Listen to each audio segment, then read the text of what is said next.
Hello. How is everyone this morning? Good. So I'm Ian Meyer. I'm going to be your MC in track 1 today. And we got started a little late here because technology's hard. And we don't, it's our first time using technology here. So Full Sail's done an amazing job, but it does not often survive first contact with BSides. So with that said, we've got an amazing show for you here today. And what I want to do right now is welcome to this. Oh, wait, I'm sorry. I need to put on my announcer voice. Everyone ready? Ready for the announcer voice? All right. Everyone, welcome to the stage, President of BSides Orlando, Tabitha DiDomenico.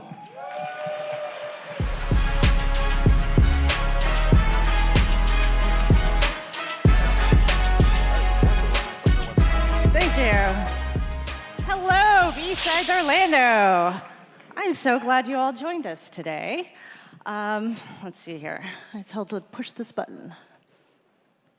Did it work? Do we have slides up? All right, so BSides. What is a BSides? So BSides was is a loose framework that was created, like 2009 or whatever, to sort of support local communities in InfoSec and hacking to be able to get more people into the industry, share research with one another, and it's really kind of grown from there. So for us here at BSides Orlando, this is what, our 11th year, 10th year, something like that? So I'm so glad to be here with all of you, and we've got a great lineup today of content and other activities. I do want to note, everybody agreed to the code of conduct when they bought their ticket or registered their ticket. This is something that we do take very seriously. We put a lot of thought and effort into what kind of community we want to create here. We want to create a sense of belonging. When I walked into my very first BSides Orlando in 2014, I felt like I was home. I felt like there was an opportunity and a space for me to be in information security and in the hacking community. Excuse me. Get a little verklempt. I want to make sure that that continues and that other people that walk into this event feel the same way and that they can see a place for themselves in this community. So that's why we have our code of conduct. If you have any issues, if you spot a code of conduct violation, find somebody wearing one of these light blue shirts. We have a safety team and a security team that will address it from there. Remember, we have a Discord server, so even if you are not here with us physically, you can always get in our Discord server and chat and continue the conversation there. Lots of funny memes, research is often shared, we've got job postings that are often listed in there. The code of conduct also applies to that space. If you have any trouble today, there is a help desk in there. You're better off if you're on site just finding somebody in a light blue shirt. Tickets, this is not in your bag. Certain levels of tickets or certain levels of attendees have different tickets in your bag. You will have a blue ticket. Everybody should have a blue raffle ticket. If you do not have a blue raffle ticket when you checked in, we'll sort that out later. Not me. Somebody else will.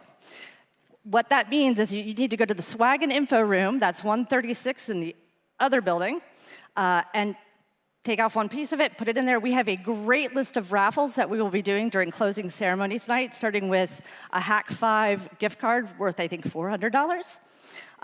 It's all going in the same pot. We're going to pull a ticket out, assign the prize, off you go.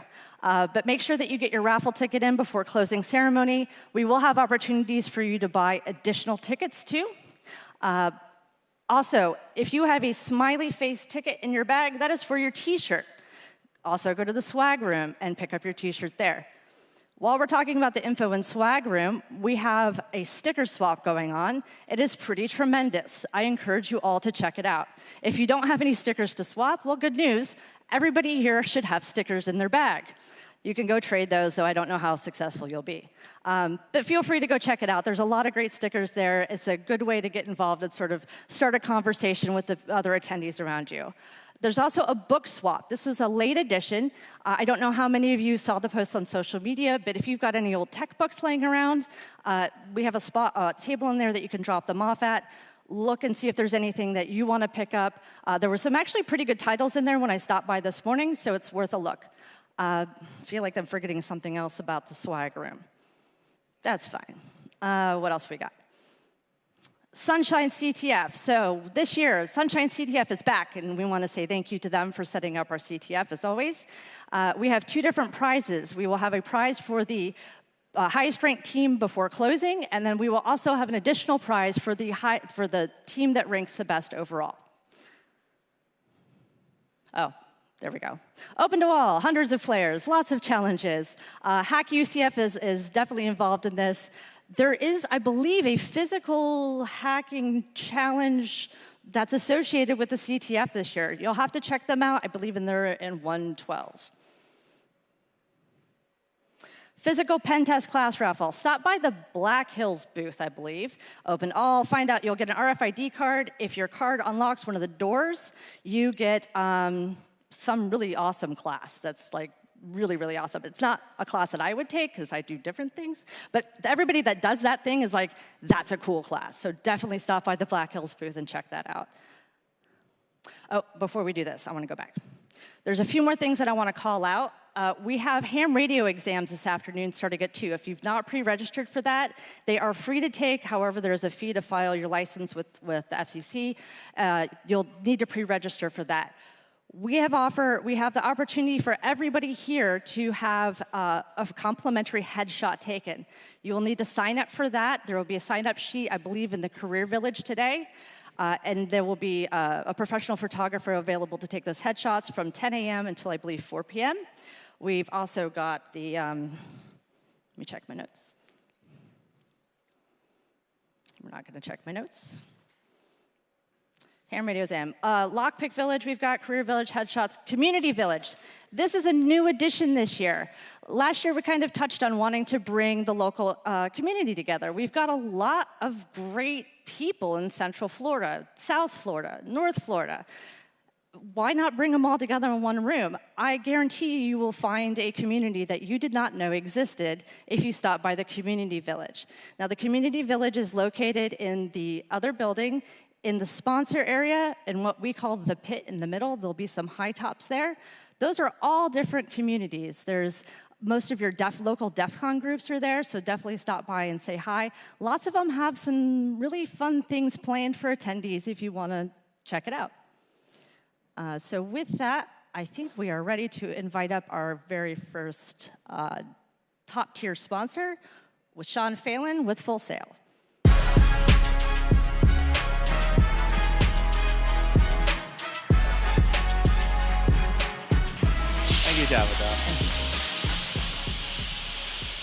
Hey, good morning, everyone. How you doing today? Y'all ready for this? Right? It's 9 o'clock in the morning. We're going to get this started.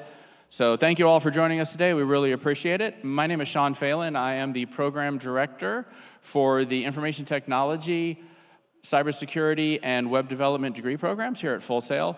We're over a larger group, which is called the Emerging Tech Halo.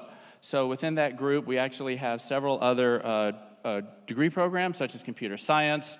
We have gaming, we have web development as part of that, and we also have a user experience as part of that. So, and as you know, with technology, ever-changing, ever-evolving, I always joke with my students, what I'm telling you today might be obsolete 6 months from now, but that's the way the industry works. And of course, with cybersecurity, we have to stay on top of everything and make sure that we're doing the best we can. Just a couple things about Full Sail today. We will have a booth set up over in building 3B, which is right next door. We call it the fishbowl with the big glass front. We're going to have a couple of employees there. My department chair, Joe Mackey, will be there, along with Jay Rosario. He will actually be there to help with any resume writing, resume prep, and also a great networking opportunity.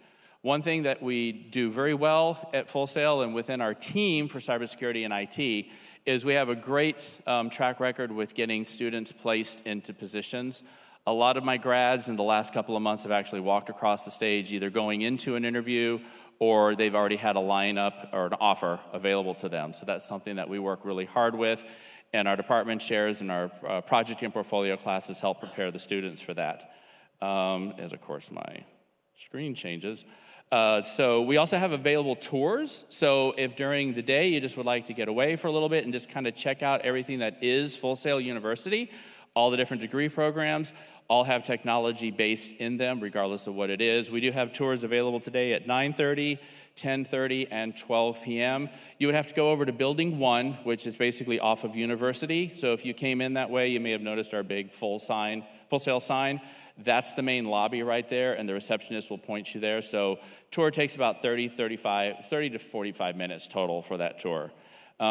So the big news this morning, which I'm very happy that I get the opportunity to present, is we will be awarding 2 scholarships today with the help of BSides and Full Sail University. We were able to select some of our awesome students. One is an IT student and one is a cybersecurity student.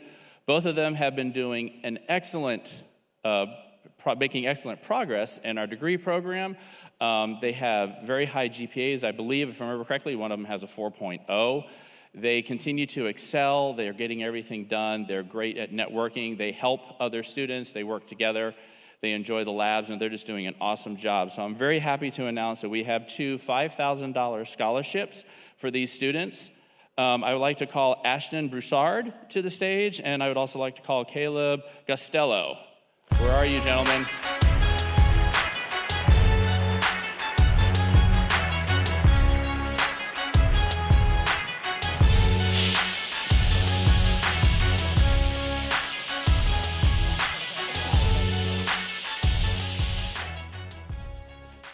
So we have Caleb here, we have Ashton here. Ashton is our IT student, Caleb is our cybersecurity student. Like I said, they're both excellent students here in the degree program. This was a surprise to them. I did meet with them briefly this morning and said, hey, are you gonna be there? I wanna make sure I have something to do. We didn't have time to print the big, like Publishers Clearinghouse check that we could hand off to you, so I figured I'd just do a Venmo payment if that was okay with you guys. We can get that money transferred later. Okay, supposedly it's gonna be in my account. If it's not, I'm gonna be calling our business office. Don't worry about that. But I just want to, again, thank you so much, congratulate both of you. The $5,000 scholarship is awarded to both of you, and congratulations on that. Thank you, sir. And Caleb, awesome. So I hope the rest of you enjoy the rest of your day today, enjoy all the events that are going on today, and that is all I have to say. Thank you so much. Welcome to Full Sail. Enjoy BSides. Thanks, Sean. So next up, I'd like to invite our other top-tier sponsor to the stage from Ironwood Cyber.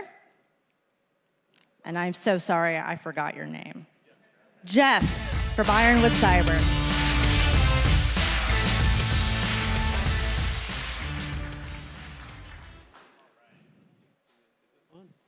Test. There we go. Okay. Well, good morning, everybody. How's everybody doing out there? Everybody excited? All right. So I'm Jeff Stratton. I'm with Ironwood Cyber. Unfortunately, our CEO, Aaron Estes, could not be here. COVID-19 is still alive and well, apparently. What are you going to do? So they sent me in his place. I'm much better looking, so it's all right. Well, we're really proud to be a sponsor at this event, and it's communities like this that have helped us grow up in cybersecurity and become successful in cybersecurity. And you all have been an inspiration for us for really starting Ironwood Cyber and developing some of the capabilities that we're working on at Ironwood Cyber. So at Ironwood Cyber, we're a penetration testing company, but we've taken a different approach where, I ran pen testing teams for years. And, one of the problems of pen testing is it doesn't scale very well. So we're developing a product called Enlight that helps do penetration testing in a more automated fashion. So it helps it scale a little bit better. We can do things a little bit cheaper and a little more efficiently. We also have some cool things out there. There's a product called Firethorn, which is actually using side channel analysis to do threat detection. Really cool stuff. So just want to say thank you for everything you guys do. We're really proud of you guys. This is a great opportunity today to learn a lot about some of the new things that are out there in cybersecurity and enhance your careers. And we're just happy to support you and be there for you. And as we grow, we'll be looking for folks like you to be joining our team. So thank you very much. They'll take the mic from you. So Huge thanks to our top-tier sponsors from Full Sail and Ironwood Cyber. They have both just been absolutely fabulous in supporting our event this year. But continuing on, we have a lot more sponsors that make this event possible. I'd like to give them a thanks now. We've got Lockheed Martin on board. We've got Fortress, who's one of our longest-running sponsors, Black Hills Information Security, ThreatLocker, and Team Cymru are all platinum sponsors. At the gold level, we've got Advent Health and Elastic. Silver, we have Graylog, Dark Wolf Solutions, probably our longest-running sponsor is GuidePoint Security, and our coffee sponsor this year, Dark Optics. At bronze, we have G Research Open Source Software, which is my organization that I work for, No Starch Press, Hack5, and Custom Apparel, who make all of these spiffy shirts for us.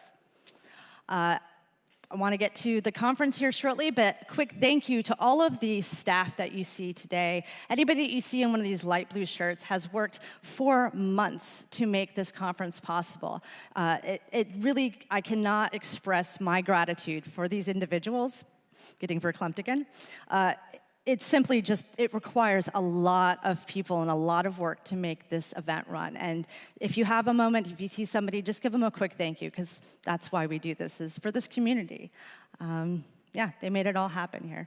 I think that might be about it on that. Oh, coordinators. If you're interested in volunteering, so last year I invited anybody, and I'm doing this again this year. If this is your first conference, if this is your first time at BSides Orlando, find me and say hi. Because what I've noticed is that a lot of those folks that were new last year are back this year, but as volunteers. So that works out really well for me. If you were interested in picking up more than just a day of sort of volunteer task and would like to be on the pre-planning team, drop a line to that info@BSides Orlando address, and we will contact you when we start planning for 2024. Oh, I just spoiled the intro here. But now I would like to introduce our keynote speaker, a person that I had the pleasure of meeting a couple months ago and absolutely captivated me with his thoughts on AI and how to harden it and all of the interesting things I hadn't really thought about when it comes to securing our world for this new landscape that we find ourselves in. So without further ado, I'd like to welcome to the stage, you may know him as El Jefe, Raul Rojas.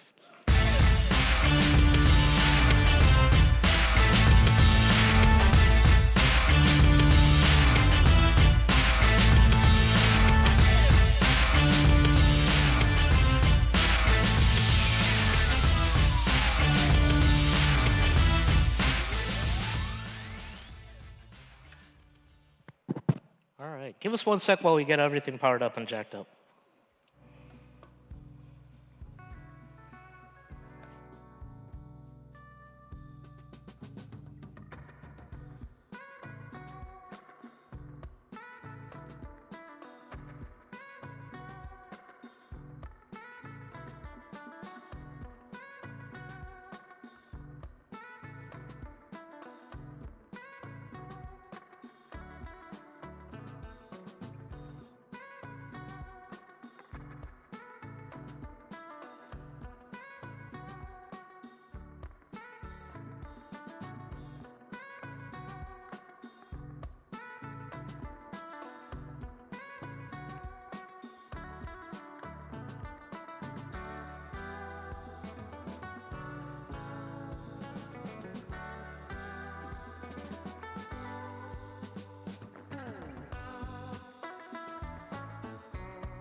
Yeah, let's roll. We good? We're on. Yay. So sorry for the delay. Technical difficulties, of course. It's the Microsoft person who has the first technical issues today. So my name is Raul Rojas, and of all the technical issues, even the clicker's not working for me. So this is going to be fun. My name is Raul Rojas. I'm here to talk to you about how you can secure the future of AI responsibly. The theme is about the rise of the robots. Preparing for that is, what we need to do as those that are responsible for that. So let's just move in. A little bit of who I am. So I started not much a lot like you did, starting in mass media communications, doing a lot of stuff with audio and video and TV production. And so I had that backing and that grounding. But as my mom told me, you've got Prince's tastes, and you're going to be going into a pauper's industry. So I went into computer science. And then from there, I joined Rolling Stones during the internet startup time. That was a lot of fun. I left there, and I joined Microsoft in 1999 as a consultant. And I spent a good 10 years there learning from a bunch of different companies in terms of how do you do things. And then in 2006, I had children, and that grounded me. I couldn't travel anymore. And so I went into MSIT, and I went into security, really deep into security. And I went through the entire gambit of security operations. And that's where I ended up becoming chief of security operations. And they gave me the name El Jefe. And so it's stuck ever since. And then I was sort of kind of bored doing that stuff in operations. And then in 2017, I decided to move over into research. And my first job, my first gig, I remember it distinctly. It was in January of 2017. I got hired in that group in November, and then that January, right after Christmas, I sat down with this PM and this developer, and they say, we want to build this bot, and we want to put it on the internet and social media, and we want it to simulate a young teenager and see what happens. And I said, are you high? I can't really grok it. And so we kept going back and forth a couple times, and I said, all right, you know what? Just at least make sure you do some input monitoring, moderate what's coming in so that we don't have this thing, end up swearing at people and doing crazy stuff.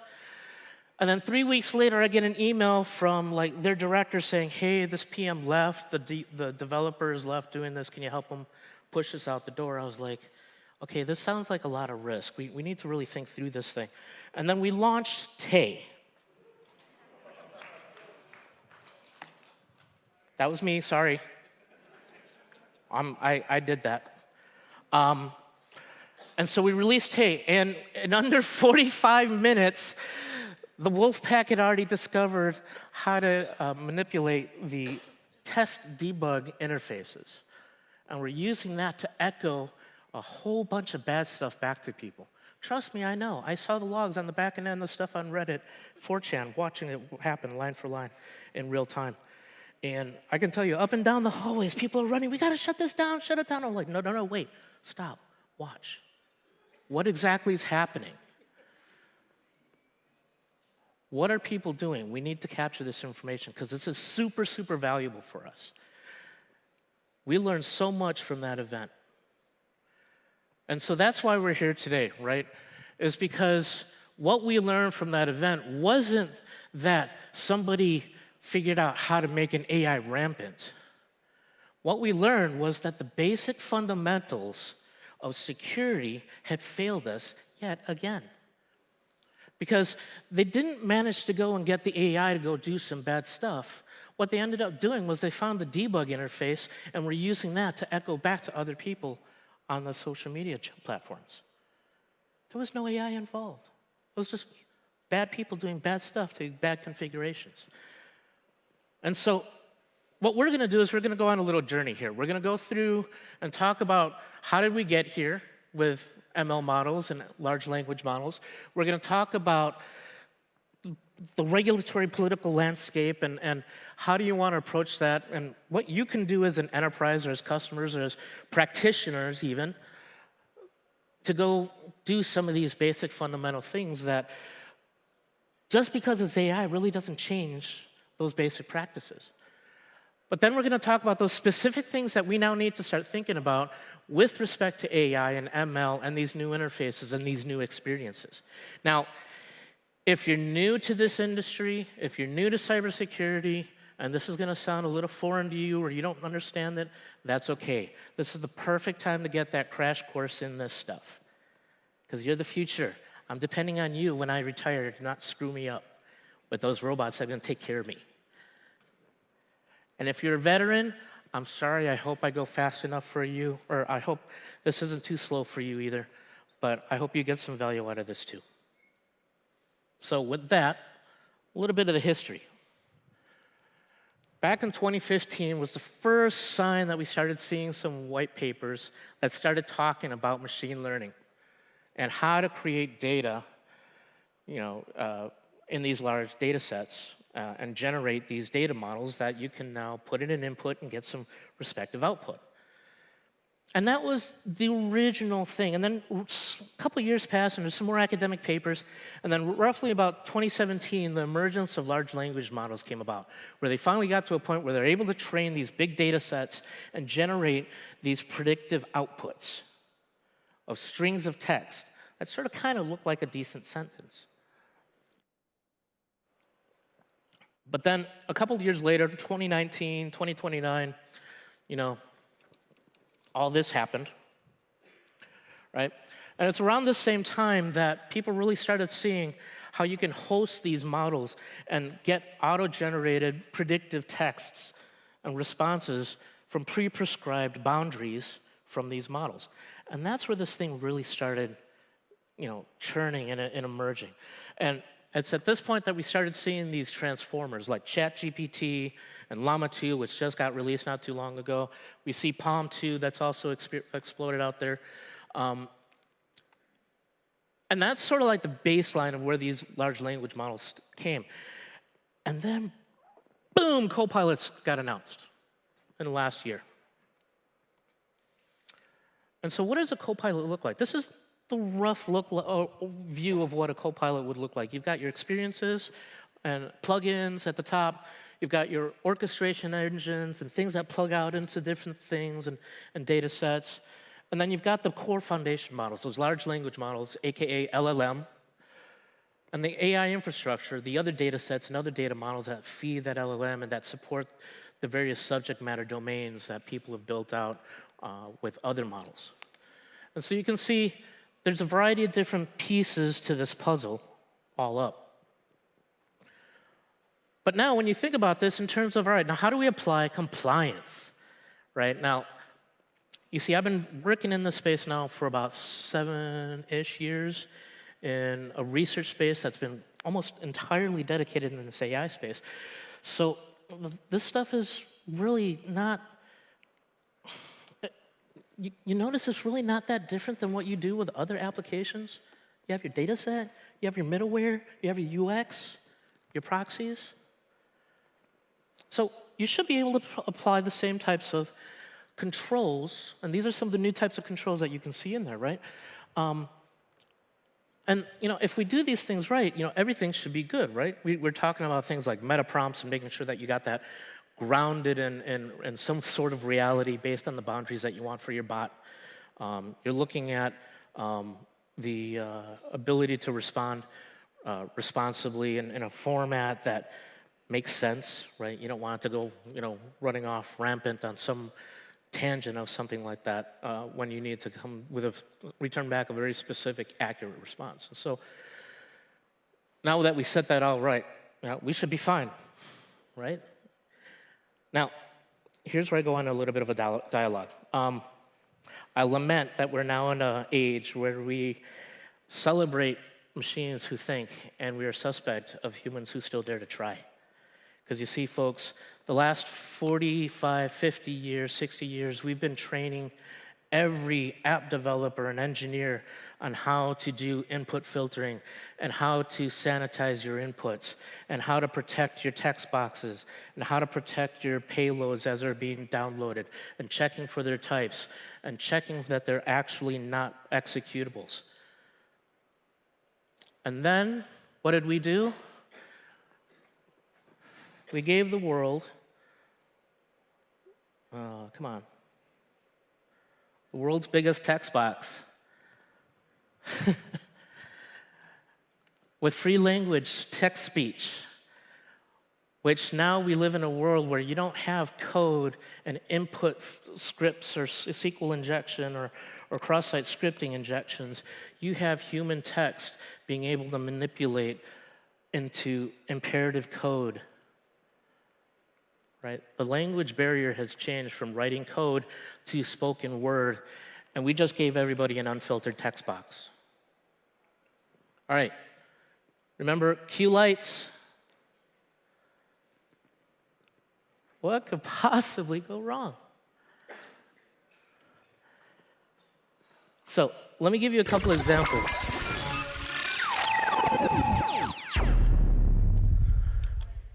All right. Let me give you some examples here.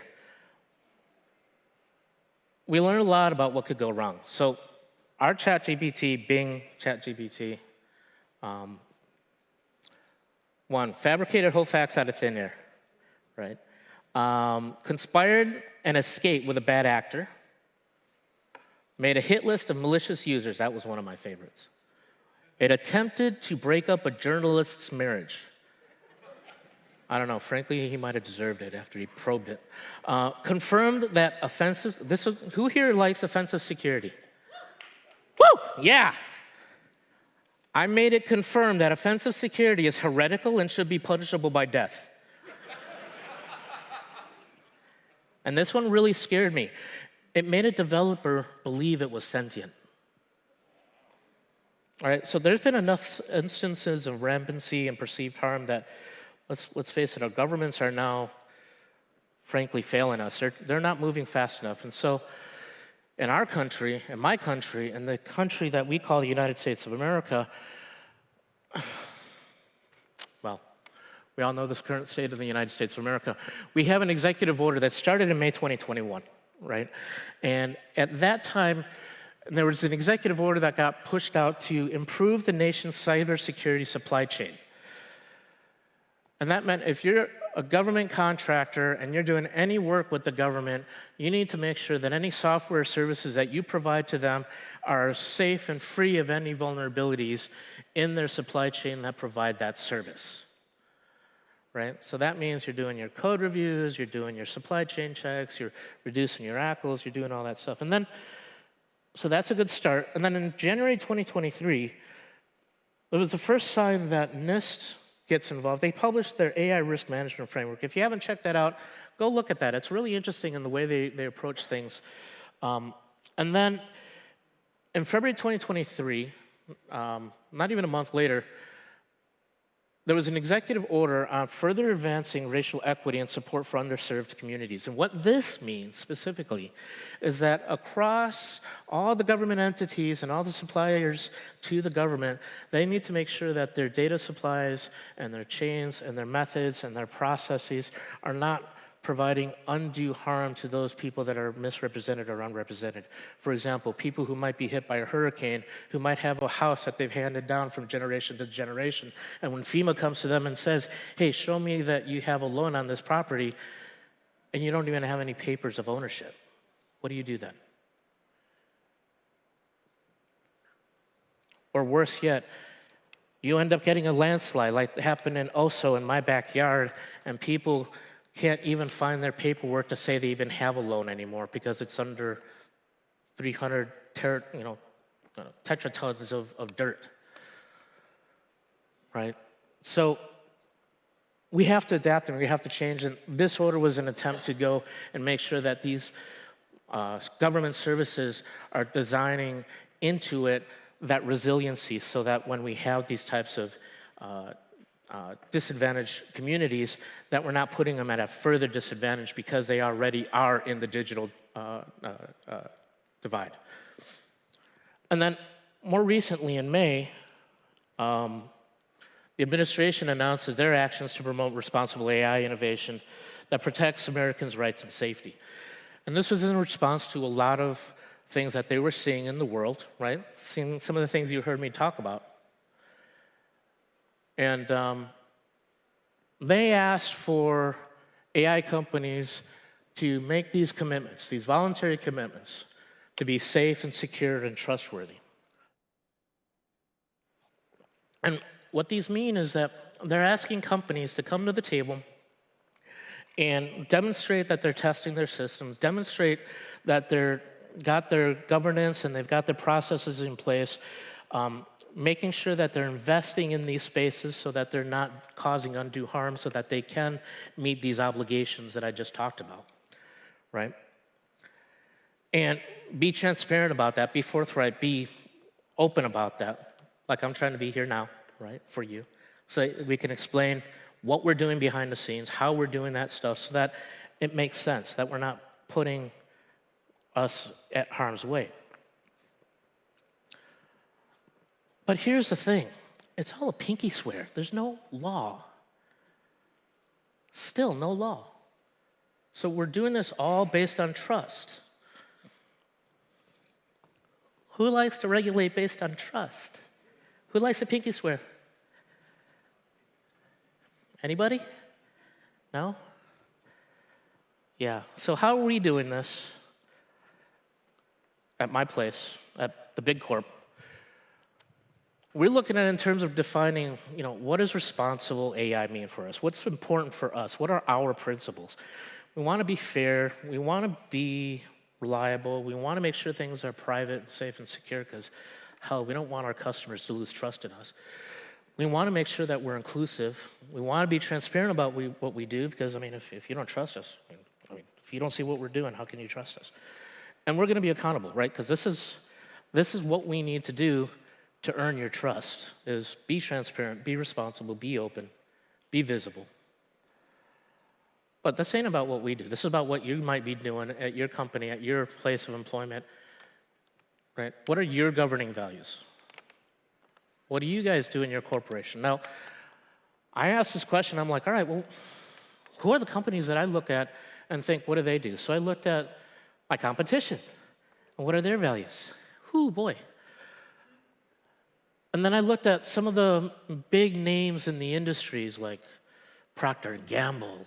Go check out their policies and their values. It's really, really, really telling. Look at like GE or Costco or Walmart. They all have governing values and principles and ethics published that are already out there.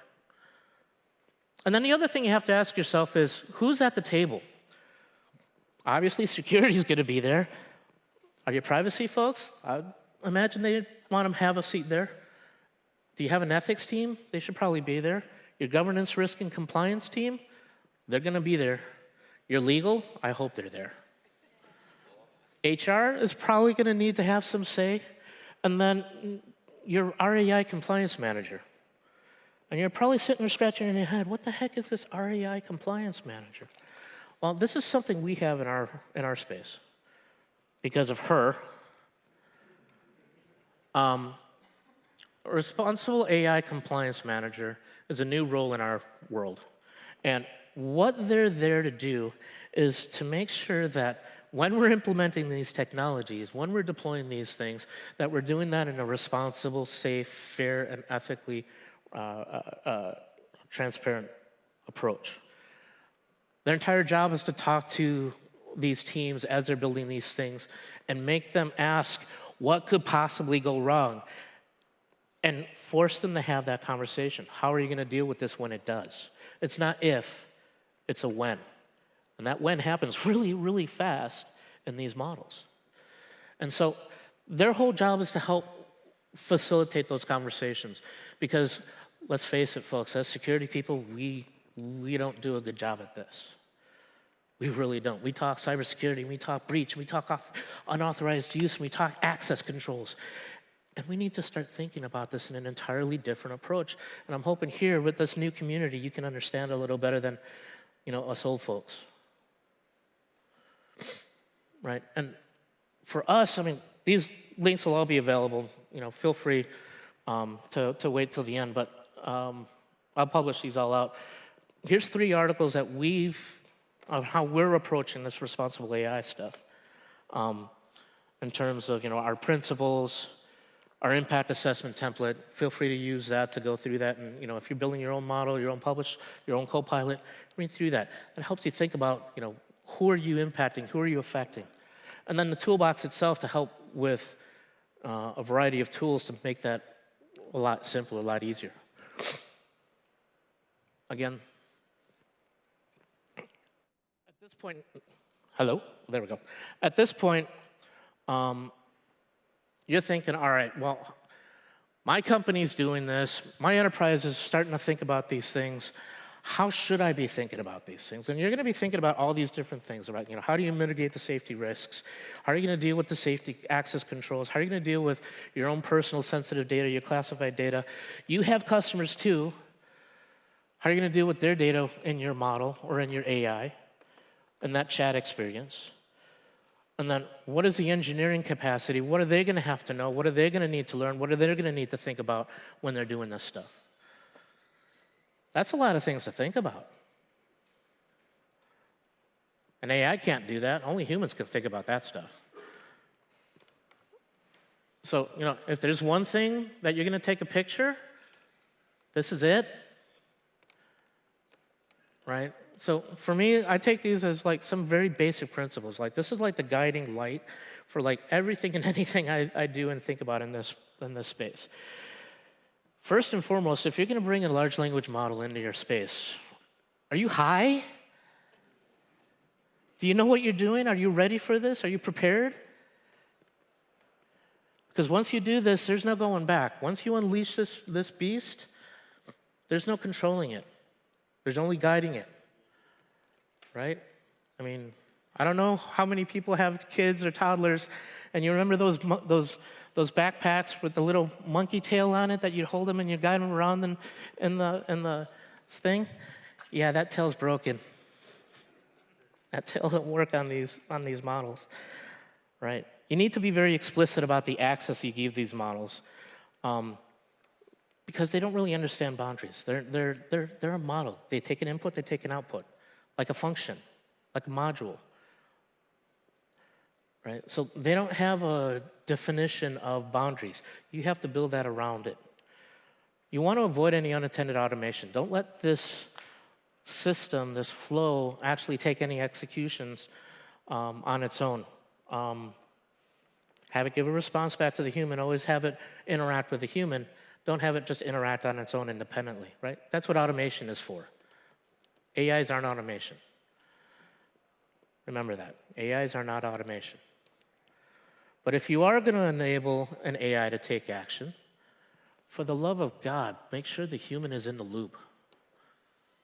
Don't allow the AI to do something without the human in the loop. Make sure that you're using safe libraries. Make sure that you're always asking for, permission. Make sure that you're capturing who did that, right? Use safe libraries like semantic kernel or LangChain to orchestrate those things. Don't build your own. Come on, this is like writing your own crypto. You don't want to do that either. If you think you can write your own crypto, let's have a conversation. You can't. And then after all this, make sure that you're testing for those boundaries. Aggressively test, aggressively test. We're going to go into all these pieces here in a bit. Now, a little bit of supply chain. Obviously, AI, like everything else, has a supply chain. There's going to be data, there's going to be models, there's APIs, there's, where are you going to be hosting the data?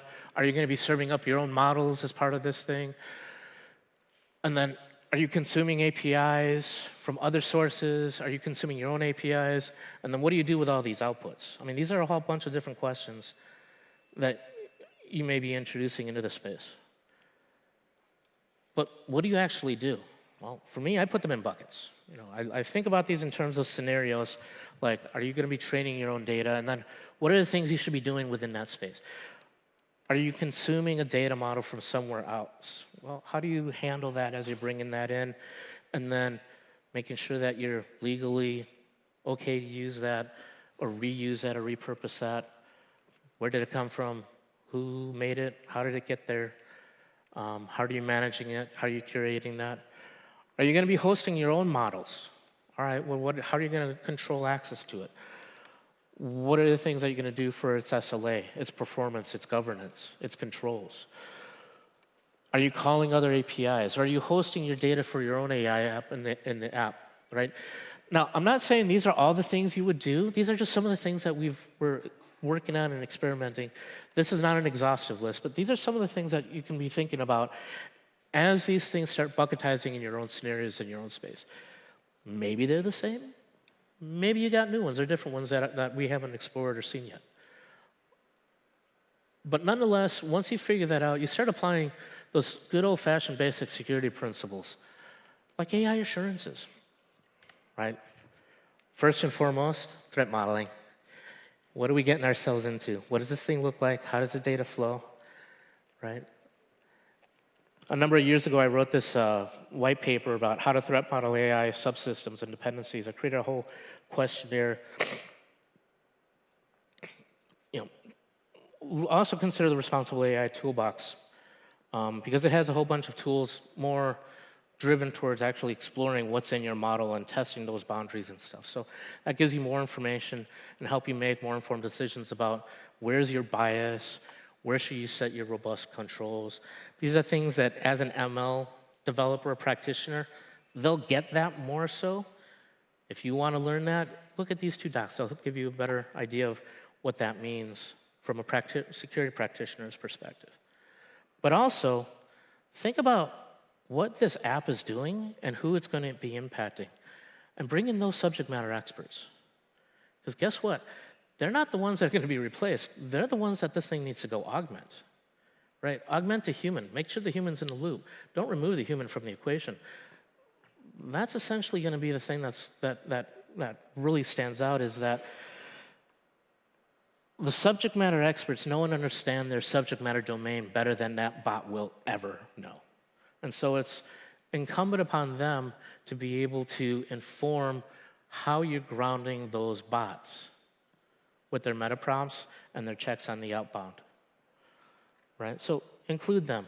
Bring them in early to help that context and get that awareness.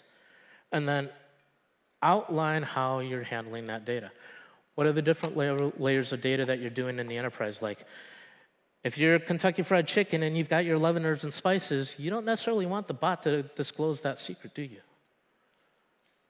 Right? I don't want these bots to be exposing people's SaaS tokens or storage accounts or API keys either. Right? So defining what are secrets, defining what's classified data, defining what's customer data, making sure that you set what those boundaries are for the app IDs and the identities of the bot, as well as the people that use that system. Make sure those are well defined and documented as part of that. Because the next thing is you're going to have to go defend this thing once it goes live, right? Once you publish this thing, that's when the real fun begins, right? Because now everybody sees it. Everybody now has to get there. Well, my friend Ram Shankar Kumar, he's on the Azure Red team. And he did a presentation not too long ago, and he said that, back in the day when the Trustworthy Computing memo came out back in 2001 era, the ability to hack was like 1 in 1.2 million. And so in other words, you had a higher chance of getting hit by lightning in space than you were to get a successful hack. And as of May of 2023, with the Bing chatbot that got released, that number went to 1 in 2. So essentially, 1 out of every person. Look to your left. Now look to your right. One of those people is looking at you and thinking you hacked Bing. Yes, because that's exactly what happened. Almost 50% of the requests for the first month alone were people attempting to attack or manipulate or perturbate the outputs. And they're still doing it to this day. And they're having a grand old time doing that. but what are we worried about when they hit those things? And then we're also going to talk about active monitoring. We'll talk about, well, red teaming. Come on. Oops. There we go. This is fun without a clicker. So I don't know what you worry about, but these are the things that keep me up at night.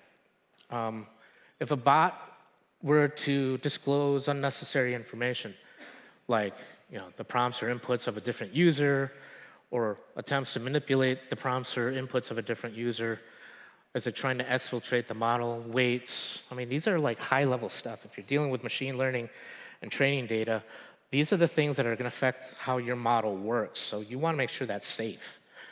We worry about that. We also worry about people that are trying to actually poison that data, getting into the back end, trying to manipulate what's going in there. And then the one that's like everybody's favorite is this command injection. How can you manipulate the input to do something that it shouldn't be able to do?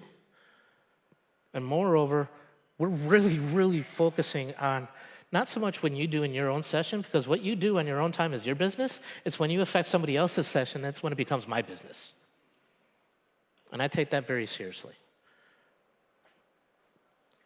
Because that's a trust boundary. We shouldn't be breaking those.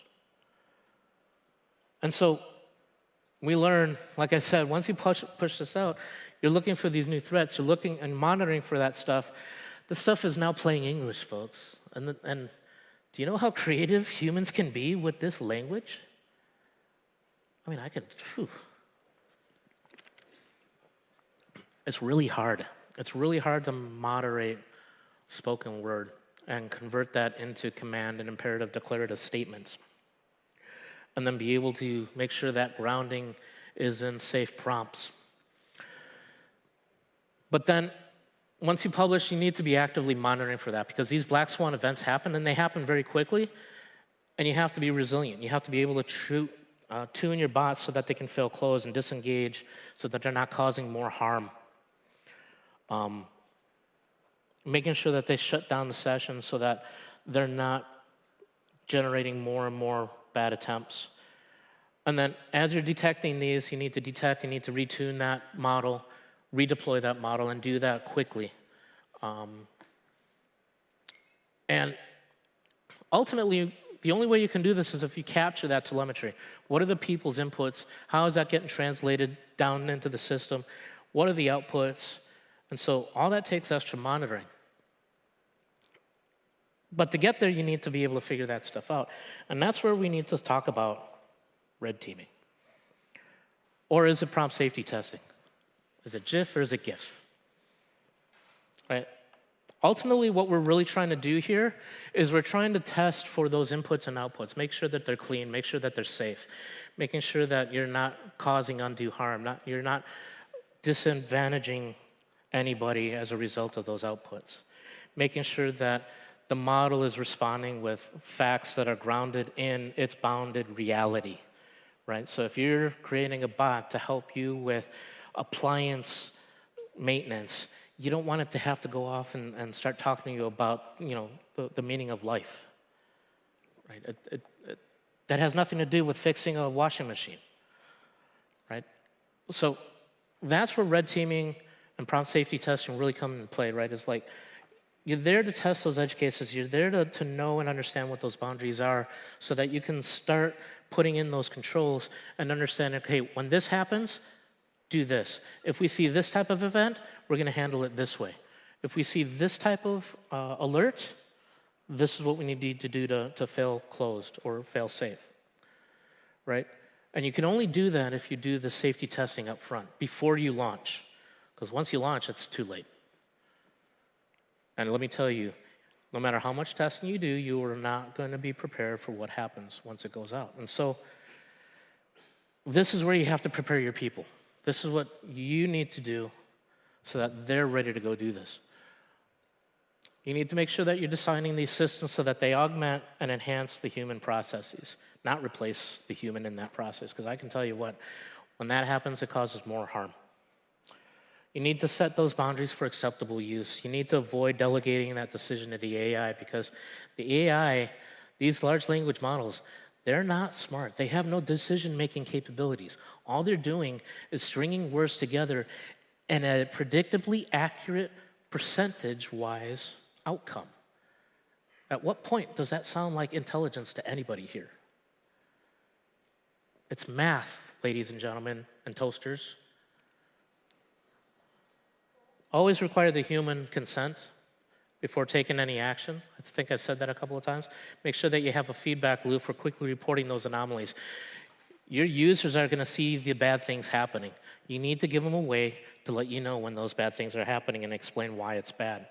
It's okay when things are bad. It's not okay not to listen. Next up, you need to make sure that you set up those processes to measure and manage those risks. This is a full contact sport in this space, right? You need to involve privacy. You need to involve your lawyers. You need to involve your security folks. You need to start involving your governance and risk management folks, right? Making sure you're understanding those guidelines for how are you going to use that data, accessing that data, the access controls, what you're going to allow as principals in the company or in your space. And then, who's in that room when you're doing those? Do you have all the subject matter experts represented? Do you have people that you're serving or underserving? This is sort of kind of important for me. People with accessibility needs, because I can tell you, these eyes ain't getting much better. Right? It's getting harder and harder to see. And I know I'm not the only one who has other physical maladies, and there's more people that have accessibility issues than there are people who don't. And some accessibility issues are hidden. And so we need to make sure that you include those folks. We also need to make sure that you include your client, compliance officers, and the people that are going to be doing the response, the people that are going to do the actual monitoring. These aren't just the engineers on the product team, but also if you have a separate incident response team, they should be involved too, because they're the ones that are going to see it first. They need to know what's coming up. And then all this means you need to drive education and awareness.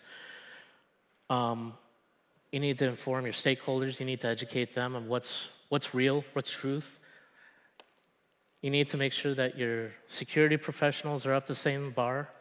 This is where I'm at right now, trying to get everybody who's a security person up to this bar. So thank you for showing up here. If you have ML data scientists, they need to be part of this conversation. They need to understand the risks that they're bringing to the table and how are they going to be treating this responsibly. And then this isn't just, our community, security, privacy, compliance. This isn't just IT. Everybody in the company is going to be involved with this because everyone will be affected in some way, shape, or form. And so all this also means that if you're going to be building your own AIs, make sure you're doing those prompt safety tests. Make sure that you're partnering with your privacy folks and your responsible AI folks. Invest in those people. Because ultimately, all this stuff can't get an AI to do this. Only humans can do this stuff. Sorry, I can't get an AI to do my job yet. I don't think you can either. And so it needs all of us as humans to make sure that these bots are being raised responsibly, to say please and thank you, right? Right, and so, yeah, we've covered a lot here. Hopefully you had some fun, you learned some stuff, you got some things to take away. We learned some history about where we got here. We talked about what a co-pilot looks like. We talked about making pinky swears with the feds. Talked a little bit about supply chain, how to build in your own assurances and resilience. And ultimately, do your own safety testing, please. I don't care what you call it, just do it. This is a big debate in my company. But yeah, please, do that testing. And then ultimately, once you do deploy this thing, detect, retune, reapply, redeploy. That cycle is not going to stop. But again, all of this takes humans. It's about the people. It's about the people in this room. It's about the people you go influence and impact to go do the right things. And that's my story, folks. Thank you so much for your time. I appreciate it.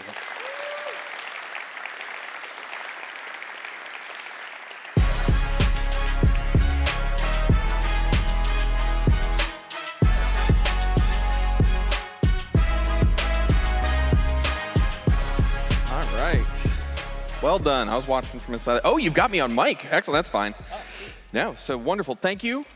Thank you for coming out. Thank you all the way from Redmond, coming out here to talk to us in Orlando. So thank you so much, and thank you for sharing. So we have a couple quick announcements while we're getting our presenters sent out. If once Mike's ready, if you can send him out, we'll get him set up here.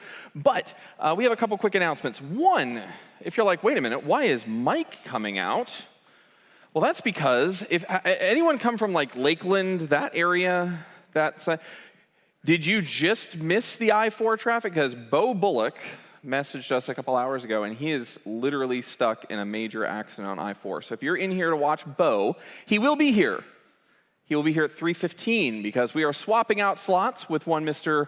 Mike Felch, and he's going to be coming up to the stage here in a few moments. But while we're waiting to do that, also, Sean Phelan, who was up here from Full Sail, announced that there were going to be some tours of the campus, and it turns out he had some of the times wrong. So I want to give you guys the details if you would like to do those campus tours. I will say, I used to work here for 5 years. There is some cool stuff. It's going to be very tech-focused, so if that's something you're interested in seeing, you can meet over in 3B, which is over where all the sponsors are, in front of track 2. And they'll be taking people on tours at 10:30, 11:30, and 12:30, if you're interested. So do we have Mr. Felch? Yeah, excellent. So why don't you come up, get your laptop going here, and we'll... Oh, take a break? Excellent. All right, let's get him set up. Wonderful.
Hello, everyone. Welcome to track 1.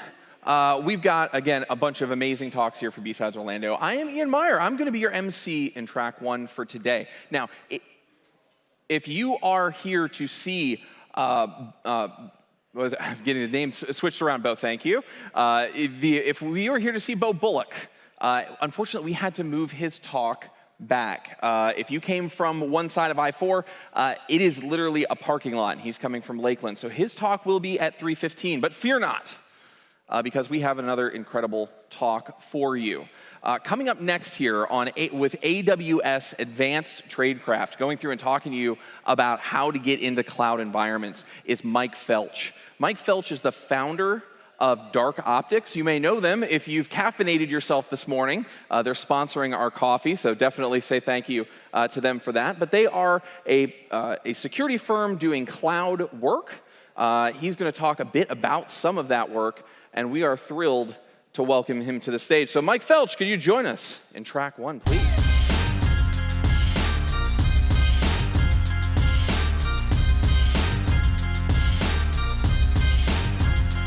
Thank you.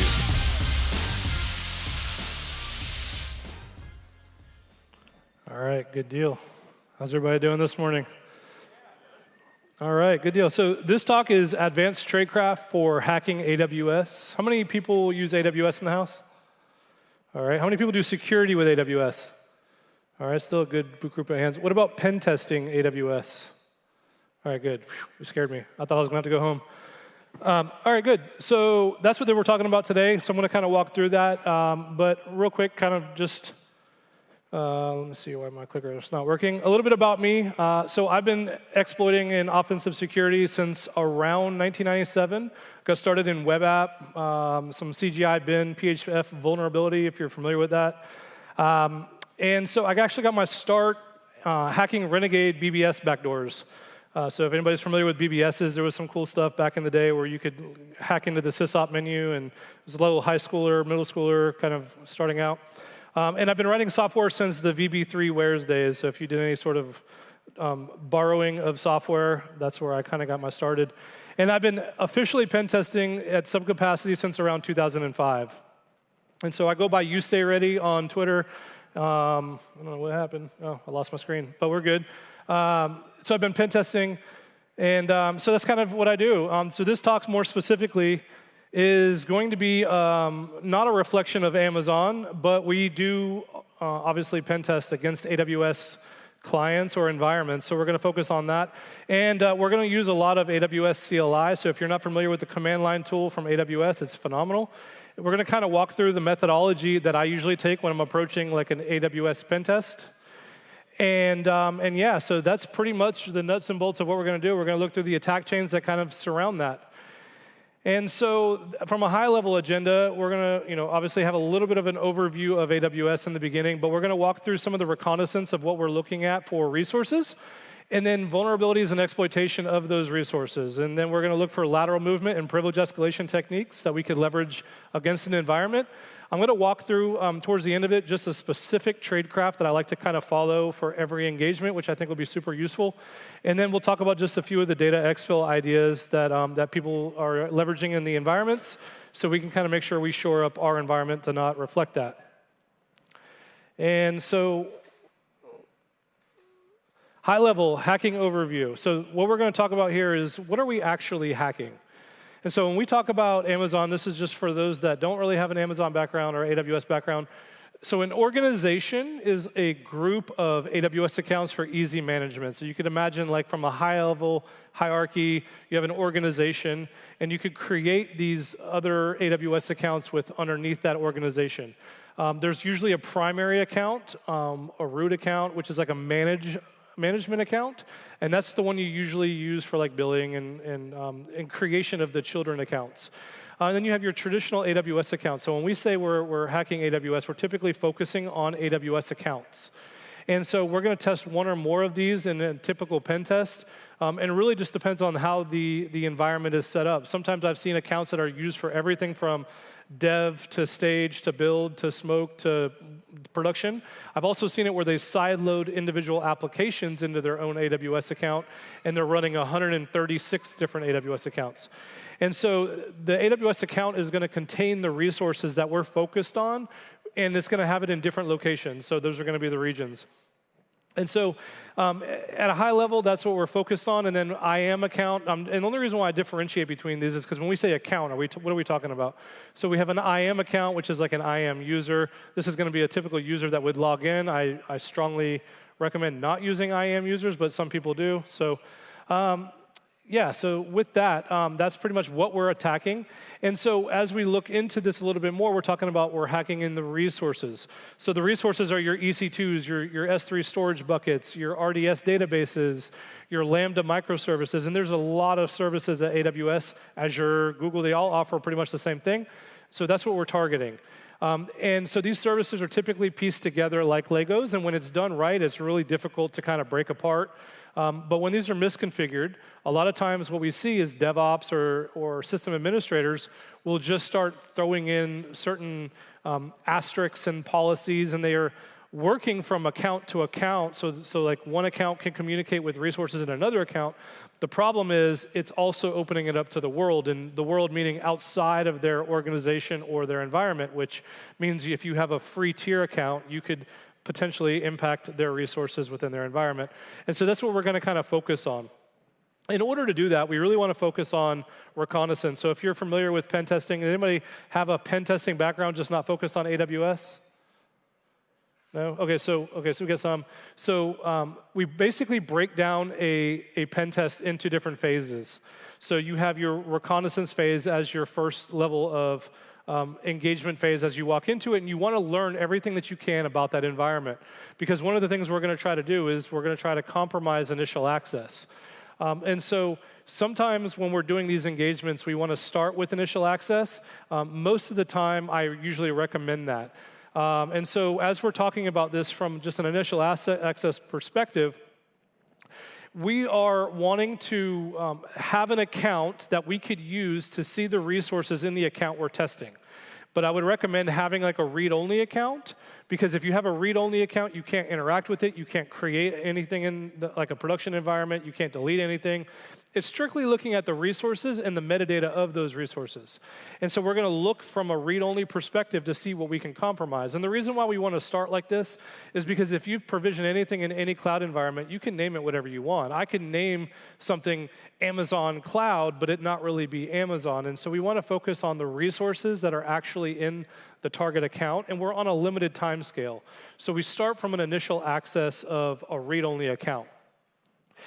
If you're not pen testing AWS specifically, but you're pen testing a web application or some sort of service, but that it's running in AWS, you might want to try to compromise something in that application that could give you access to the machine that's running in like a virtual, like a VPC. So if you have a segment of the network and you're trying to compromise that external access, popping something externally facing on the internet is a great way to start. You could also compromise IAM users. I'm going to walk through a little bit of methodology in here a little bit later on why using IAM users is actually a really bad idea. Or you could compromise access keys. You see it all the time. GitHub or some GitLab or Bitbucket, there's keys that are leaked. Source code commits are made, but they're rolled the commit out, but you go to the commit history and you could grab code that was previously committed with access keys.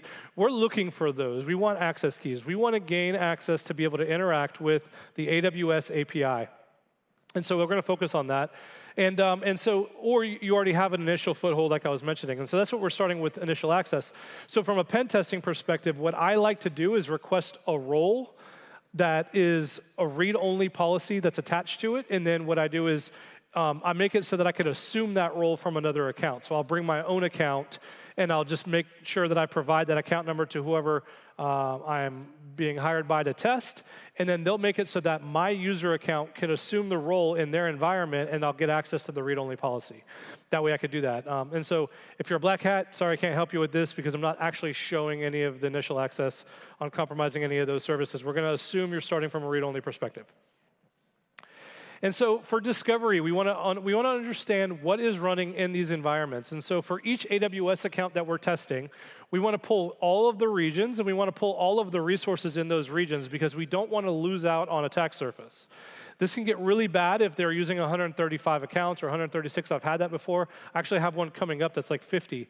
And so you can imagine having to do that in a short period of time, 1 week, 2 weeks, 3 weeks, makes it really difficult. And so that's the reason why I'm doing that. And we're also having to pull the policies for those resources, because if we could pull the policies, we could start determining whether there's vulnerabilities within the policies. And so there's a tool called Scout Suite that I'm going to look at here in a second. But Scout Suite doesn't find everything, but it gives you a pretty good lay of the land. And it doesn't retrieve all the resources, but it does start glancing at some of the policies for misconfiguration. So it's a great way to kind of kick it off. It's open source. And it generates a really cool dashboard that shows you the service breakdown, and you can click into it, and it'll actually show you some of the misconfigurations and the policies and what account they're in and what region. And so you could drill into this really good. So this is a great place to start if you're starting your reconnaissance. I usually run this. It takes a little while, so I try to make sure the environment that I'm testing, if I know that the resources are all in US East 1 or US East 2, and it's a large scoped engagement, I try to limit it just to those 2 regions. There might be stuff that we miss, but you can imagine how many multiplying requests that we make to the AWS API when we're checking for every account in every region. And so the other thing about Scout Suite 2 is, I know we're talking about AWS here, but it actually supports a lot of cloud platforms. It's a phenomenal tool. I'd highly recommend it. The other one that I use is AWS List All. This one will enumerate everything in the environment everywhere. It takes a long time. You could actually set up some of the rate limit controls that it has, because you could set min-max rates so that you could kind of control the flow of those. It gives you a great lay of the land, but it doesn't look for any vulnerabilities. So this will generate a list of all of the resources that are running, and kind of it'll try some of the operations to see if you have access to it. And then you can kind of get an idea of what you have access to and where it's at. So it's a phenomenal tool. I usually run this in the background and just let it roll. It's going to take a long time, but it's a great tool to do.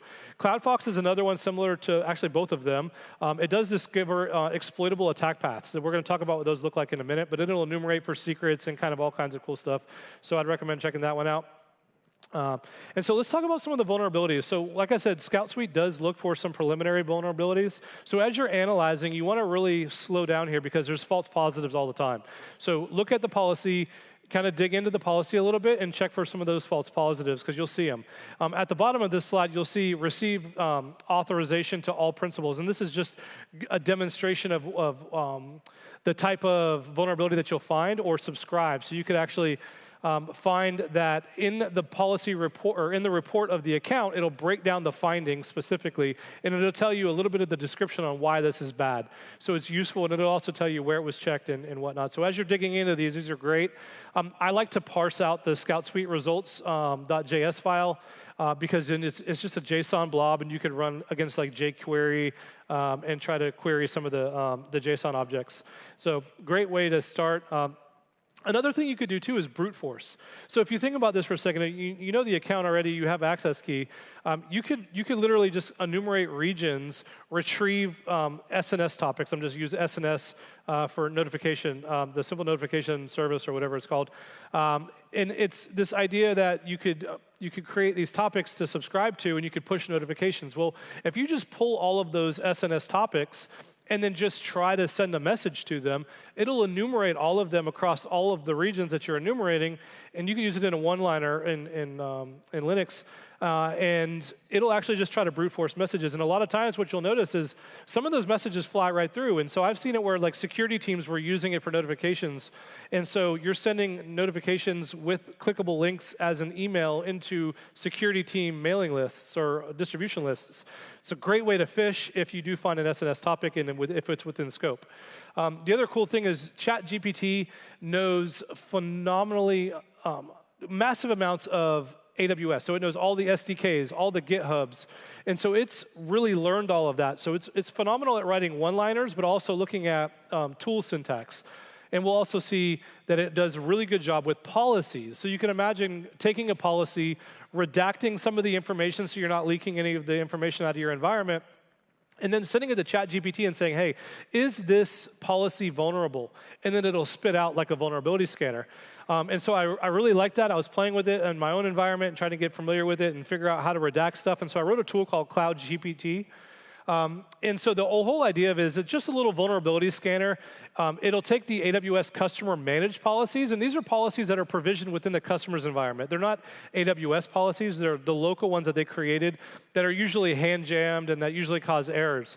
And so you'll retrieve all those customer managed policies. It redacts all of the account numbers. And then I have a pull request that I'm fixing to merge that I just wrote it like last week, but it'll actually redact the names of groups, the names of users, the instance information, and it'll send that redacted policy to ChatGPT with the ChatGPT API, so you have to have the API key, and then it'll return a response, and then it'll log whether it's vulnerable or not. The cool thing with that is once you get that back, it automatically reconciles it with the original information so that you can see it locally on what account and what instance it is or whatever it is. And so it's super useful. It goes through all of them, and it's super accurate. It gives you a really good idea of what's there. There's a link at the bottom if you wanted to kind of just download it and play with it. It's all open source, so whatever. So let's look at lateral movement and privilege escalation, because we're going to start getting into this a little bit more in depth. So for lateral movement and service exploitation, you want to look for additional attack surfaces. So we're going to treat this like your traditional external pen test, but we're going to grab all of the elastic IPs. We're going to grab all of the EC2 public IP addresses and any of the load balancers or any of the ELB DNS names that are provisioned in there. Any of the RDS data point or database endpoints is a great one. API gateway provisions like a URL, you want those. You want to look at any sort of beanstalk endpoints. You're going to grab all of that infrastructure, and we're going to treat it like your traditional pen test. So all of the port scanning and screenshotting and fuzzing, everything that you would normally do on an external, we're going to want to do against that external attack infrastructure.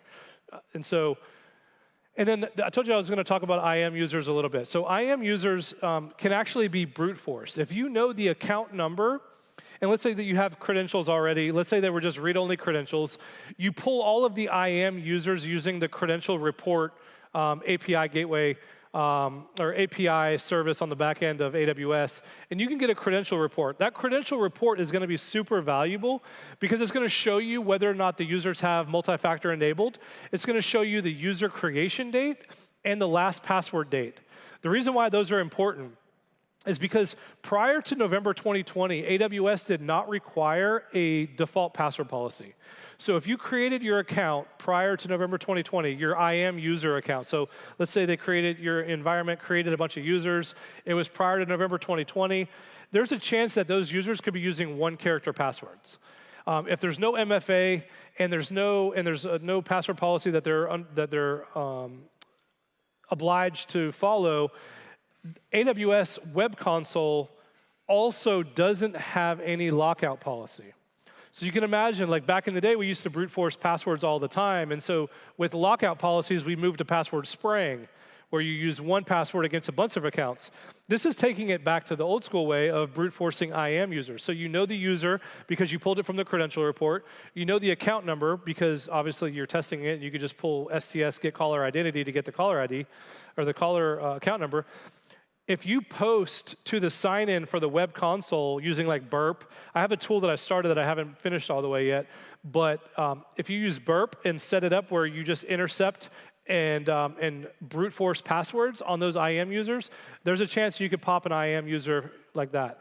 Obviously, if they're an IAM user, they're probably some sort of privileged user, depending on what they have access to, because usually people don't create IAM users in AWS unless they're like an engineer or someone that's needing it in order to do something. So if we could do that, we have access to another IAM user. Super cool. The other thing you really want to focus on is third-party services. So AWS, everybody uses EC2 and Lambda for the most part in order to store sensitive data, maybe for Datadog or some sort of Slack URL for hooking. Or I've seen it where they were provisioning new mobile devices using a platform called SODI, Mobi Control. And so we were able to compromise API keys for SODI, pivot into the mobile control environment using the API keys, and we were able to completely hijack all of the mobile devices and iPads that were provisioned within there. We could push firmware updates, we could push new apps, we could pretty much do anything that we wanted because that was their MDM, that was their mobile device platform. And so it was all because it was stored within EC2 user data. So if you're familiar with EC2 user data, when you provision a new EC2 instance, you could attach a script that gets launched whenever that EC2 instance boots up. And so that is base 64 encoded and stored in the metadata. And so a lot of times what we see is we see hard-coded clear text credentials in that user script, base 64'd, and then stored in the metadata of EC2. Well, if you have read-only, you could just pull the metadata, and then you could base 64 decode it. The same thing with Lambda. So Lambda is this serverless microservice. So you take your code and you put it up in Lambda and it'll run. Well, if a lot of code was uplifted from like running on an actual machine, and so they needed those environment variables in order to set those. Well, I always write up a finding for environment variables with clear text credentials because of this reason. There's plenty of key vaults and things that you could use, like a KMS or Azure has their own, where you could store sensitive data in a key vault and then make it so that it's not accessible if someone actually compromises the machine. And so with that being said, lost signal again. I don't know what's going on with that. With that being said, you can look at the Lambda environment variables and also pull the clear text credentials out because we're wanting to do whatever we can in order to find access that we don't currently have. And so CloudFormation, if you're deploying stuff with different stacks, they have parameters there that you could actually extract the key value pairs from, and a lot of times you'll see clear text credentials in there. Code build environments, they have their own environment variables, and so you see it across the environment. SSM is a parameter store, which is super unique because it has a secure string built in. But a lot of times, if you pull all of the plain text strings, which is just the data type is string, you see credentials stored in those. I've seen administrator credentials stored in string in SSM instead of secure string, which was just a data type. All it was a flip of the data type. And so there's a lot more. You can imagine going through all of these services. There's a lot there to go through. And so you're going to find AWS keys. You're going to find API keys. You want to slow down here because you're going to find these keys. You're not going to know where they go. But you want to look at the context clues that you have. So what's the Lambda function name? What's the variable name? Can you take that variable, go to Google or ChatGPT and say, hey, what is this variable? A lot of times you'll find the platform that they're using that key for, and then you can interact with those third parties. And so you want to slow down here. The next thing we want to do is, as you're pulling these policies, and we're going to show you how to do that here in a second, there's certain policies that have higher permissions than others. And so I've attached some of them here just for the screenshots, but you can create new policy versions. If you have that ability, you can just create your own policy and set that default flag. If you could attach a policy to a user or a group or a role, or you could put a new one there if you have that privilege, you could literally just create your own policy and then attach it to your user if you have that permission. So you want to know what you have access to. You could also set a default policy version. This is super cool if, let's say they had a vulnerable version of that policy already, and then they rolled out a new policy, but you have that set default policy version permission, you could just roll it back. And so it kind of gives you that ability. Or you could update and assume role policy. There's all kinds of these policies. I put a link down here for Spencer Geitzen, amazing dude. He passed away, I think, last year, a year before. Phenomenal at Rhino security. A lot of the stuff that I learned for AWS came from him specifically, and so I just wanted to throw a shout out there. There's a lot more on his page. We also want to look for other weird odd permissions that get kind of weird. So pass role, it allows you to pass an existing role to a resource and then it executes it. So you can imagine like sudoers, but for being able to pass role. There's a not actions plus effect. So not actions is basically saying, hey, we're going to allow everything but not these, which kind of creates this weird prevent list, but it means everything else is good. Glue, so glue is another one for if you wanted to update an endpoint. So glue's like for Apache Spark, like an Apache Spark cluster. And then there's also CloudFormation Create Stack. So if you wanted to just use that with like a pass role, you could launch new resources. Super cool permissions to kind of look out for. So up here I have just like a vulnerable policy because I want to kind of walk through this. And we're going to look at this one again later on. But I wanted to show what a vulnerable policy looks like. Does anybody see anything wrong with this? The star, the asterisk. It's one of those times where it's like, hey, I need my other accounts in my organization to be able to interact with this, but I can't get it to work for some reason because policies can get difficult. I mean, at least for me, I'm not really super great at rolling out my own infrastructure. And so you put an asterisk in there and then it works. And so you could see the remediation is fairly straightforward. You just add the IAM account and the user that you want to give access to rather than the asterisk, because asterisk literally means asterisk. It means the world. It means my account, my free tier you're giving me access to. And so you'll be surprised how often I usually see these. Like almost every engagement I see it once. Okay, cool. So moving on, IAM role. So we hear this all the time, right? We used to see it all the time in bug bounty. If you follow the bug bounty crowd, they'll find a server-side request forgery where you could post your own URL and force that like web application to retrieve the contents of it. You could pass in this metadata URL.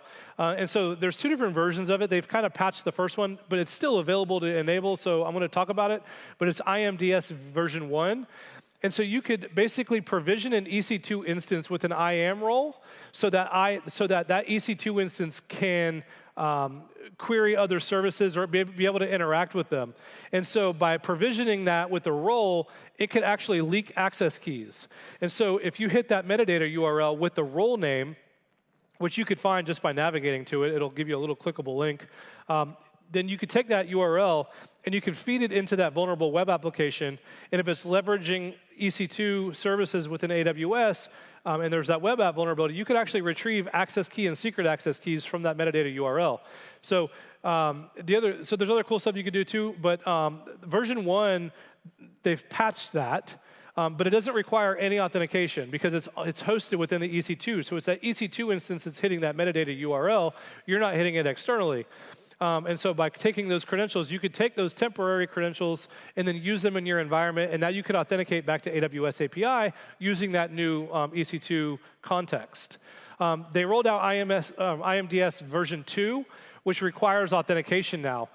So they're basically making it so that you have to make a web request to another URL that's on the metadata with a put, like a put action. And then it retrieves a token, and then you use that token as a header in order to retrieve the metadata. And when you do that, then you can still get the credentials. So if you compromise an EC2 instance where you have SSH access, you could just query and grab a token and then do the same thing. But this doesn't work against like web vulnerabilities unless you could change that put or change a get to a put. So anyway, but in a nutshell, that's what you're doing with the EC2. So stealing access credentials that you didn't normally have access to. Lambda assume role is another one that I see all the time because different services want to assume role, which is another way of saying, hey, I want to give someone else access to be able to consume the services or use the services. And so they create this assume role, and they use that asterisk that we looked at earlier. Well, you could just call AWS STS assume role with that role ARN if you have permission to do that. If it's a wide open asterisk, then everybody can. If it's tied to your user or your group or your role that you already have permissions to, you could actually execute the Lambda depending on what you have. And so if your permissions give you the ability to create a Lambda or to call a Lambda, you could use this assume role command, retrieve temporary credentials, use those temporary access key and secret access key to interact with that Lambda to do what you want. And so you could actually use this, and if you have the ability to create a function, and what you could do is you could put your own code and create that function, push your own code into that using the assume role temporary credentials, or if that, and then the other cool thing with that is if that Lambda has access to EC2 or any other services, you could pivot through that Lambda. So you write your code, you deploy it to Lambda, you use that temporary credentials to call Lambda to interact with the EC2 instance, and you can laterally move wherever that Lambda has access, because that's what we're looking for. And then you got what you need. The other thing you could do is if you have the ability to create instance profiles for EC2, you can literally just roll out your own new EC2 instance, attach your own key pair to it, and then just SSH into the box. I do this if I have this because a lot of times in the environment variables or the metadata that I looked at earlier, I'll have wide open database credentials. I'll have DBA credentials, but you can't interact with the database because the firewall is blocking external access. If you could create an instance of EC2 with the instance profile, you could assign your own SSH key, SSH into it into the EC2, and then use the EC2 instance to connect into the databases and do it that way for lateral movement or privilege escalation if you have credentials. And so another really cool one is Cognito. So Cognito is used a lot in IoT and mobile device apps. So the idea is that they want to be able to provision some sort of single sign-on setup where users can sign up with the AWS environment. So they spin up like AWS Cognito. They create a pool ID, and the pool ID is basically just it's a pool for users to be able to get identities out of. And what you could do is you could look for these pool IDs. So a lot of times they're leaked kind of in JavaScript that you can reverse engineer mobile apps and pull pool IDs out. The cool thing with these is these pool IDs can actually be used to get an ID using the AWS Cognito identity. You get that ID, and then you can actually retrieve credentials for that identity if you have the pool ID and it's misconfigured. And so by doing that, you'll get this JWT that's passed back to you for that identity pool, and then you could use that to retrieve those temporary AWS keys. And so now you're going to be able to authenticate as that Cognito. So depending on how they have Cognito permissions set up, you might be able to use that for a lateral movement or an escalation depending on the permission structure, but it's super useful. And so the other one that I don't see talked enough about is if you compromise an organization management account. So I told you earlier, if you've rolled your accounts into a management structure, you're using organizations, AWS organizations. And so that management account is used to provision new accounts in your environment that you could access. So if you think about it from that perspective, you have DevOps or whoever spin up a dev environment or a staging environment. Well, what ends up happening is when they create it through organizations, a new default role called Organization Account Access Role gets created in that child account. So in that dev account, that's created. And so what you can do is if you've compromised access to that management account, you can just list accounts. It'll give you a list of all the accounts that are children. You can take the account ID out, and then you can attempt to assume the role of that organization account access role that I have up here. And so by just changing out the child account, because that assume role automatically gets created because they want to be able to give people within the management account access to those child accounts. And so you can literally laterally move into a different AWS account by abusing how organizations are structured. So I recommend in this circumstance to change organization account access role, change that name because we're starting to look for that. And so let's talk about tradecraft right here. And so the idea behind our tradecraft is we want to do permission snowballing. If you know anything about Active Directory pen testing, a lot of times we're trying to laterally move into a machine on the Active Directory environment.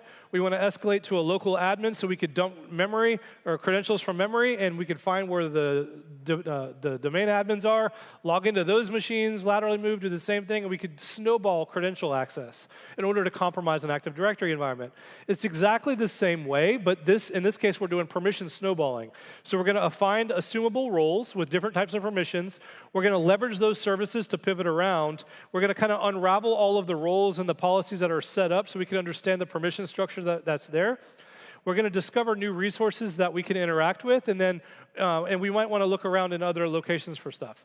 And so sometimes, like I said, you could leverage external AWS accounts. So depending on the permissions, if you start seeing asterisks, that's a good indicator that you can. Other times, it's wide open, but it's wide open to either the AWS account specifically, or groups or users within those. And so we want to make sure we can identify what we have access to and where we can go. And sometimes you don't even need creds. You could use the no sign request. I haven't seen that, but it's there. So starting out, situational awareness. The first thing you want to do is you want to understand the user identity that you have access to. So use STS get caller identity. That's going to give you an access. Okay, this is my username. I know that now.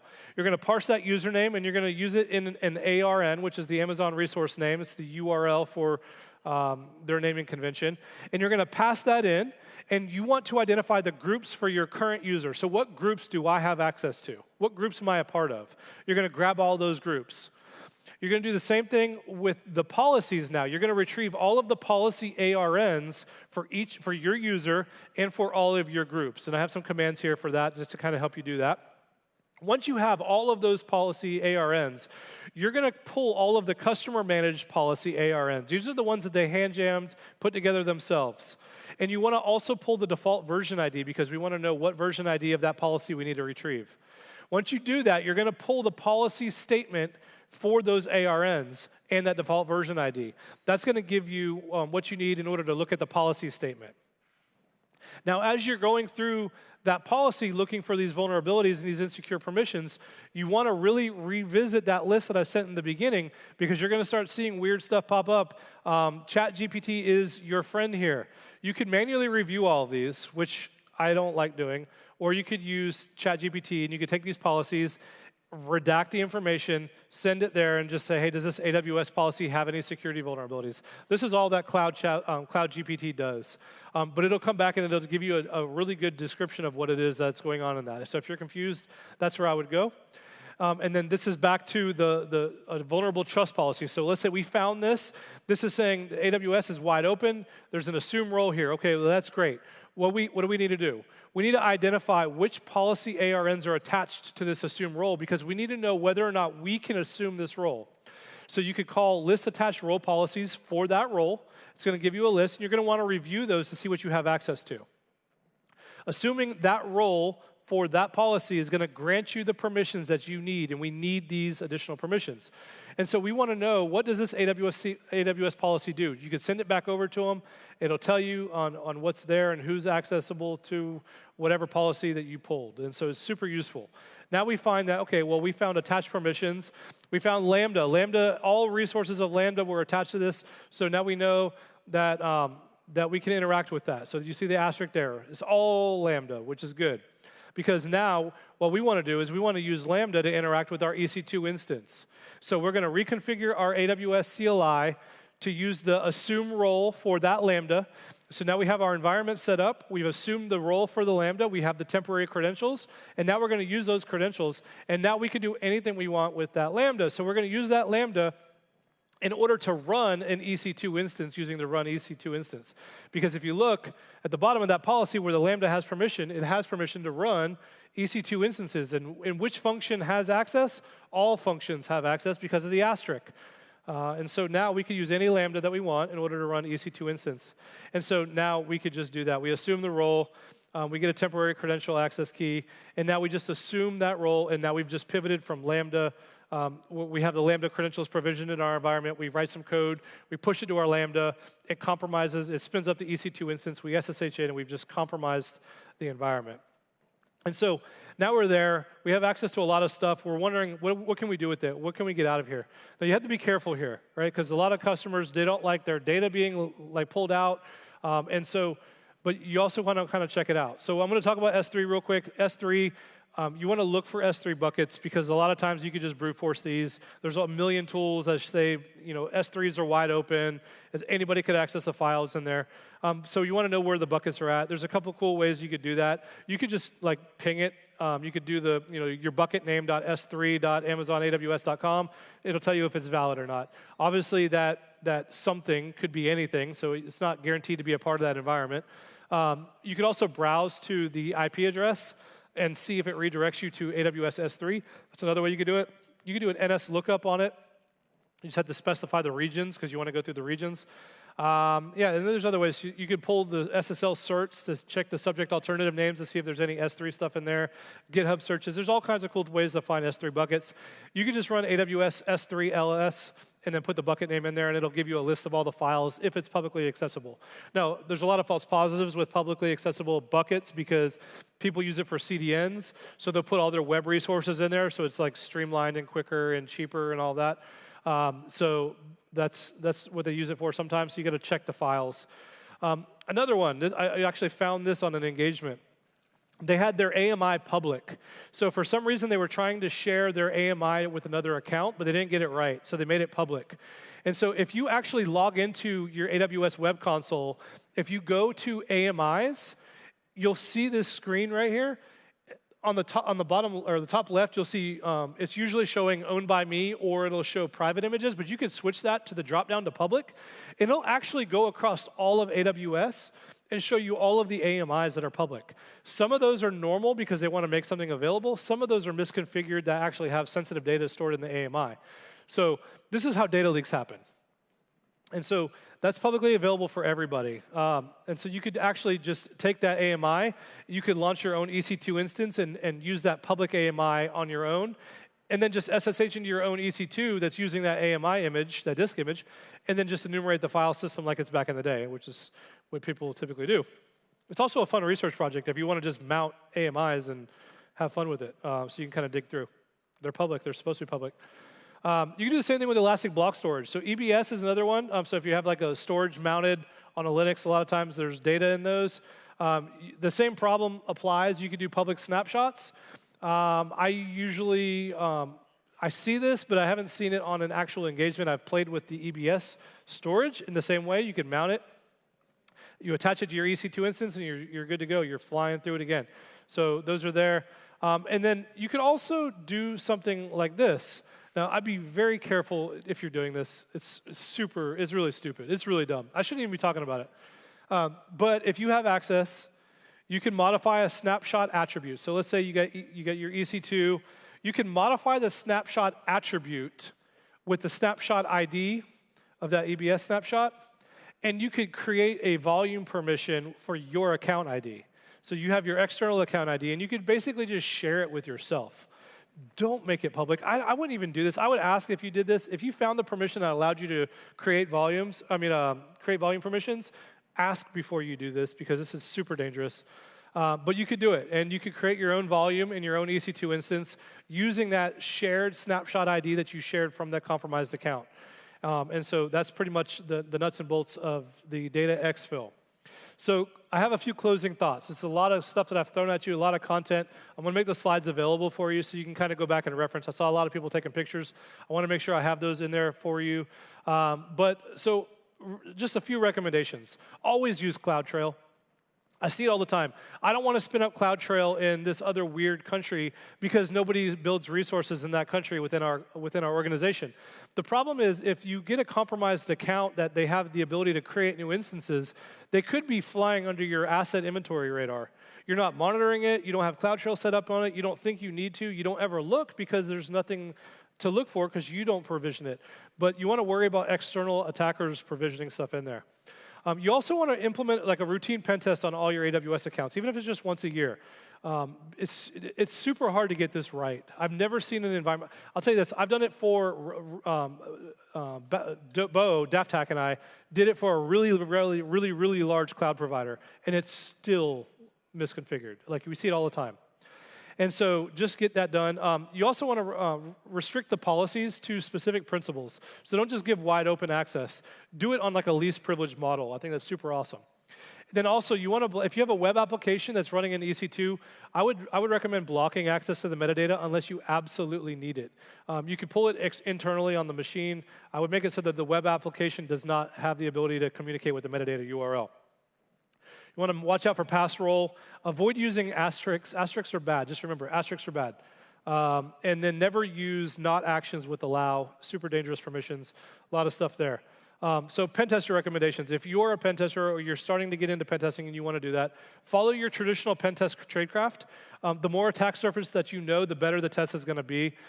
If you have a few accounts, you're good. Just discover everything that you can and dig into those policies. If you have a lot of accounts, run your scans using one-liners and for loops and do what you can to get the best wide net cast and then kind of reel it in. There's a lot of cheat sheets out there for one-liners. I create my own in Obsidian, so I do the same thing over and over and over, so I take those command lines and I'm always kind of looking. It speeds stuff up. I've wrote some tools that kind of help, but it's much easier to keep cheat sheets. And it's a really great time to start. So cloud is still such an untapped pen testing world. So if you're getting into offensive security and you're entertaining cloud, AWS, pick your platform or pick all of them. I mean, you could do all of them, but pick your platform and get on it because, I mean, ChatGPT is really making it super easy to streamline the knowledge base. So you could kind of use it as a tool to aid in the pen testing to learn. If you don't know the technology, it's okay. Just go to ChatGPT. What is this service? It'll give you all the details. So it's super valuable there. Last thing, I got two more things. This one is, so this is Offensive Tradecraft.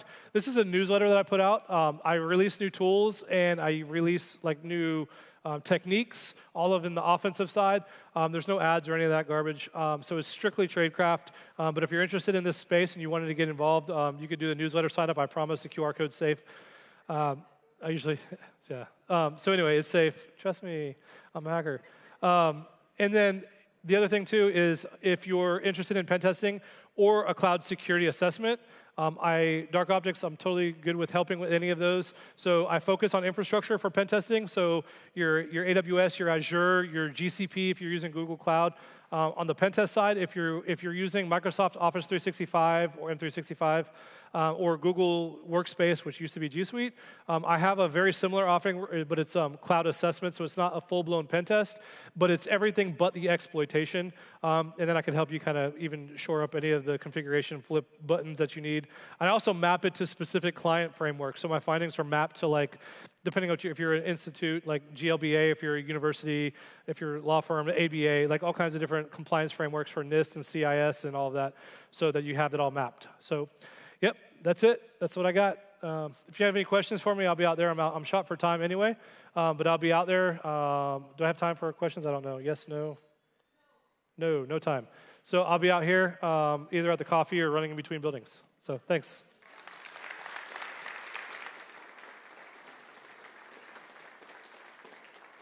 All right.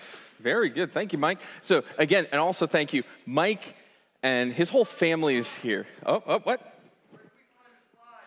On the internet. Yeah, so, No. So you stay ready on Twitter. I'm going to release them on darkoptics.com and then probably BSides. Yeah, we'll put them in the Discord if you send them through. Yeah.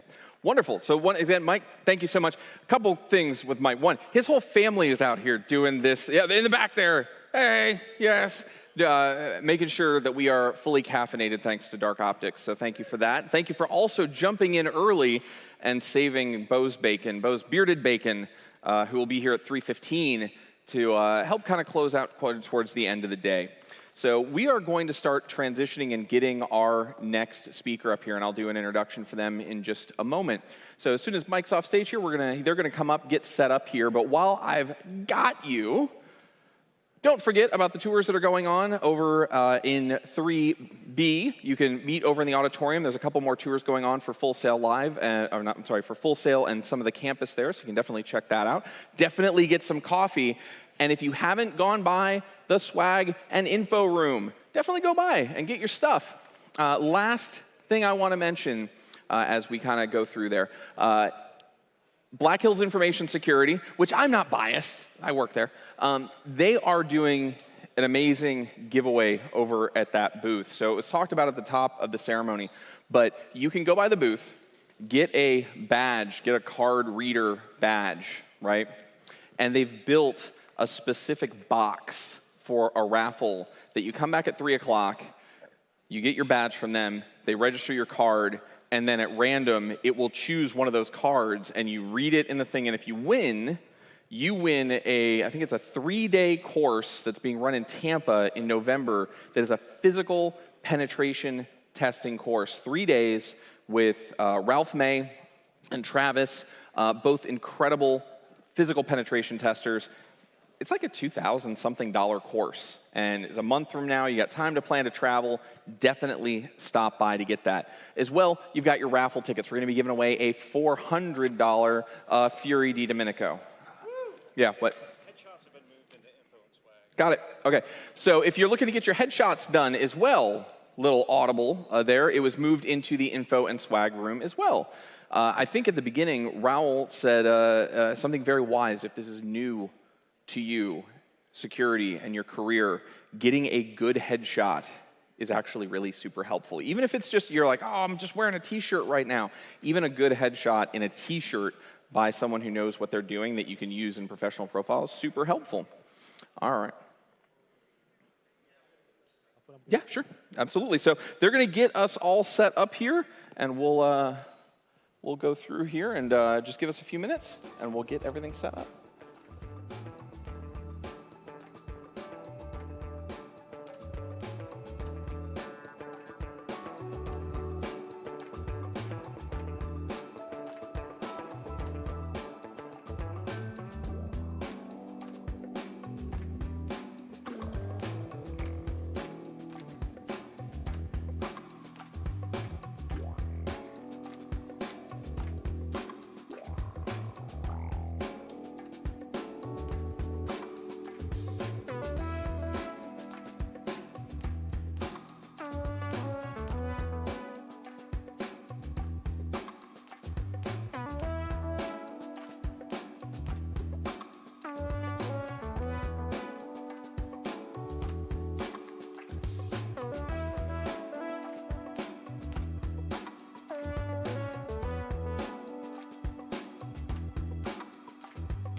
I was like, I love it. I was like, I get walk-on music? I don't deserve walk-on music, but I get walk-on music, so that's great.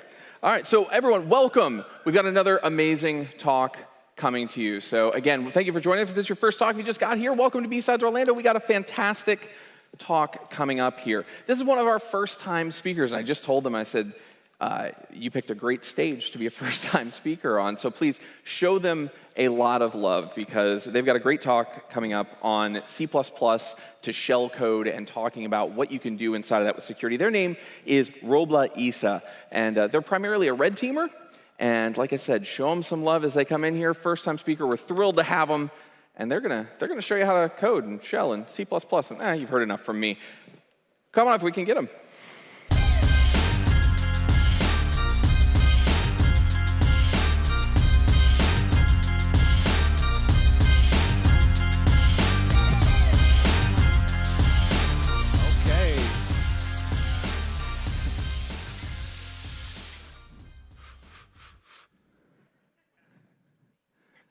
All right, how y'all doing? Thank you for having me. My name is Roble Issa. Today I'm going to be talking about using C++ to compile shellcode. So who am I? He is I and I and him, minus the hair. I do not have a cool handle, but I am a red teamer despite that. I'm also currently working as a red team developer specifically. I'm a husband and father. You can hear my son crying right now, right there in the back row. And yeah, and I just want to say, I am a self-taught programmer, so for those of you who are trying to find your way in, just keep grinding, stay motivated, stay curious. All right, so what we're going to cover today is going to be position-independent code, which is essentially my way of describing shellcode compiled by the Microsoft compiler or Clang or whatever compiler.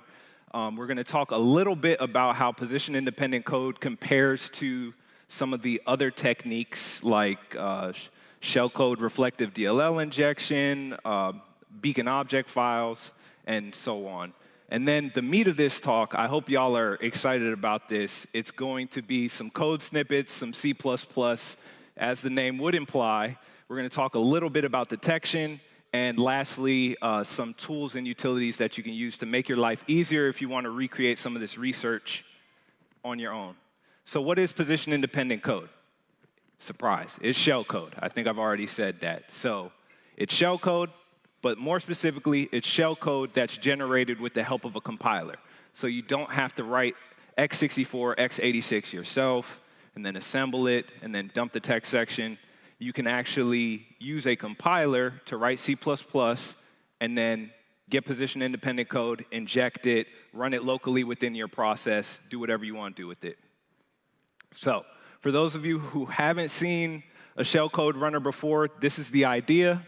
Essentially, we have a buffer of bytes that represent our CPU instructions, and then we can take that buffer of bytes and treat it as code. So in this little C shellcode runner, we actually are just casting these bytes to a function signature.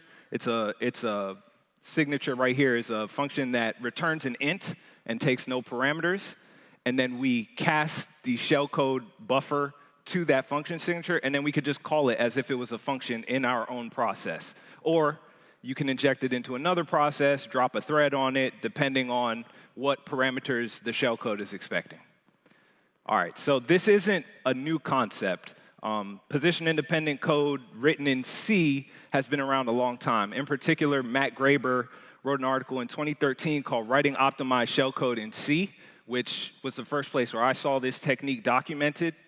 There's a lot of other great research. Hajar Razadeh, who has great projects in general, has a paper on VX Underground talking about this methodology in great detail.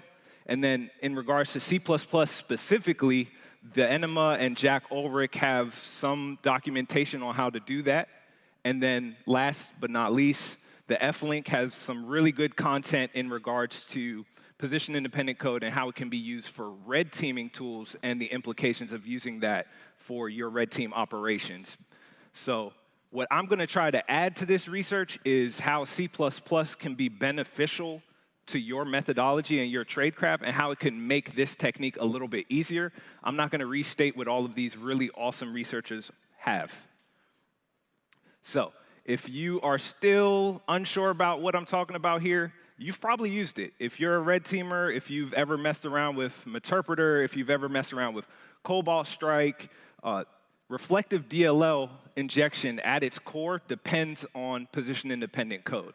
So the way reflective DLLs work is that they have an exported reflective loader that's written in position-independent code. So you can inject your DLL into another process without knowing where it's going to be allocated. Then you can drop a thread or pass execution to that loader, and it'll figure out where it is, and then it will do the loading of the payload. So to do that, you need to have position-independent code because you don't know where your payload is going to reside in memory. So comparing position-independent code to some other techniques for having modular tools for your red team framework, SRDI, which is the same as reflective DLL injection, except it's all shellcode. You're wrapping a PE in shellcode and position-independent code. You have a loader, it'll run. Beacon object files are similar, but slightly different in the fact that you're compiling down to an object file, and then you're using a loader to load that object file. So it still has relocations, and it has to be a single object file. Position-independent code doesn't have the limitation of a single object file, but it's not a full PE. So in a nutshell, this table should help describe some of the benefits and cons in each of these techniques. If you're using SRDI, you're going to have a full PE in memory. So you're going to see a heap allocated memory region, and you might see the MZ bytes, you might see PE headers in there, which is very suspicious. So that's why I put an X. If you're a red teamer, if you're a blue teamer, that's a check. And another key point is loaderless. So when we're using shellcode, we don't need something to handle relocations, to figure out where our code is in memory. We can just get the CPU pointed at our instructions, and it'll run.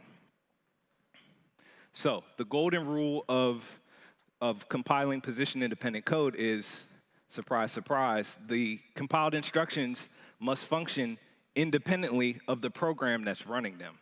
So what that means in practice is that you compile a PE, it has all of these sections, and we're going to grab the text section, and it should be able to run on its own without having any references to other sections that were compiled into the portable executable. So that means no load time imports. So if you use the Windows API, you can't just reference like message box how you normally would, because that will get linked into your executable. Your position-independent code doesn't know how to find that at runtime. So you actually have to do that yourself. You can't have string literals because those get put into our data, so those are read-only strings. So if you have a string in your code, that'll also break position-independent code, because when you're executing, it'll try to access that string, and you'll get an access violation because that our data section isn't actually where it expects it to be. You can't have globals for a similar reason. Those usually get compiled to the .data or .bss, depending on whether they're initialized or uninitialized. And relocation, so essentially, when you use the Windows loader, it'll figure out, are these addresses absolute? And then it'll make adjustments based on the preferred base address and where it's actually loaded. So it'll fix those up once it gets loaded by Windows. And we can't use those because we're not being loaded by Windows. We're just dropping execution there. So the secret sauce. So to build a position-independent payload, that means you can't use the C runtime, which has a lot of useful functionality that you probably use without thinking about in your code most of the time. Intrinsics that are provided by the C runtime would be things like string length, memmove, memcopy, memset, things like that you have to provide to the compiler yourself because we're not linking in the runtime, because that pulls in imports that our shellcode won't be able to find at runtime. So we have to manually resolve imports, and I'm going to be talking specifically about x64. So on x64, there are instructions which require the stack to be aligned. So you need a small stub to make sure the stack is aligned before you jump to your shellcode so that you don't get a crash if you call one of those special instructions. So down here, we're going to compile. and link in 2 separate steps. We have to specify an entry point, and then we dump our text section.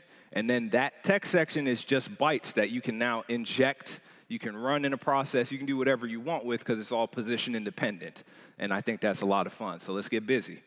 So how you manually resolve imports relies on the fact that all processes on Windows have what's called the process environment block. This is what it looks like in WinDebug.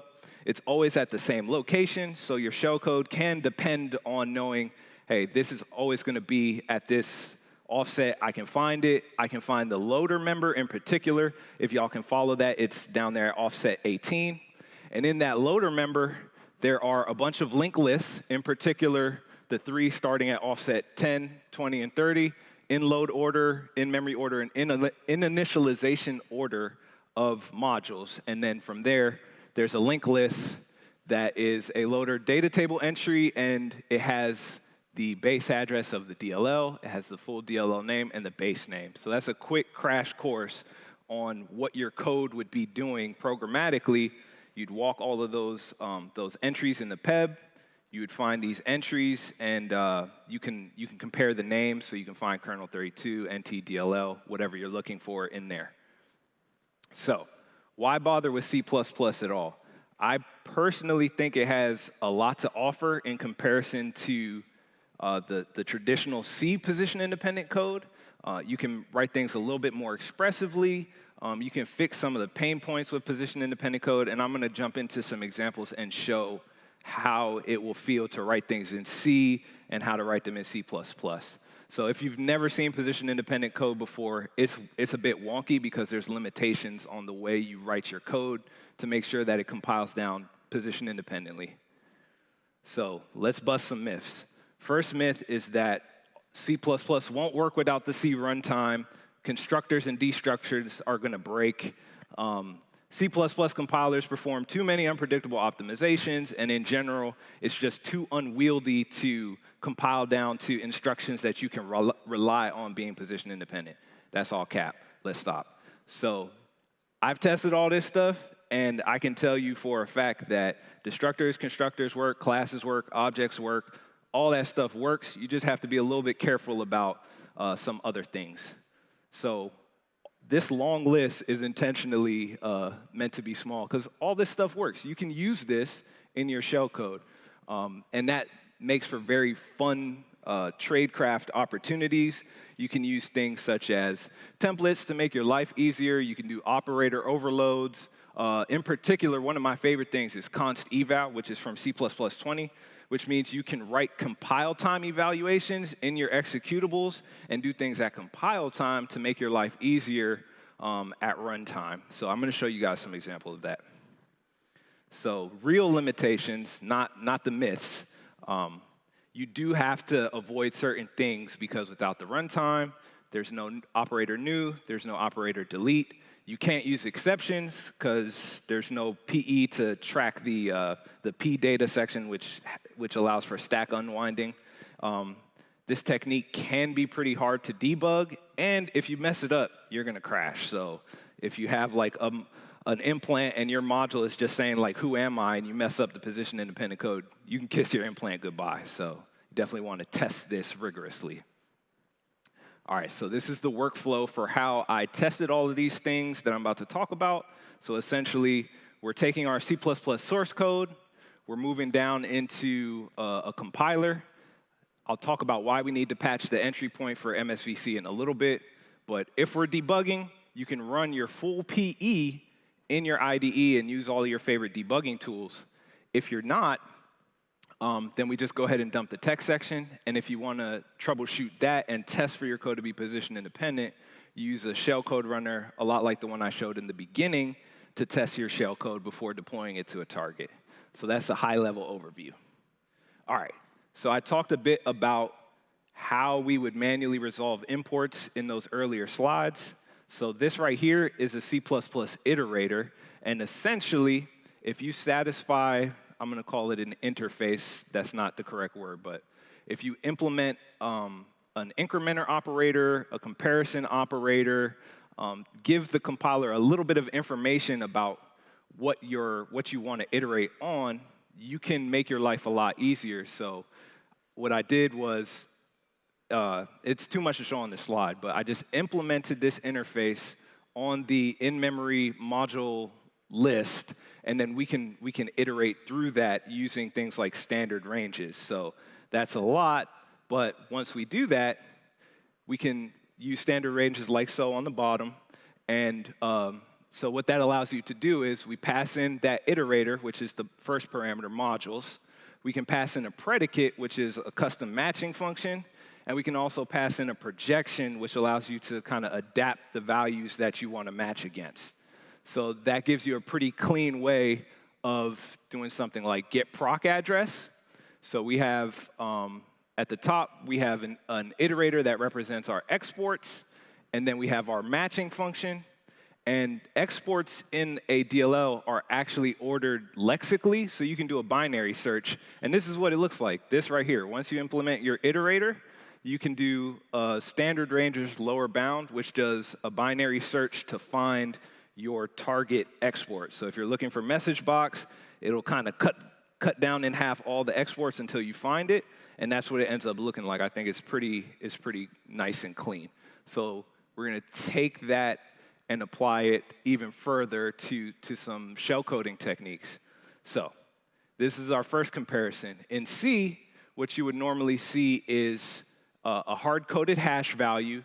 So that's either going to be passed in on the command line, or it's going to be generated by an external script or something, so that the shell code can compare to the exported function and see when it's found it without using a string. So you can see it's that integer. So if you wanted to find kernel 32 using like a ROR13 hashing algorithm, you'd have to process that and embed it in your code. So one, that's error prone. Two, it's very tedious. And three, in C++, this is what it would look like. You can use a constant eval function. So in this case, I'm using a closure to have a compile time function return that executes at runtime. So now we don't have to pass in that hash value ourselves. We can actually just do this function signature down at the bottom. You say get module by ROR13, and you pass in your string. And at compile time, that kernel 32 string is going to be converted into that hash that we have up at the top. And you don't have to deal with that at all yourself. The compiler will do all that conversion for you. And I think that's pretty clean. Another advantage of this signature is, as you see, I have by ROR13 in there. You could switch that out to be whatever hashing function you want. And it's just really easy to plug and play that way. So continuing on, another issue with, not an issue, but just a pain when writing position-independent code is, since you're doing things dynamically, you have to embed all of the type definitions of the functions that you plan on using at runtime. And you also need to cast your bytes to match that function. So essentially what you end up with is a type def like this, and then you cast your function. So I should say, up here at the top, I'm just using the traditional get proc address to get a pointer to load library W. Then in C, I'm defining the type definition of load library W. So you could mess that up, right? You might fat finger something. You might get a definition from somewhere that doesn't match the latest version of Windows as like a hypothetical scenario. Then we're casting that load library pointer that we got from get proc address to that type definition, and then we could use it like a normal function pointer. However, in C++11, they introduced this decal type keyword, which allows you to deduce the type of a variable, and then we're just going to cast that function pointer to the type of load library W all in one go. So you don't have to have the type definition. You're not going to fat finger anything. It's all clean and in there. As long as you have the windows.h header imported and the compiler knows, hey, I'm aware of this definition, you could do that all in one go. You don't have to have that type def there at all. You can completely skip it. So combining what we've talked about so far, which is the iterators, which take custom matching functions, and that decal type keyword, we can come up with some pretty clean signatures. So this is how I'm doing it now. We have our custom get proc. which is a template function. So it's taking in the type of load library W, and then we're going to search in kernel 32 for a ROR13 that matches load library W, and then it'll automatically cast LLW to that function type all in one go. So I think that's a lot cleaner. The only issue is you still have in the template parameter, it's the decal type, so you have to type load library as a symbol and then as a string. And I didn't really like that, so I ended up using a little macro. So what you get down at the bottom is what I think is a super clean signature. You can get proc address, module, then you're passing in the symbol instead of the string, and then you pass in your matching function. So you could just say get proc address, the symbol, and whatever hashing algorithm you want to use, and it'll automatically cast it for you, and you're off to the races. I think that's pretty sweet. So error handling in C++, there's, I believe it's C++ 23 introduced standard expected. Since our shellcode can't handle exceptions, this is an alternative. Standard expected, if you've written any Rust, it's kind of like an enum, so you can pass back one of two types, an expected type if the function succeeds, or an unexpected type, so you can actually return error codes instead of null pointers. Like if Windows returns you a null pointer, you don't really know what happened until you call get last error, and then you have to figure some things out for yourself. In our custom code, we want to have more information about whether or not we were able to find a process. So standard expected here is essentially saying we're doing get module handle by ROR13. Did I actually get an H module, or did I get an error? And if you received an error, you can return that back to the caller, or you can unwrap it, and basically that dereferencing syntax down there is how you unwrap. It's a little bit, I don't personally like that, but it works well. Dot value is another way of doing it, but that could throw, so that's why I prefer this dereferencing overload to get back the expected value. Okay, another big pain point of writing position-independent code in C are stack strings. Hands up if you've ever had to write a stack string. Did you want to take a sledgehammer to your apostrophe key? Because I definitely do. I hate this. You have to write everything as a char array, or char array, however you want to pronounce it, and you have to declare each individual character of the string that you want to use so that it's built on the stack. The reason people do that is because it compiles down to move instructions from immediate values. So they're just, each byte is getting pushed onto the stack from an immediate value. I'll show a little example of that. With C++ 20, there is an introduction of literal template operators, which allow you to have like custom suffixes for string literals. And we can use a compile time literal operator to use this signature down here. So we just add this underscore stack to our string. And basically, that's going to ensure that we have the same exact thing up here, a char array defined at compile time that we can use later that's initialized directly to the stack in the same way. So in my testing, I found out that that doesn't really work that well, even though that's the traditional way of doing that. And that's because maybe I'm on like a later compile version or something, but if you have a string longer than 16 bytes, well, hang on, let me show you first. Without optimizations on, it works fine. These are the immediate values being moved to the stack like I was describing earlier. So each byte is getting moved one at a time, 5-4 being capital T, lowercase h being 6-8. Each one's getting moved onto the stack, so you don't have a string in your R data section at all. That's how people have traditionally avoided that.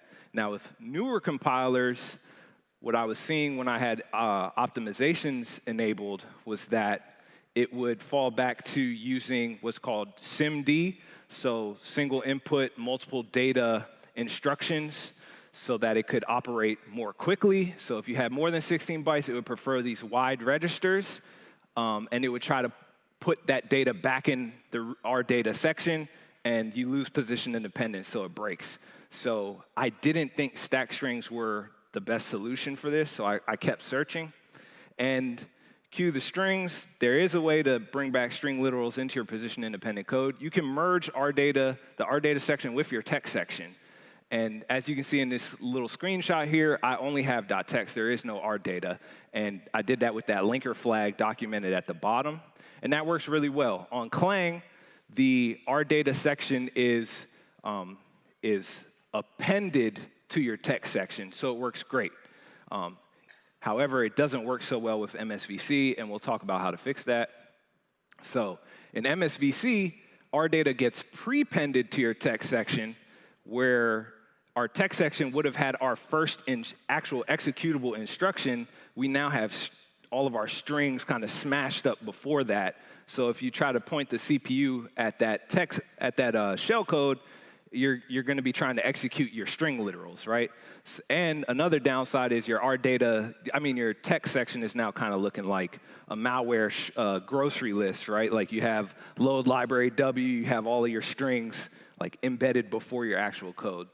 So the way I fixed this was to make a dedicated jump section, which I prepended to our data, and then you prepend our data to your text section, and essentially then you get this little padding, this little 0 padding at the beginning of your text section, and then we just patch in our expected entry point, so we're just jumping down at the bottom. You can see those bytes disassemble into a jump instruction to jump to our PE's entry point, and we're back in business. So now we can just use strings the regular way. This isn't a new technique. I'm just trying to highlight something that's very useful for writing shellcode in this manner. And then we can take another concept. I'm going to give credit to Evan McBroom for this. He documented a way to use compile time pseudo-randomness. So you can actually have your compiler provide some randomness for you. You can XOR encrypt things with a random key. And I took that idea and adapted it to that custom string suffix that I showed you earlier with the stack _stack variables. And then in my test, I just seed the randomness from the build system, whereas he was using like the line and file name in his sample. So what we end up with is something I'm calling go-go strings. I think this is a lot of fun. So in our shell code that we're writing in C++, we can actually have a string literal, and then you add on that little _XOR suffix. So this string was XORed at compile time. At compile time, that string is converted to something that's not readable. So in your shell code, it's just random bytes. Then at runtime, I have a custom conversion operator that takes our XOR buffer and decodes it or decrypts it with the random key at runtime. So when we cast it to a char pointer, it is then decrypted. And then you can see I have this little scope right here where I'm taking advantage of destructors in C++ so that when this decoded variable goes out of scope, it actually wipes itself. And you can do this all in one go, which I think is pretty sweet. So down here, we have the user32 variable. So we're calling load library with user32.dll _XOR. And this is all in line. This all happens in one line. It's XORed at compile time, decrypted when load library needs to have a char pointer, and then as soon as we're done using load library W, that string is then wiped all in one go, and it's all in your shell code. So this is an example of that, a little quick video demo to kind of illustrate this a little further.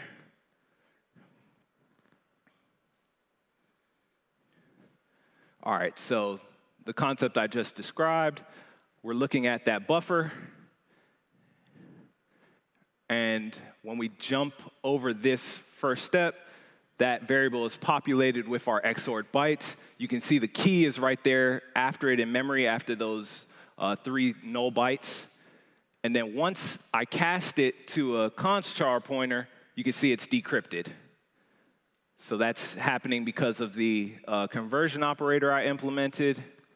And then once we get to that lifetime, which I'm highlighting there, and we move out, the variable goes out of scope, and it gets wiped. So I'm going to continue on, and we'll see how that all happens in line in one go, which was really important to me. I didn't want to have extra lines and stuff, so I'm just jumping through a couple breakpoints, and then we can see, once I drag that up to the memory view, we can see everything is encrypted, and then load library W is going to execute, and as soon as we leave that line, it's wiped. And you might be like, okay, well, user 32 probably broke, but no, actually, it didn't.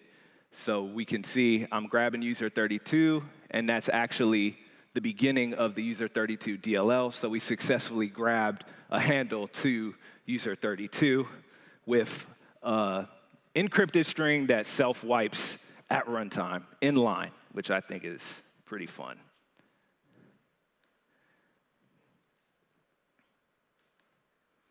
So this is why I'm calling it go-go strings, because it kind of reminds me of like go-go gadget.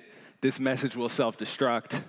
You know, by the time somebody actually starts investigating or looking to see what those strings were, they've already been wiped. You got to catch them right when they're being used, which is probably feasible with a well-placed breakpoint.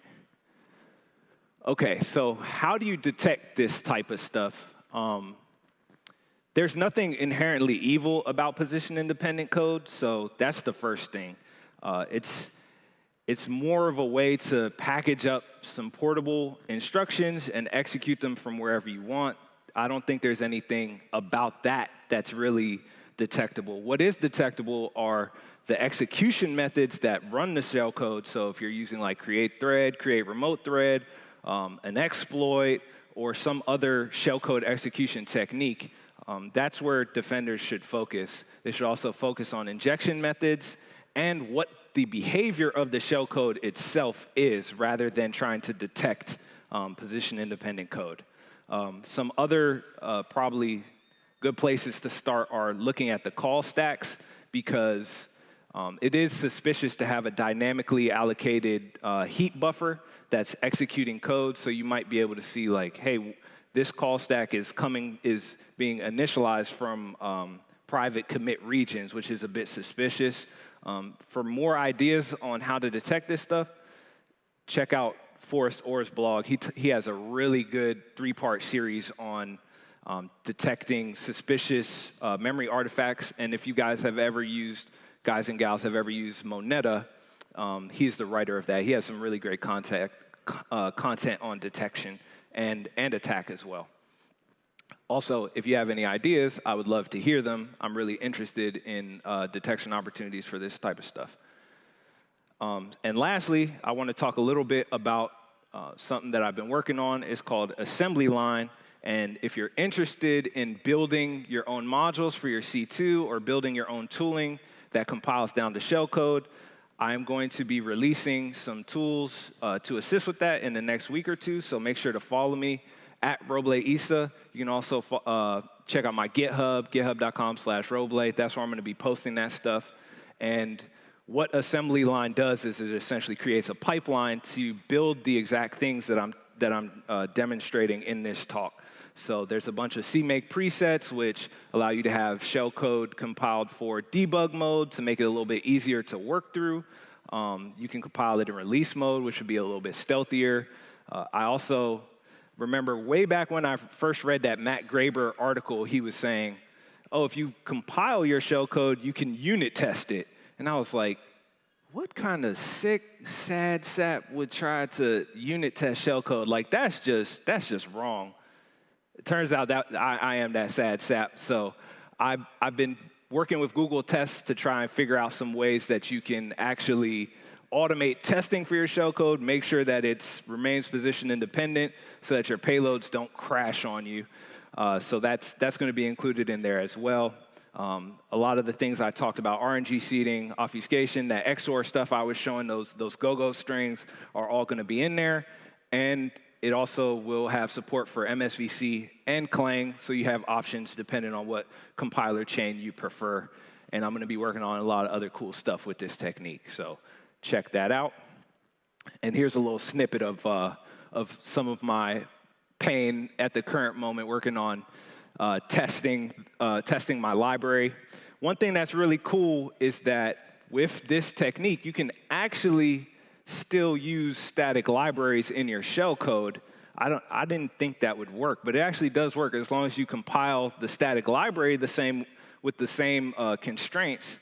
You can then use a static library in your position-independent code. So it's actually very extensible and modular. So what I'm doing here is testing my position-independent code helper library with all of those XOR strings and everything, and I have a bunch of unit tests to make sure that stack strings aren't breaking, and I can kind of toggle compiler flags on and off and see like if I still maintain position independence. All right, that's all I have for you today, so thank you very much.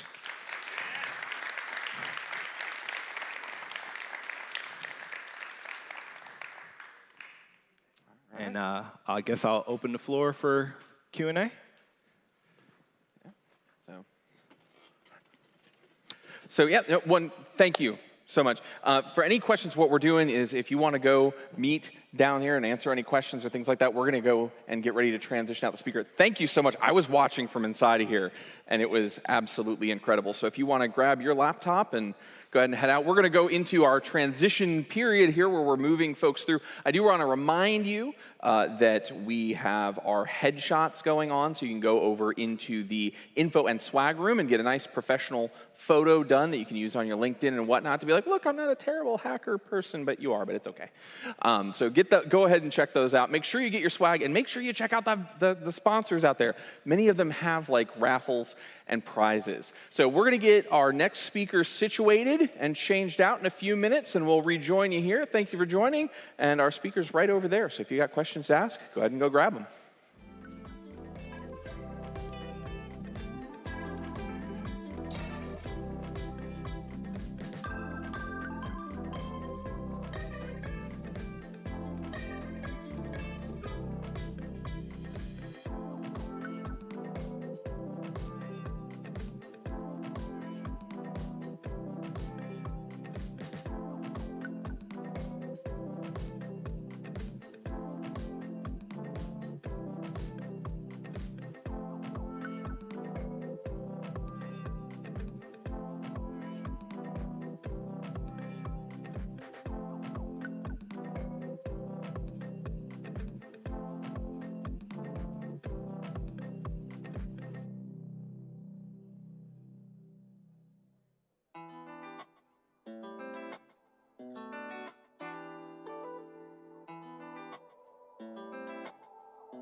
Hello, everyone. Welcome back to Track 1. If you are here for the first time, welcome to BSides Orlando. We're thrilled to have hello.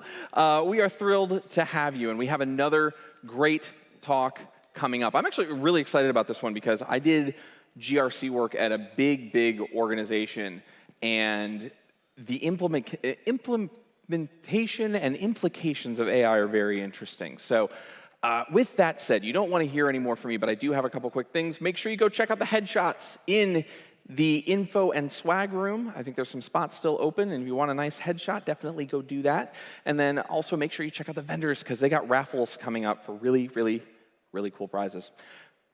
That's enough of the show notes, I think. I would like to welcome to the stage our next speaker, who's going to be talking to us about Control GRC plus Alt AI, leveraging AI in your GRC. They are with a company called Cyber. Allow me to welcome to the stage Jordan. Jordan.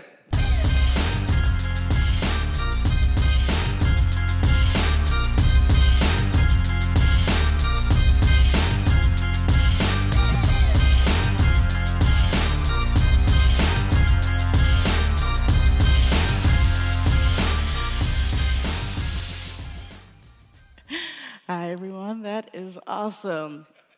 Thank you all for coming out to my talk. I really appreciate it. As Ian did the introduction, this talk is about using artificial intelligence for your governance, risk, and compliance program. So the approach I've taken to this talk is that you're a beginner, maybe you're transitioning into the industry that you don't know what governance, risk, and compliance is. So I'll do a deep dive into that, and then give you some tools you can use, how you can leverage AI, and go from there. So as Ian said, I am Jordan Barrett. I go by Jay. I am the CEO and founder of Cyber Security Group and also TCP Cybersecurity Plug. The best way to contact me, communicate with me, fastest way to get me is on Twitter at JD Barrett. And also, if you have any questions after this talk or ever want to reach out to me, you can also find me at hello@cybersecurity.com. So why this talk is really important to me, I've been in the GRC space for 8 years now. I specialize in building and maturing security programs, specifically in the governance, risk, and compliance space. So if you're in that space, oftentimes an organization doesn't have a GRC program, or if it's a larger organization, their GRC program is not developed, right? So that's why I wanted to give this talk, because lack of resources and also how to better help our roles.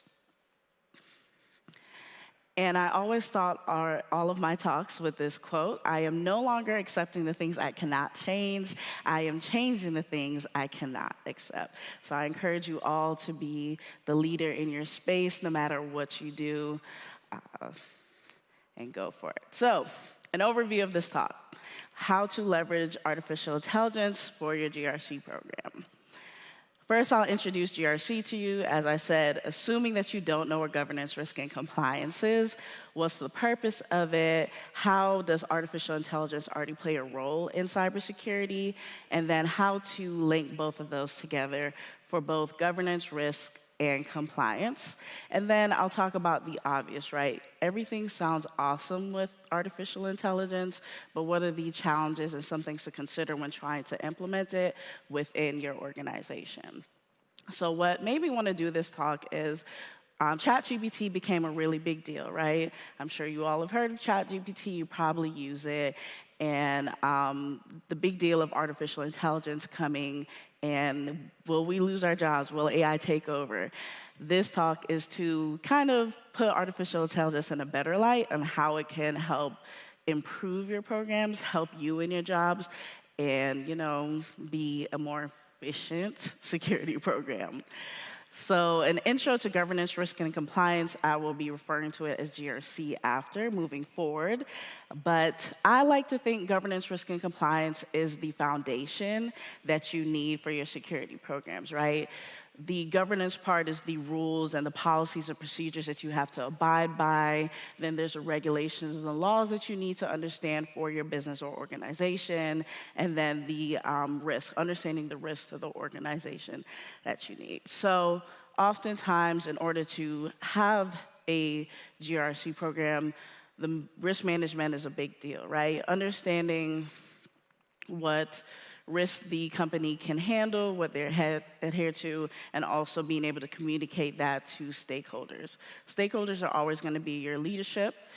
They are going to be your buy-in individuals. You need to be able to tell them what your risks are, how we're going to mitigate them, accept them, transfer them in order for the business to meet either business goals or any strategic plans that's coming up.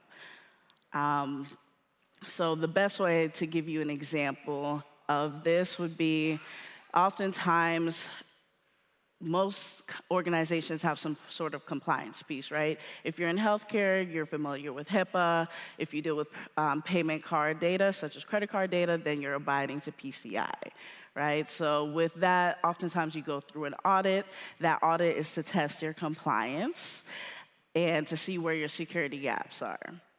Once you understand those security gaps, oftentimes that involves the governance piece. You're going to need a policy that goes in place, a procedure that goes in place to kind of mitigate those risks and to meet compliance for that. So now we're going to shift into artificial intelligence and how it's already been in cybersecurity. If you're not familiar with what artificial intelligence is, it is a way of teaching computers how to be human-like, how to make human decisions based off of patterns, right? The purpose of artificial intelligence, it can use a large subset of data, and based on that data, it can start doing predictive analysis for you, and it makes your life easier. We're already using artificial intelligence in cybersecurity. Oftentimes, that's through threat detection, IT asset management, vulnerability management, and audit compliance. The biggest artificial intelligence tool, I will say, is probably your SIM tool, right? If any of you all work in security operations, the SOC, that SIM tool is doing automatic detection, threat detection for you, and a SIM is going to be your security information event management tool, if you're not familiar with that. So when it comes to threat detection, right, if you're using artificial intelligence, a tool for that, that enables swift detection versus your MDR company, you're going to have to wait for them to respond to you versus the alert going off automatically, right? Reducing the human error. So maybe this analysts have seen this, alert before. They think it's a false positive. The artificial intelligence will be able to kind of sift out those human errors. Scalability on a larger scale and performing continuous monitoring of any risk to the organization. IT asset management, to be able to enhance your IT asset management, right? If you're using AI, it will be able to detect all the assets that you have in your systems, and then it can pop up, hey, you have this asset, you've had this asset for a while, you maybe haven't used it for 10 years, do you still need it, right? And that comes into also with the software license maintenance. If you're only allowed 500 licenses, it will be able to tell you your licenses are expiring or you're hitting that threshold or things like that. And also maybe software is becoming end of life for your asset. That's a way to kind of, streamline that process, right? If anybody here has done asset management, it's a very painful process, and it is the most tedious process to figure out what assets you have within the organization. The next one is vulnerability management. So being able to automate your vulnerability scanning. I am in the PCI realm, and you have to do quarterly scans for PCI. It would be awesome just to have that scan be run automatically, and they have organizations that do that for you. Vulnerability prioritization based on those vulnerability scans, using AI to be able to determine, based on that risk score for that vulnerability, which one needs to be patched, which one needs to be addressed sooner, which one can be moved to the bottom. That goes into patch management and continuous monitoring. When it comes to audit compliance, automated compliance check, anytime any new regulations start, you'll be able to determine where you are as an organization and then map that to any new compliance that's coming out. Once again, PCI is an example. PCI is updating. So they're on version 4.0 now. You can see based on PCI now, what the organization looks like and what you need to do to meet those gaps for the next one, right? Regulatory mapping and obviously risk assessment analysis. So now that I've talked about how AI is already implemented into your security programs, I want to specifically talk about the governance, risk, and compliance piece, right? How can this help you? In my day-to-day life as a GRC manager, I have to deal with policies, performing continuous monitoring, and legal and regulatory updates. I am a one-person team. Right? Using artificial intelligence will help you to kind of, one, make up for those lack of resources. Oftentimes, we don't have the budget to hire an analyst or someone under us, but maybe it's more feasible to have software that can do that for us, right? So policy management, that's a big deal to me. Annually, I need to update my policies. If I had software that would just remind me when the policies need to be reviewed, or, okay, this regulation's coming up, this policy doesn't talk about the specific regulation, artificial intelligence will be able to help you with meeting those gaps and moving that more feasibly, right? Also with policy governance, same thing, version control, and communicating policies. My favorite thing, a tool that I use is called Logic Manager. Once a new employee starts, we use Logic Manager to attest to new employees to attest to our policies. That's a simple automation. I kick that off to my employee. They read the policy, they attest that they read it, and that's made my life easier, right? I don't have to bother HR anymore to do that in the orientation training, things like that. Continuous monitoring, so being able to monitor our controls. I am very audit heavy. Once you do PCI, HIPAA, things like that, you have a set of controls that you need to make sure you maintain quarterly, annually, things like that. So if you have a tool that is able to assist you with that, automatically sending out notifications to the risk owner to attest, provide evidence, things like that, then you would be able to have an automated score of what you're up to date with. Maybe you need to follow up on things like that. Versus, as a risk manager, personally reaching out to risk owners is very frustrating and very hard work. So I think an email, a little bit better. Having it automated is awesome. And I put the email reminder for daily so that they don't ignore it. Some tools and examples of what you can use for governance and compliance would be IBM Guardium, CyberArk, Splunk, Palo Alto, Fortinet, Qualys. Fortinet and Qualys are specifically for kind of like your vulnerability scans, things like that. This is not sponsored by them, so please research and use at your own risk. This is just to give you an idea of what you could possibly use for this. So now we're going to go into the risk management piece of governance, risk, and compliance and how it can assist. And risk assessments are a big deal. Vulnerability management, third-party risk management, and threat detection. So for risk assessments, oftentimes you perform a risk assessment every year, as you should be performing a risk assessment every year. If you're not, getting a tool to assist you with that, putting all of your controls in there, putting your policies in there, it already has an understanding of what your maturity looks like to be able to kind of automate the, at least report for you or a dashboard for you so you can see where you're at when it comes to the risk for the organization, right? And based on that, you can use the dashboard from your tool to be able to report to senior management. And you'll be able to see how you're mitigating those risks, how you report back each quarter, hey, we've reduced risk by 10% this quarter, X, Y, and Z.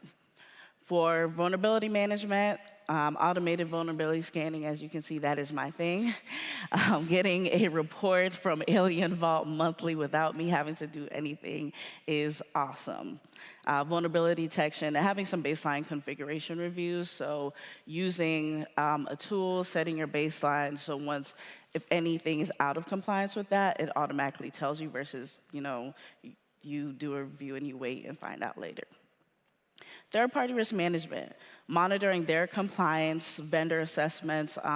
There's tools you can use to send out your vendor assessments, kick up your vendor assessments in there. Any questions you want to ask your vendors, once they're onboarded, you can implement that into your third-party risk program. It sends to them, they fill it out, it comes back to you. It can give you an automatic score, and that can help determine to, especially senior leadership, do we want to work with this organization, right? It gives you a holistic view of what their security looks like.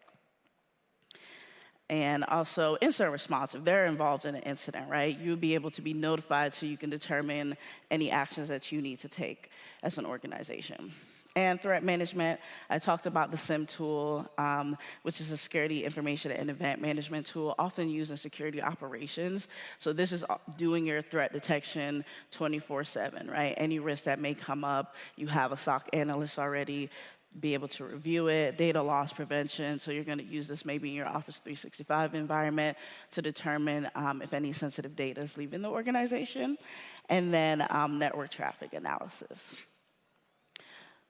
Tools that I would suggest are Keynote, Darktrace, Wristwatch, BitSight, and LogicGate. Once again, I'm not sponsored. Please research what would best work for your organization. So now I've said all the awesome things that you can do with your GRC program in AI, right? Now let's go into the realistic parts of the challenges of using these things.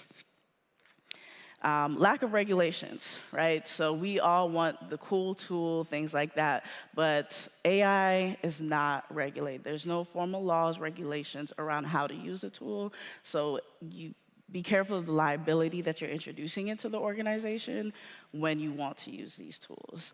Bias, right? There's no way to avoid discrimination while using AI. And we're talking about governance, risk, and compliance tools, right?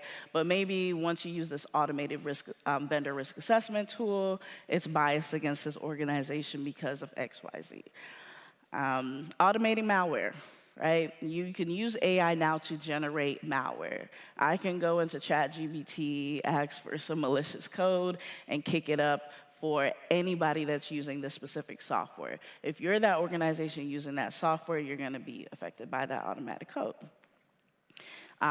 Safety, like I said, manipulation of AI data sets, similar to being able to generate malicious code. And then also privacy risk. So privacy is a big deal. There's quite a few data privacy laws for the US outside of the GDPR for the EU and the UK's privacy law, China's privacy laws. We have the CCPA, we have Virginia, we have Colorado, Washington, and many more states are coming up with their own. But, making sure to not process, store any personal identifiable data that you don't necessarily need or shouldn't be putting into there, right? And then reputational damage, always that third-party risk of using a software and solely depending on that software just to do everything for you, because nothing is perfect. The biggest challenge that I didn't put on here, can anybody tell me what it is?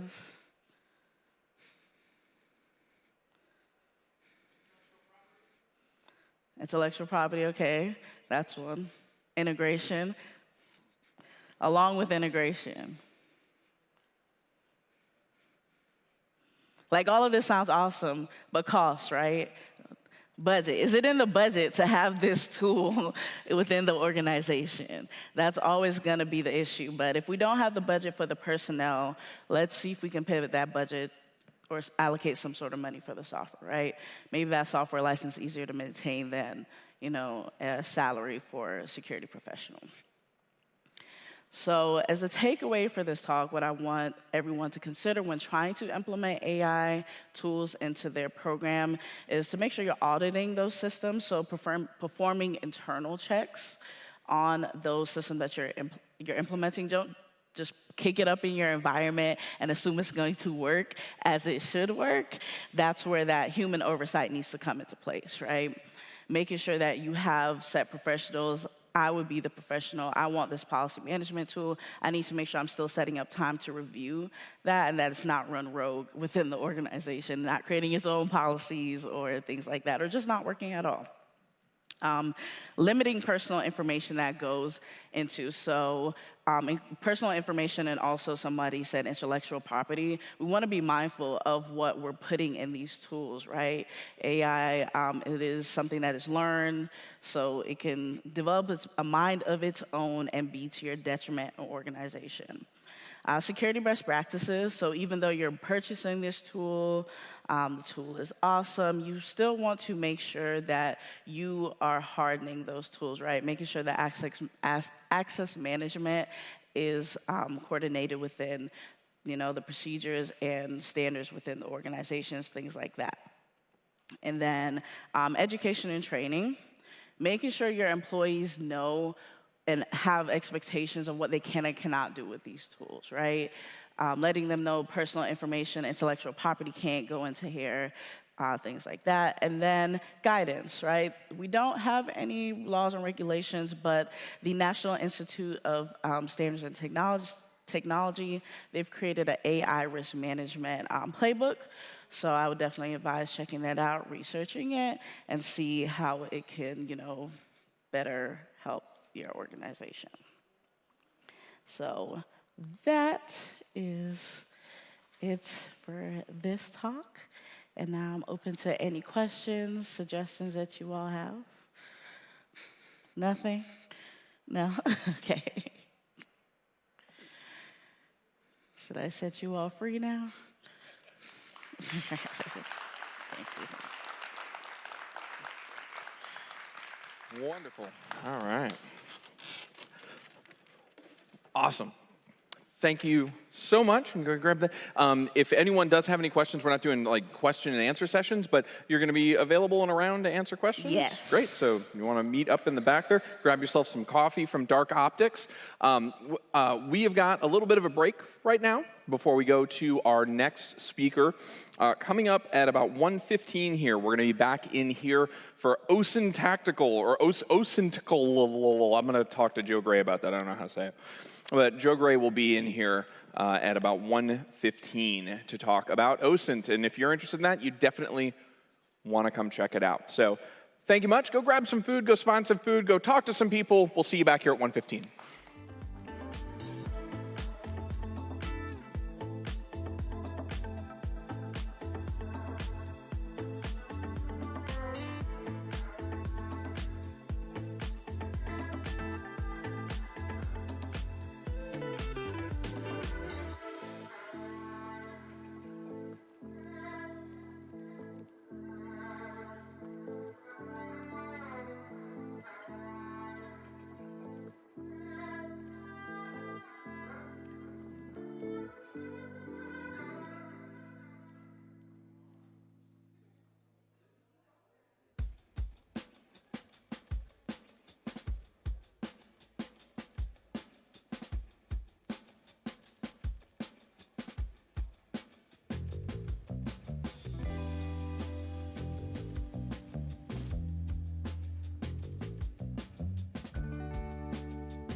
Hello, welcome back to track 1. If it's your first time with us, we're happy you chose our track, as we know you have many track options at conferences. But again, welcome to BSides Orlando. I'm Ian Meyer, but I'm not your speaker. I'm introducing your speaker. We've got coming up here Joe Gray. And Joe Gray I've known for a number of years and is one of the best in the business in OSINT. So if you hear things that you want to learn more about open source intelligence, he runs classes for anti-siphon, and there's a lot of different classes coming up that you can learn directly from him. You can go to his website, theoscension.com, to find out more about that. But he's going to talk more about that. You're definitely going to want to listen to him because he's been in social engineering CTFs. He's been working with trace labs. Well, again, you don't need to hear it from me. He'll introduce himself. But a couple quick show notes. Make sure you do go through and check out those headshots over in the info and swag area if you need to get some headshots done. Make sure you pick up your swag, and you got about an hour to get over to the Black Hills booth to get a ticket to possibly win some free training. Yeah, you don't want to hear any more of that.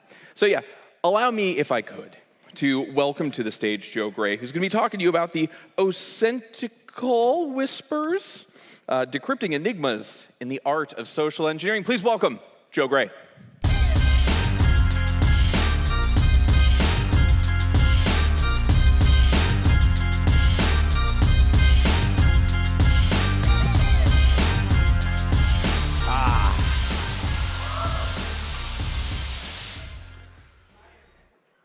Well, you know, as being a pro wrestling fan for like over 30 years, that's quite fun. So, having a little fanboy moment here. Anyway, welcome to the OSINT Whispers, decoding secrets with artistry in OSINT and social engineering. About me, I am the founder of the OSINT. I create content there. I previously navigated submarines, and I've written for a little bit of everyone. Notably, I've written for No Starch Press. You could purchase the book at these links, or for those of you on site, immediately following this presentation, I will have copies for sale out in the lobby while supplies last. And hopefully supplies don't last. I don't want to drag them home. Trust me. Ian touched on it. Here's my competitive track record. I'm a 3-time Trace Labs OSINT Search Party winner at DEF CON. I won the 2017 DerbyCon Social Engineering Capture the Flag. I've competed in other events too. Standard disclaimer, the thoughts and opinions do not represent those of my employers, past, present, or future. I'm not a lawyer, nor did I stay in a Holiday Inn Express, but ChatGPT said that sounded good. Let's get started. In the vast realm of OSINT and social engineering, I venture on. How I do that? I'm a current OSINT practitioner, and I used to do social engineering as a consultant. I like to go into places I didn't belong and convince people that I did belong. It was really fun until I walked out of a building with over $20,000 of jewelry in my pocket and found out they had armed guards. I can talk my way in and out of a lot of trouble. I cannot negotiate with a firearm. But we see that I survived. There's the track record again. A seeker of information, a cunning con. Let's face it, if you want to be good at social engineering, you have to think like a criminal. You have to be a con artist. That's just the way it goes. Within OSINT, oftentimes it's a simple query. You don't have to use some over-the-top tool. I can't tell you the last time that I used like Maltego is. I would probably guess over 6 years ago. It's probably been over 3 years since I've used Spiderfoot. I write a lot of custom tooling that I do myself with Jupyter notebooks, but most of the time, for when it's go time for an investigation, it's a browser. Sometimes it's a convoluted process of steps to arrive at the conclusion you're trying to arrive at with OSINT. Sometimes the simplest answer is the best answer. Sometimes the simplest answer is only a springboard to the next thing that you are looking for. You have to go through a lot of steps to connect the dots. And in this day and age, you have data sources drying up and data sources popping out, so you have to stay on top of it. But you've got things like search engines. You've got social media, the data brokers. Anybody here familiar with data brokers? LexisNexis, Radera, Spokio, True People Search, Family Tree Now. It goes on and on and on. I'm not going to get on this tangent too much, but I'm going to say one thing that really annoys me about data brokers. If I want to get my information taken off of their silly websites, because I do typically wear a tinfoil hat, it's usually in the shape of a fedora.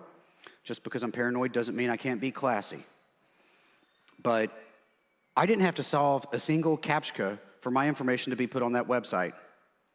But boy, do they make you solve them to get it taken off. What kind of awkward math is that? But when you're doing OSINT for the purpose of social engineering, because you have really 3 schools of thought for OSINT. You have OSINT that's doing like investigations, kind of like military or government or law enforcement or missing person or fraud investigations. You have OSINT for, say, pen test or even threat intel. And then you have OSINT for social engineering. And that's kind of where I really started out with OSINT, because I was doing social engineering. I don't meet a stranger. I talk to people. I never meet a stranger. I'll chat anybody up. But when doing the engagements, having the context for the contact, knowing a specific pain point or pinch point to discuss to get someone to react a certain way is very powerful. And that's what you're doing with the context for the contact. Those of you who took my workshops over the last day or so know that I'm a huge advocate of the phrase, it's not what you ask, but it's how you ask it. Out of the blue, what was your mom's name before she was married?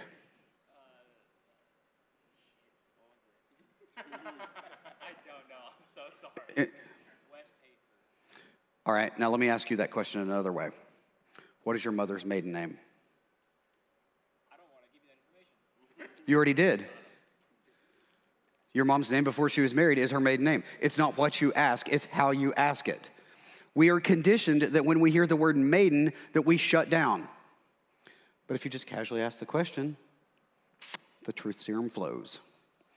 But with social engineering, to my points here, you do have to basically be a con artist.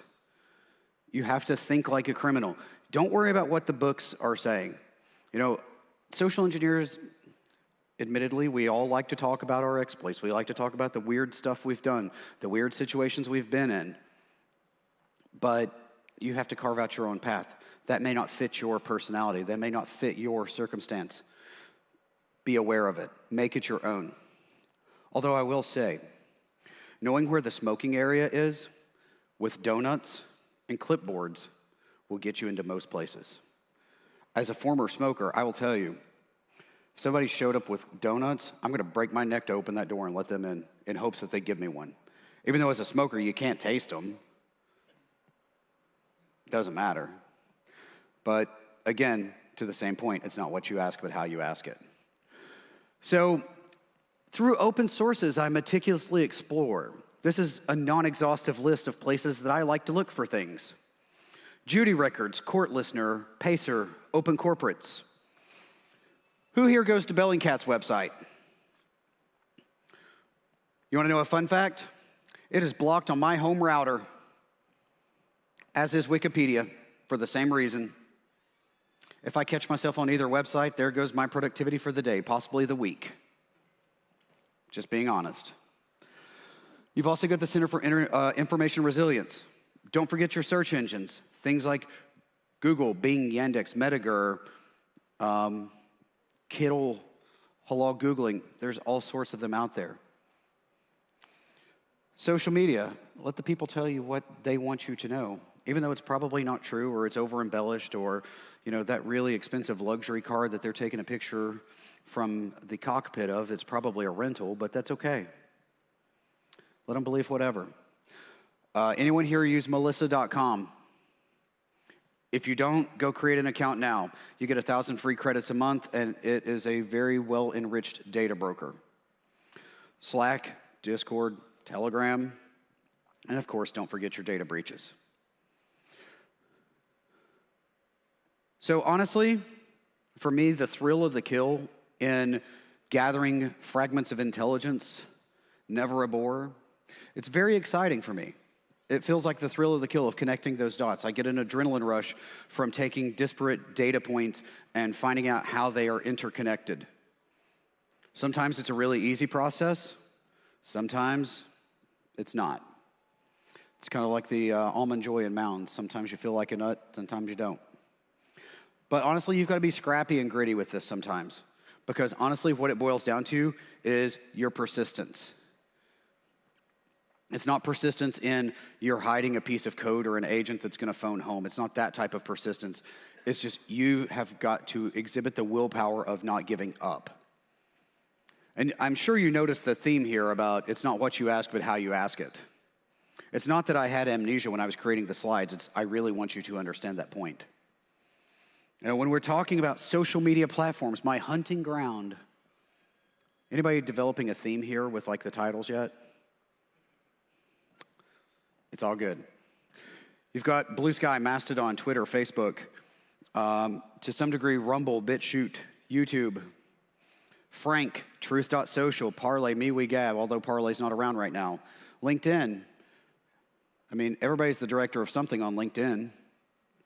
And if they're not the director of something, they're selling something for the director of something, and they're using an AI-generated image, and the account was only created 3 weeks ago. Wild, right? Building connections, trust can be found. There's a lot of attempts to obfuscate stuff. From the perspective of me as an investigator, I try to obfuscate that I'm investigating something. Because if someone knows that I'm actively investigating something, dealing with them, they may change their behavior, or they may delete their account. At the same time, I'm obfuscating everything I can about myself, because at some point, someone's going to try to look into me. And let's face it, we are creatures of habit. That leads to what many would call in the military sector or in security in general, the TTPs, the tactics, techniques, and procedures. I challenge you for this. Over the next week, when you wake up and you get out of bed and you start to put your pants on, whether it's pants, shorts, or whatever, make note of which foot you put in first. I guarantee you it's the same foot every time. But now that I've mentioned this to you, you're going to specifically try to alter that. Be careful when you do that, you might fall on your face. Use AI. I'm a huge fan of ChatGPT. I'm a huge fan of the whole concept of generative AI. Is it the end-all, be-all? Is it going to take over the world? No. Is it going to put some people out of jobs? Probably. Is it going to create more jobs? Probably. Is it going to create more problems? Yes. And creating more problems does what for our industry? Creates more work. It's a dystopian way to think, but it's the reality. And this is a very salient idea, especially in the world of social engineering, and I'm not going to go further than that in what I'm going to say, but when someone shows you who they are, believe them. Crafting personas, stories, and fine-tuned manipulation. Who here has a SOC account? Okay. More of you probably should, but it's okay. But they're not a requirement for OSINT. Like, people come in, hey, I need to create SOC accounts to do this. No, you don't. A lot of the stuff that you need to look at, you don't even need to be authenticated for. Some stuff, you do. There are reasons to have SOC accounts, but they are not by no means mandatory. In the realm of social media, the only platform that you may want to consider out the gate of having a SOC account is LinkedIn. And that's only because if you don't change your LinkedIn configuration, it will show that you have viewed somebody else's page. And when I see when I see like 8 people from the same company on the sales team viewing my profile, I'm like, all right, which one's going to be brave enough to send the message? And about 24 hours later, I've probably been mad. I've probably sent them the screenshot showing that I say that I'm not open to sales pitches, and I've probably blocked them. SOC accounts are also not a requirement for social engineering. When we think social engineering, we think phishing, we think vishing, we think about tailgating and getting into places. Another name for social engineering, if we want to use the whole intelligence acronym library, would be human intelligence. Who's to say that you chatting somebody up in a Telegram, a Discord, or a forum, is that not social engineering? You're operating under a false pretense. My apologies there. But SOC accounts can be useful in both OSINT and social engineering. But using both can be incredibly devastating, whether it be with red teams, whether it be with disinformation campaigns, whether it be with PSYOPs. And I know PSYOPs, that's one of those weird words that people are like, oh, it's a PSYOP, it's a PSYOP. Most of the time, it's not a PSYOP. Most of the time, it's some sort of conspiracy thing that someone just happens to believe, and they just hold on to the shred of whatever they believe. Sometimes there are real PSYOPs. I may have been involved with one that involved violent events around government sites. I'll just say that, and I'll leave it right there. Influencing perceptions, a delicate operation. Talk about influencing perceptions. I mean, we know who this is, right? It's the Q shaman. And even as an OSINT practitioner, we can fall victim. We all have our own biases. We have our own influence. All of us have experienced different things in our lives that shape our worldviews. Jake Angeli on the slide is no different. He just happened to be influenced by something that the majority of the population would probably say is not good. And obviously, social engineering does involve influence. You can get those better pressure points, those pinch points. You know, if you know that this person swings one way or another politically, you can say something either incredibly inflammatory to their opinion or incredibly supportive of their opinion and either gain conflict or rapport and then be able to get everything to open up and have the conversation and find out what you're really trying to find out. Sounds a little bit manipulative, doesn't it? Wild. With great power comes ethical duty. Just because you can do something doesn't mean you should. I was having this conversation in the lobby in the building next door. Some people are like, I will target a personal account. Anyone in here doing social engineering, raise your hand if you would target a personal account. Personal email, personal social media, any of the above. Okay. I won't. OSINT, I'll target them all day, every day. Oh, you post this? Oh, well, let me take a nice little screenshot of this. Social engineering, no. Oh, but, you know, what about the bad guys? The bad guys do that, right? They target our personal accounts.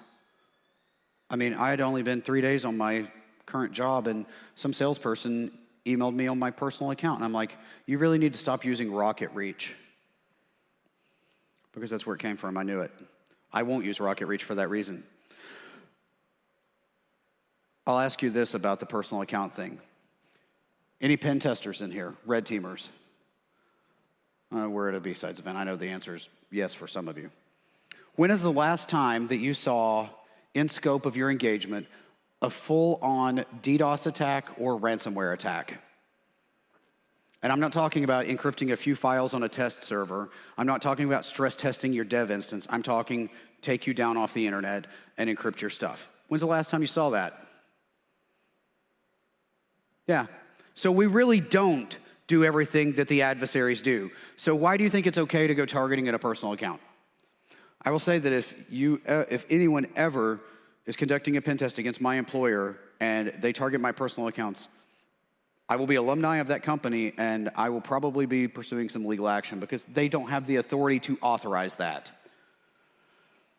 Anyway, if someone says stop, stop. Be a decent human being.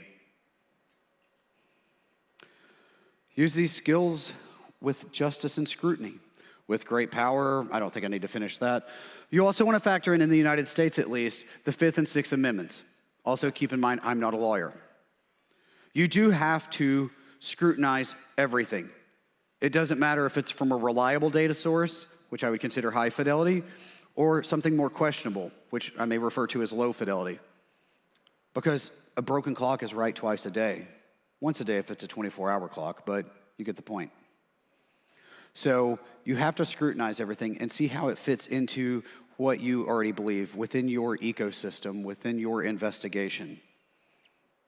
My intentions are pure to protect and defend. For OSINT, honestly, a lot of the stuff I'm doing now, I use it for threat intel. I also help identify extremists, traffickers, and missing people. For social engineering, honestly, I use that more day-to-day in communications.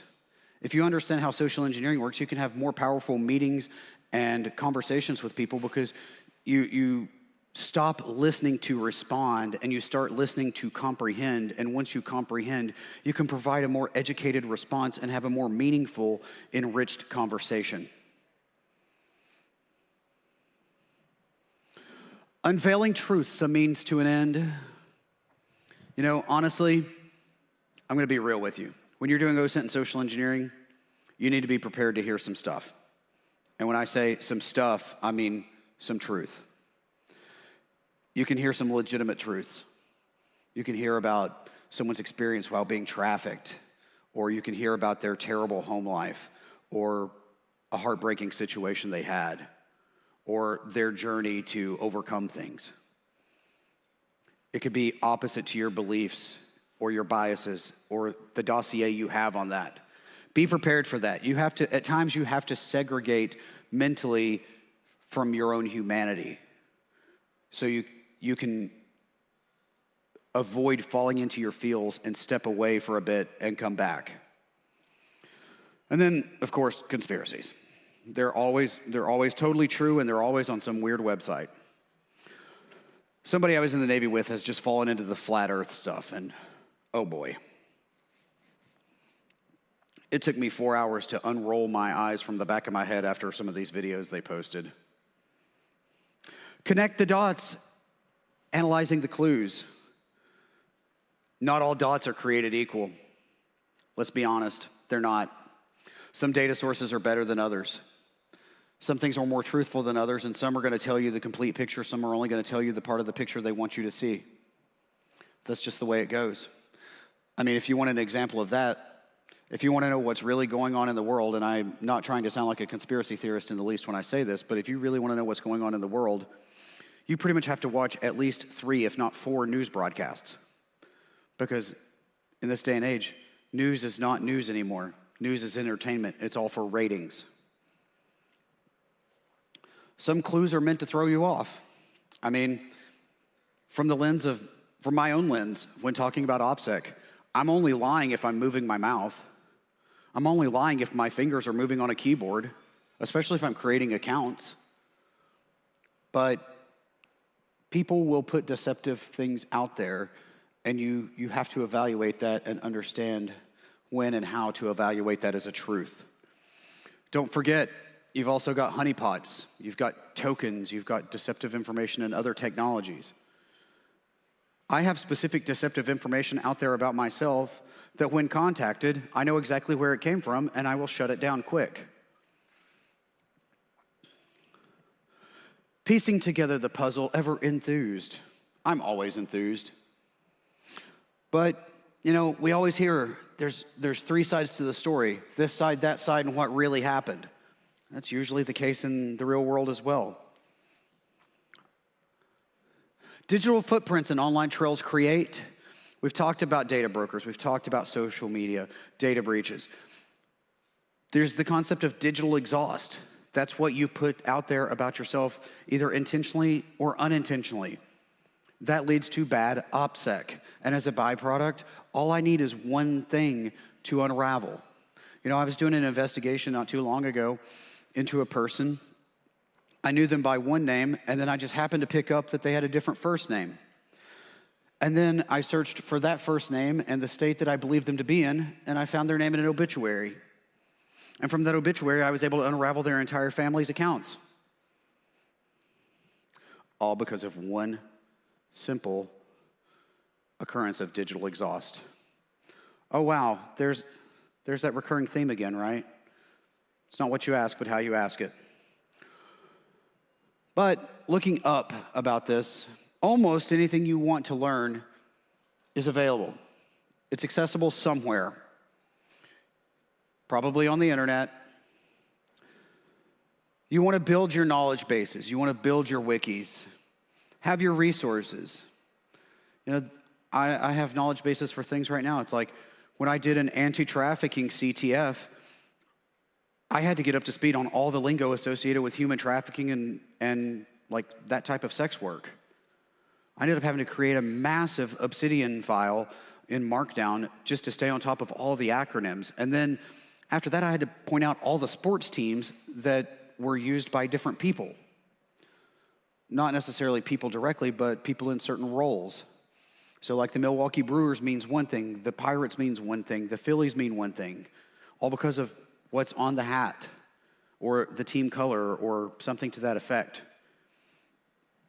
And honestly, when I teach classes, I usually, I kind of maintain a tone where I make it sound like data hoarding is not necessarily a good thing. I'll say, data hoarding is a great thing until you run out of storage, until you don't secure it correctly and you get popped and there's a citizen of the European Union in it and now you're getting hit with GDPR. Or you fail to index the data and you can't make meaningful use of it. That's probably the biggest one. Having 12 terabytes of data about people in Orlando, that could be great. What are you going to do with it? How can you use it? If you can't answer those questions, then why are you collecting it? But I hold steadfast in my adherence to a moral code. Honestly, this is something that came with time in industry. I'm not afraid to say no. I'm not afraid to call out bad things. I'm not afraid to investigate bad things, but as you can see there, some exclusions do apply. For example, if you cross certain gangs in the cartel, they will either unalive you or your entire family. That's a risk I'm not willing to accept right now. I'm willing to mentor people. I'm willing to help educate people. Because at the end of this, we're all in the same struggle together. I have nothing to gain by making your life harder. That's just the nature of it. Respecting privacy, safeguarding against dark roads. When we're talking about this, you've got to factor in there, you've got the things like the VPNs, segregated sterile systems. That's why in most of my investigations, I use a Raspberry Pi. I don't mess with virtualization because it eats up too many resources on my host system. And honestly, I like the idea of using the Raspberry Pi. Prior to Mac making their move over to the M1 and M2 chips, you didn't have a whole lot of things written in ARM architecture. So even if I were dealing with things dealing with potential malware, I don't have to worry about a VM escape attack or detecting a VM and just shutting down. And if we're talking like other architectures, it wouldn't work on an ARM system. But now that Mac is moving more to ARM, we're going to see more problems coming with the Raspberry Pi and the Jetsons and things like that. But it's still a segregated system. Once that investigation's over, I can pop that micro SD card out, store it as long as I need it, and then when it's time, throw it through my shredder, and it's destroyed. Browser isolation can be important as well. And of course, SOC accounts. The two software constructs that I consider to be the most sacred to me would be the VPN and the password manager. Honestly, if you're savvy enough, you can use Tor and I2P, but I've been doing OSINT for quite a while. I've done quite a few pretty high profile and paid investigations. Do you know how many times I've actually had to use Tor? Any guesses? Let's see, 0, I hear twice, once. And the only reason I had to do it that one time was because there were some current presidential appointed politicians involved, and it was going to litigation, and they said, leave no stone uncovered. I was like, do you want the dark web? They're like, oh, absolutely, the dark web, it has all kinds of stuff. I was like, yeah, totally, let's do this. 4 hours later, I went through all the resources I could find. I'm sure there may have been additional stuff, but in the amount of time that I was allotted, there wasn't a whole lot. Knowledge is a weapon, a double-edged sword. As I said before, you can find out some extremely personal and intimate details in both OSINT and social engineering. If you're doing a social engineering engagement or even an OSINT engagement and you find out something way too personal about someone, consider this your authorization to not fully put all of that in the report. The client or the person's employer, they don't need to know everything. You can say someone in accounting's having marital problems without saying, oh, well, it's Deborah and, her and Steve were in a throuple and it's going sideways. Sorry if anybody in here's name's Deborah and Steve, and you might be in a throuple, but anyway, that does not need to be in the report. You could say someone in accounting is having marital problems, and that could lead to compromise. That's a better way to put it. And then that way, if Deborah doesn't want it to be attributed to her, she can go get a job in contracting. There you go. But you've got to factor in, even with social engineering, you're acting as a con artist, and eventually you're going to build people's trust and rapport. And you have to be very concise and calculated in when and how you're going to betray that trust. Because at the end of the day, that's your job. That's what you have to do. Knowing too much is a problem. Yeah, I mean, I don't think we need to argue about that too much. And then, of course, identify, acknowledge, and confront your biases. Anybody in here that does like the OSINT social engineering thing, do y'all have problems turning that off? Yeah. I catch myself in a restaurant like, yeah. Their phone number's what? Oh. Actually, I'll tell you a quick story, seeing as I've got a little bit of time for it. I was in line last year to get a picture made with Mall Santa. There was a guy in front of me. Total terrible human being. He was a less endearing version of Danny Tanner. Total neat freak. He had a whole grooming bag in line to like comb his kid's hair, and he was like, he just kept on jumping on his daughter because she didn't wear some necklace that her noni gave her and all this. And I'm like, okay, yeah, sure, whatever. Come on, just let this line get through so I can stop listening to this idiot. Well, the printer runs out of paper. Santa gets up to stretch his legs. There's a giant sign. Well, there are multiple giant signs that say, no outside photo or video. Dude pulls his phone out. Santa tells him to put it away. And he's like, what, I'm not allowed to do this to Santa? Who picks on Santa? Well, it just so happens that the way people registered to receive their images was via phone number. His phone number just happened to be 407-867-5309. I remembered it. I looked him up with the data brokers. He's a realtor with multi-million-dollar listings. I was like, you know what? I'm not going to rain on this dude's parade today. No, this storm needs to pick up a little steam. But I did create some fake accounts. So now I have accounts on TripAdvisor, Realtor.com, Yelp, local sites under the names of Chris Kringle, S. Claus, Scott Calvin even. And I'm just waiting. He's going to have a very Merry Christmas this year. Because Santa's always watching. But you've also got to factor in that when you use things ethically in line with a higher accord, if I'm going to be ethical and operate on a higher accord, I might not want to do those bad reviews. I might, though. Who knows? Anyway, let's face it, unlike the rest of InfoSec, you're dealing with people. And I'm not talking about the firewall administrators, I'm talking like people at their core. Let's face it, firewalls, servers, software, they don't have feelings. They don't have families. You can't dox them. And if you do, who cares? I mean, there are Google Docs you can put together and go and view the configurations of firewalls, and view the manuals of firewalls. I mean, yeah, you could steal their private key. That might be considered identity theft, maybe. But they can't really suffer bodily harm or worse. That's what you have to factor in. In the realm of OSINT and social engineering, I tread. I do more OSINT than social engineering these days, just to be entirely honest. But I do use social engineering to influence decisions at work. I have a little one. In other words, I have to negotiate with terrorists. There's nothing faster than a 3-year-old that has just been asked the question of what's in your mouth.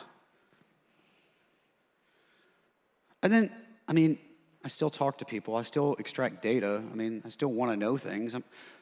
Just because I don't do it professionally doesn't mean I'm not nosy anymore. It's not like you can get a vaccine to stop being nosy. And even if you could, why? Balance your ingenuity with principles ahead.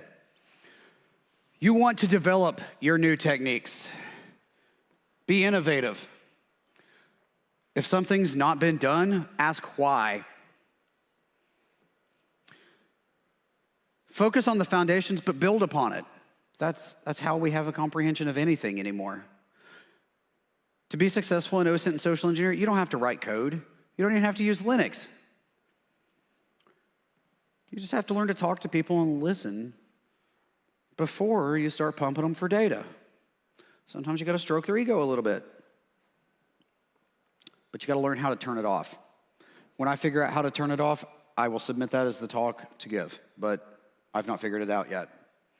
Seeking truth, empowering those in need. If you want to get involved with OSINT for good, you want to take part in CTFs, you want to volunteer with organizations that could use your help. Many of you are familiar with Trace Labs. They run the OSINT search party. They also have a virtual machine. They have a podcast. They have a Discord. You have the Anti-Trafficking Intelligence Initiative. FollowMoneyFlightSlavery.com. They do a lot of stuff on the dark web and with cryptocurrency.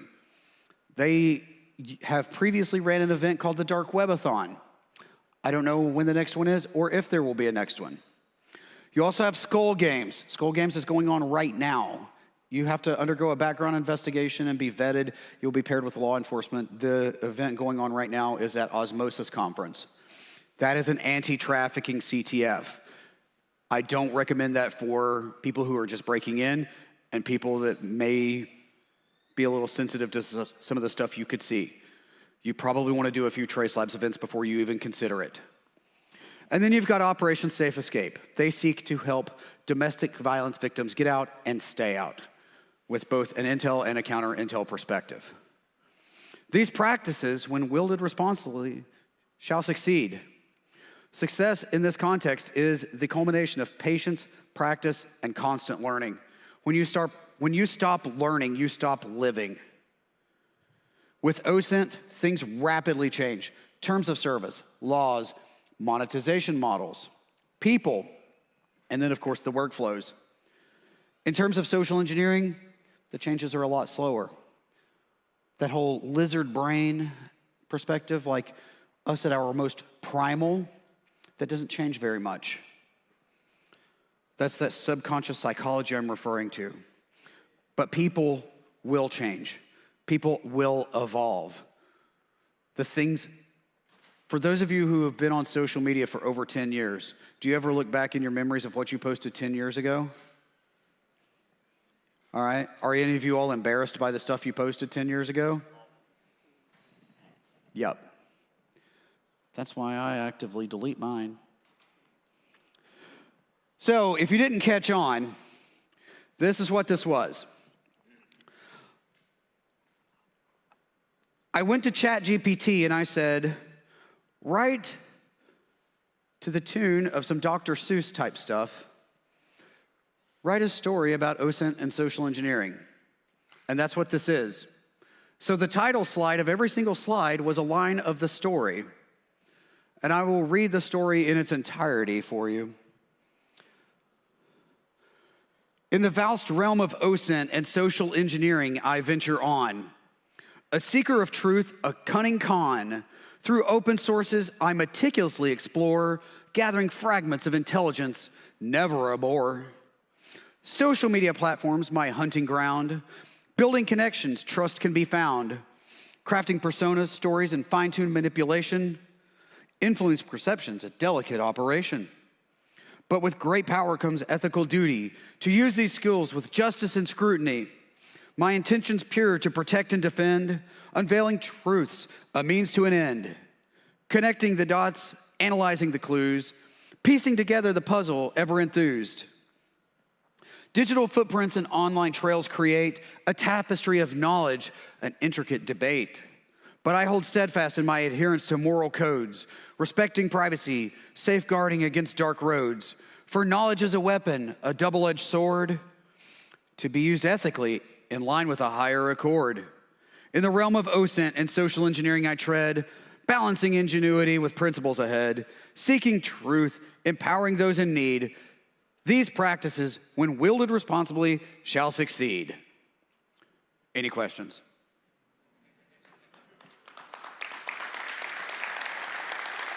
Before you go, here are some links. There's our old pal Hulk. But if you want to contact me, here are links to contact me on the socials. And again, if you're interested in purchasing practical social engineering, I will be in the lobby shortly after completing this. Yes, there's a question. Yes, you said that never dealt with personal stuff. If you're investigating some company, never dealt with the personal stuff. But usually dealing with the personal stuff is the easiest way. Don't social engineer the personal stuff. Look at it all day long for OSINT.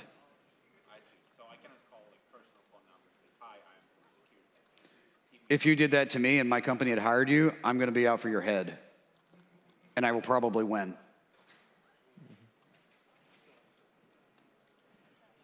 But my phone number is 407-867-5309. Feel free to give me a call. All right. Yep.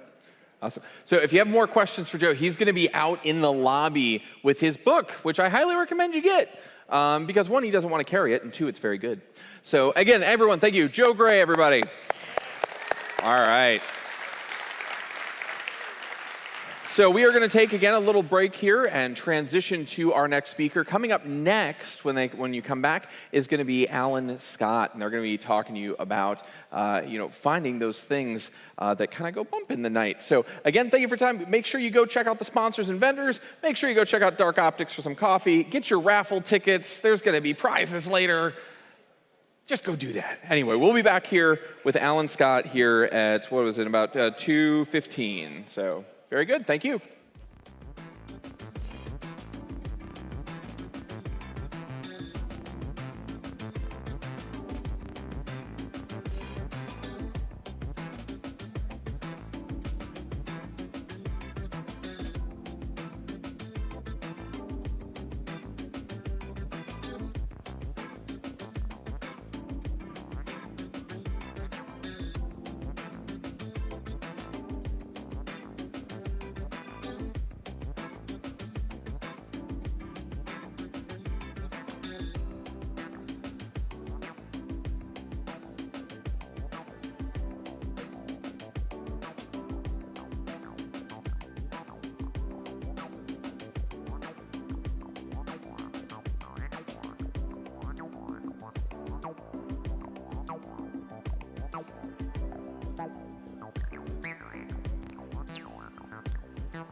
Hello again, everyone.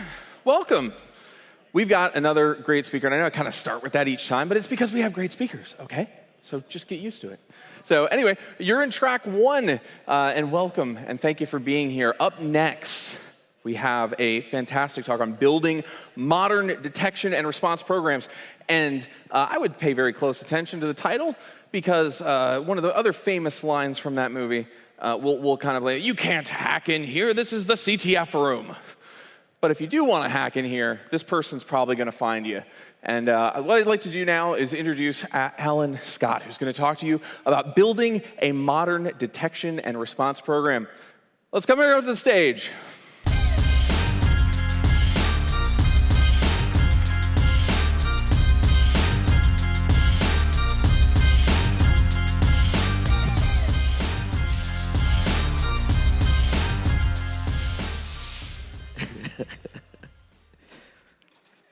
Well, that was exciting, wasn't it? Hey, y'all, thanks for coming to my talk. This is how I learned to stop worrying and build a modern detection and response program. Today, I'm going to share with you a framework that will help you build a modern detection and response program, how the tools, capabilities, and processes should fit together, and how to analyze, build, implement your program so it provides immense business value.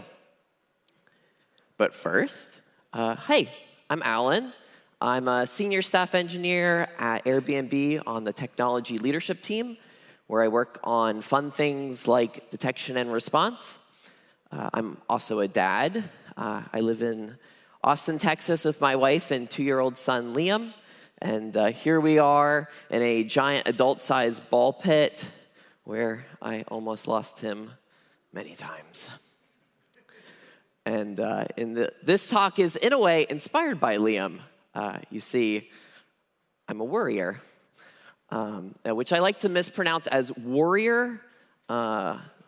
So And being a parent and a worrier is a really fun combination. I remember when Liam was just a few hours old, barely a lump. We were in the hospital, and I'm laying in the little cot that they give the dads. It's a generous name for what it is. Sofa cushions on the floor is the best situation you can be in. And I'm laying there, and his crib's next to me, and I'm listening to him breathe. And it sounds funny to me. It sounds, odd. But I've been a parent for about 30 minutes, and everything is new to me. But I'm a worrier, so I get up, and I look at him, and he looks purple. Now, if you had a new child, they look purple. But he looked more purple. And I look at him, and I realize he's having trouble breathing. In fact, he's not breathing at all. So I have a plan. I paid attention during my parenting class that I did online during COVID. So I flip him over in my hand, pat, pat, pat, pat, pat, and he spews up all kinds of fun stuff. But he's breathing again, and he's fine. Liam gifted me something really important that day, and that was perspective on my worrying. And I realized something. Worrying can be a superpower. There's this really great research paper out of the University of California, Riverside called The Surprising Upsides of Worry. And in this paper, they argue that while worrying, especially at extreme levels, certainly has negative outcomes, there's a really cool upside to worry. Here's a quote from the paper. Worry illuminates the importance of taking action to prevent an undesirable outcome and keeps the situation at the front of one's mind to ensure that appropriate action is taken. And when I read that, I said, oh, hey, that's what we do on Blue Team. Worriers bring a unique skill to detection and response. We're constantly thinking about what could go wrong, but we need to make sure that we have the knowledge to take action. And here's where I see a lot of programs fail. Now, I've been doing detection and response for a little over a decade, but I didn't start here. I started my career on the red team, and when I was on the red team, I watched blue teams fail a lot. And then I switched over to the blue team, and I found that myself and my peers, we were really good at accomplishing the technical work, but none of us had any idea what a detection and response program should look like, or that we should even have one. We just did our tasks, we did our projects, but we didn't have a bigger picture, a strategy in mind.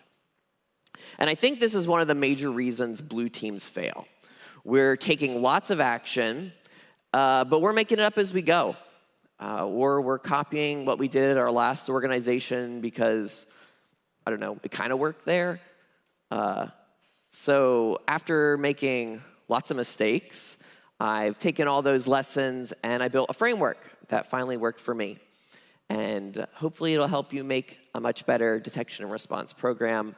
And you can all learn from my mistakes and make better, more informed mistakes than I did. And as we go through the framework today, I want you to think about how you would customize it or use it in your own organization. But before we dive in, let me talk about what I mean when I say a modern detection and response program versus a legacy one. So a legacy program is reactive, where the focus is on alerts that something bad has already happened. A legacy program focuses all of its strategy on the technology. You know you're doing this when you describe your program by listing all the tools you have, all the vendors you do business with, instead of thinking about what capabilities you actually have. A legacy program has lots of manual-heavy tasks. So maybe you've invested in some automation tooling, but if you and your teams are still doing a lot of the day-to-day tasks manually, you're still operating in a legacy model.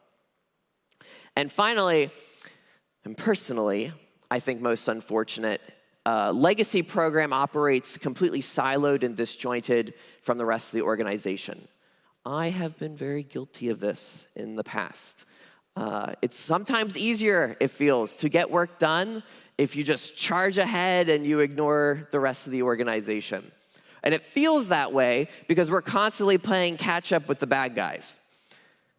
But this also puts your team completely out of touch with your organization's technology.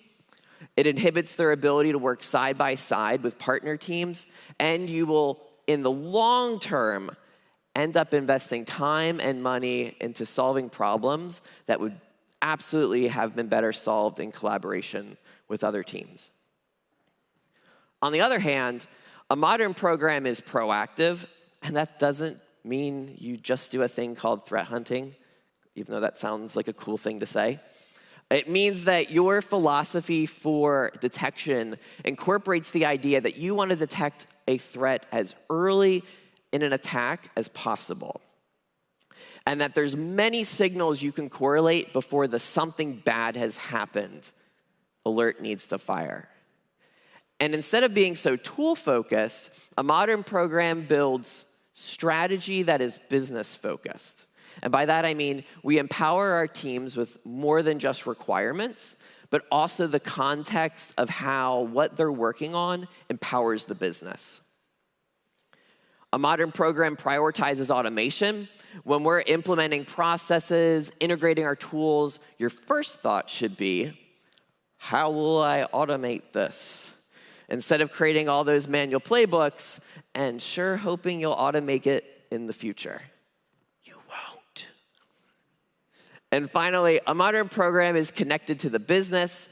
It centralizes functions, workflows, and data, because you can't succeed by trying to go at this alone. You won't scale. And I see a couple of you nodding your heads. You're agreeing, but you're also thinking, I got problems. I got challenges in my way. And I know these really well. I've been doing this a little while. It's the alert fatigue that is grinding all of your hope. It's your lack of a budget to get the expensive tools that you need. Hiring and retaining talent can be difficult, especially because these roles can easily lead to burnout. And it seems like you'll never get out of firefighting mode. The incidents, they just keep coming. But I'm going to help you get past these three, and we're going to use the process of organizational design. So I read this book, so you didn't have to. And this book lays out a step-by-step process for designing your organization. Now, they had 7 steps, but I know my audience. We went with 4 steps because, we serve coffee here for a reason. And these are the 4 phases of the framework we're going to work through today. We're going to assess and analyze our current state. We're going to design and develop our ideal program. This is where we'll spend most of our time. And we'll talk about when it comes time to implement, how we overcome those operational challenges. And then finally, we'll evaluate and report using metrics that tell the story of how this program is really performing. And then sell it. So here we go. So to assess and analyze, we start by asking, where are we? And what do we have? You might have a really large program with detailed metrics that are being reported all the way up to your board of directors with lots of teams. And maybe it's just you with some antivirus that kind of works. And we're going to assess and analyze our current state from these 4 different viewpoints. And first up is our vision and mission. And here you want to think about the following questions. What is unique about detection and response at your organization? What unique problems does the culture, the technology, the people at your organization pose for detection and response? And then, what are people spending their time doing? And maybe more specifically, if they spent less time doing this stuff over here and more time doing this stuff over here, would they be more effective? And then who do you ask? Audience participation. Shout them out. Who do you ask? Leadership, absolutely. You want them on board because you're probably going to ask for some money and forgiveness. Who else? See that? Yeah. Well, you got to ask the people that are going to be on the team and doing this work, right? Who's the most important people to ask? Finance is good. The customer. I always say legal. And if you're watching them talk, thanks for approving it. You want to ask your technology teams, your IT, your production people, your incident management, your partner teams, red team, corporate and production security teams, third-party risk. And here's a silly question. How do you ask? Well, nicely, hopefully. So questionnaires aren't a tool that I often use, but some of the questions for this, they might take some time for people to think about. So I think questionnaires could be appropriate. But regardless of how you do it, your takeaways are this. What are people doing? Because this tells you what the actual vision and mission is, which very well may be something totally different than what's written down. And then what does this organization need for detection and response program? And then we assess from the viewpoint of our people. We want to understand what skills we have available to us before we start thinking about our processes and our technologies. We want to make sure that we understand what skill sets we have before we start building. And the resource I'll point you to is the NICE Cybersecurity Workforce Framework. It comes from NIST, and it categorizes and describes all the different cybersecurity skills. There's a lot of them. And I made it easier for you because there are a lot of them. These are general groupings, and I'd expect you'd have folks that are responders and also detection and response engineers. We'll talk about that a little bit later when I talk about people moving between roles. But I found these help make it a lot easier to talk about the skills needed without too much customization. And then to assess, I create a self-evaluation survey. I asked my team to rate themselves. I was a senior manager at the time for each of the different work groups. So for forensic analyst, I'd ask each member of my team in a survey, how would they rate themselves from no experience to a small baby amount all the way up to parallel parking during rush hour without breaking a sweat. And then we can use all that data to create a heat map that visualizes the experience and skill sets of the team. So now you have an estimate of what skills you have, where you have strengths and weaknesses, and where you have gaps. And remember, this is why we're asking. We're asking so that when we evaluate the processes and technology decisions that we make, the tools we're building, where to prioritize mentorship, where to target training and hiring, and what this program can look like. Great. So now we're going to talk more in detail about processes. And when we start to design and develop, we'll talk about all the processes that I think should exist in a detection and response program, but every organization is different. So let's capture what's in place today. And you've probably heard of this one, but I like it for evaluating processes. Some of you will groan because it's CMMI, the Capability Maturity Model Integration Program. And I like it for rating the process's maturity.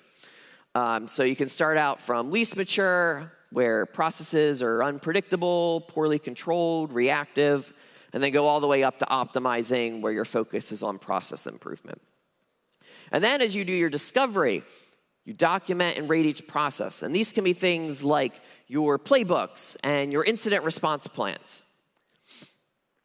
And then, depending on your situation, maybe it's not great, and it's worth calling out how bad it is.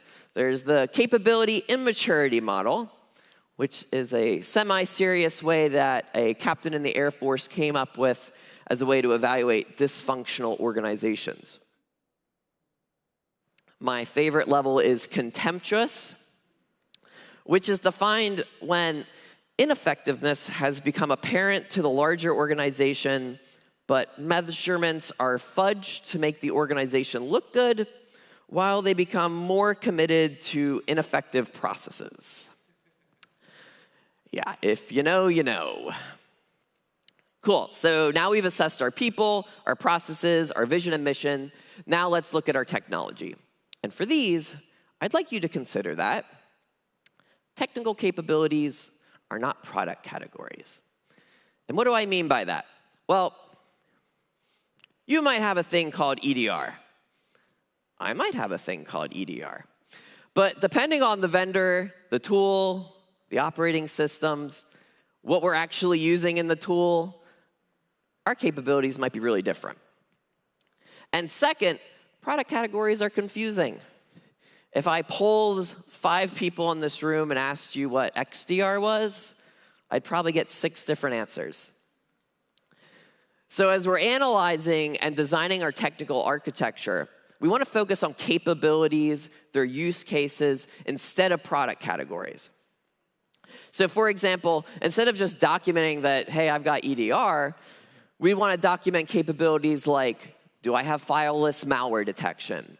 Can I do forensic artifact collection? Can I isolate a host? And think about the capabilities outside your own team's ownership. So when you have an incident, this could be what your team's using to communicate, to message. It could be your ticketing system or alerting. So cool, that's it. We know what we're starting with, the historical context, and where things are currently trending. Now it's time to have some fun, design and develop our detection and response program. And when I design and develop, I like to think about it like I'm telling a story. Because you might walk away from this talk and you won't remember a thing, but you'll remember one thing. Remember I had a cute kid. Because people remember stories where our brains are actually wired to remember stories. Liam is, I think, smart, but I'm his dad. But he can't read yet, he's 2. But he can recite this book about Leo going for a swim word for word. So you might have a mission, a vision statement, and those things are cool, I guess. But when you start to talk about your program like you're telling a story, that's when I think it really starts to resonate. So with that in mind, let's start designing and developing. And in this phase, we're going to create 3 deliverables. The first, we're going to ask ourselves, what processes does our program need? Because processes tell the story of what we do. And to better enable this storytelling, we're going to build this process view. And I'm an engineer now, so I bring bad news to tell you that the diagram I'm about to show you is not an exact diagram. It is a visual representation of how the program and the processes interact with each other, and it's not intended to be exact. This is telling a story. So I'll start from an ideal beginning. Our first process is threat modeling, and that could be something as complicated as building profiles of threat actors, gathering intrusion sets, or it could be really simple and just saying, here's the threats that target this type of business, and those are the ones I care about. And the story I'm telling here is that this detection and response program is fueled by threat intel, where the intel could be internal, external, and then it's collected, analyzed, and disseminated throughout the program, whether that's in the form of threat briefings, IOCs, starts for threat hunts. And the story I'm telling here is that didn't want to reinvent the wheel. We still need the classics: event monitoring, triage, analysis, incident response, forensics. And the story I'm telling here is that we're proactive. Our intel, often from our incidents, is used for threat hunting, maybe starting with something simple like IOC searching, and then moving into creative data analysis to uncover those undetected threats. And the story I'm telling here is that we continuously test and improve our program with something I like to call micro-purple tests, tests that simulate threat techniques so that we can validate our detections and our responses. You know, you write code, you write tests to go with them, right? Right. You write tests too, test coverage, sure you do. Do you write tests for your detections to let you know, hey, that thing that I wrote, it still works. Also, when that alert fires, somebody looks at it and does something with it, because you can write the best detection in the world, but if it gets to an analyst and they're like, I don't know what this means, then it's not a great detection. And then you can use the results of these tests to prioritize improving your logs, your detections, your analyses, and responses to threats. The story is that continuous improvement should be central to your program, and using it to capture and prioritize what the most important work you should be doing is. Insert rant about Agile here. And a lot of times you're going to include things that you learn about from your threat hunts. I'd always say, like, most threat hunts, you don't find anything, but you sure find what you thought you had logged in your system that you don't have. And the story I'm telling here is that visibility without context has never been good enough. We want our data to be integrated with threat intel. We want it to have the context of our systems, our networks, our applications, and cloud platforms. We want to be able to have observability. So when an engineer writes a detection rule, they can write things that not only can just find known bad, but also find those anomalous and risky activities that happened before. And threat hunting is always a great feeder into your detection engineering. And when your detections fire, that's when your classical, those operational processes that we know so well, with automation prioritized. And the story I'm telling here is that those programs' performance needs to be measured. And the data should be used to communicate how we're succeeding, improving, changing, and investing. So then we can circle right back to the beginning, where our incident data flows back into our threat intel collection, so we continue to inform the program with new threat hunts, threat briefings, and detections. And the great thing about a framework is your story might be really different. And I love having chats with people about that. And if we zoom out, we can see that our reporting and metrics can also inform our red teams with new scenarios, our security awareness teams with metrics from phishing events, so we can better educate our users, our partner security teams that build and operate many of the controls that make our life as responders much better and easier. So make sure you're telling them, hey, we've had like 5 incidents like this. We should probably start thinking about prevention now. Detection shouldn't always be the Band-Aid we use. So now you've got some processes. Let's look at building our architecture. And we're not going to list product categories, right? We care about capabilities. And we started with the process view because I think it's easier to think about what we need to do and then come up with the technical capabilities we need to execute on. And so here's some resources available that I think you can use when you think about capabilities. You've heard of MITRE ATT&CK, a knowledge base of attacker tactics and techniques. One way I like to use ATT&CK is I'll walk through the techniques and I'll think about how can I detect this today, and then I think about it in all the different environments that I have. There's MITRE DEFEND, a little bit newer, and it's a catalog of defense techniques. It helps us defenders answer, what capabilities do I need for specific threat techniques? I think Defend's a little bit prescriptive, but I think it really shines when it talks about analysis techniques. Tynes has this really great SOC automation matrix. It lists out all the common activities a SOC might want to automate. It covers things that you'd expect, like user interaction, enrichment, but it also covers things like documentation and change management. Because I know you're all really good at documentation, right? Oh, yeah. And then finally, there's Snowflake's detection series on Medium. It connects the idea of software engineering with detection engineering and I really like that. So back to the process view, let's use this to inform our capability architecture view. And if we focus on threat intel and think about the types of data we'd like to be collecting, it could be things about intrusions or threat actors, or maybe it's just raw intel from the Bird app. But also actionable intel, like early warning signals, maybe dark web postings related to your organization, threats to your brand or reputation, creds for sale. And then we have to think about how we're going to collect it, disseminate it, and integrate it across all of our tools so that we enable intel-driven detection. And then if we switch over to our classics, thinking about all the automated capabilities we'll need to do triage and analysis, and then automate those responses.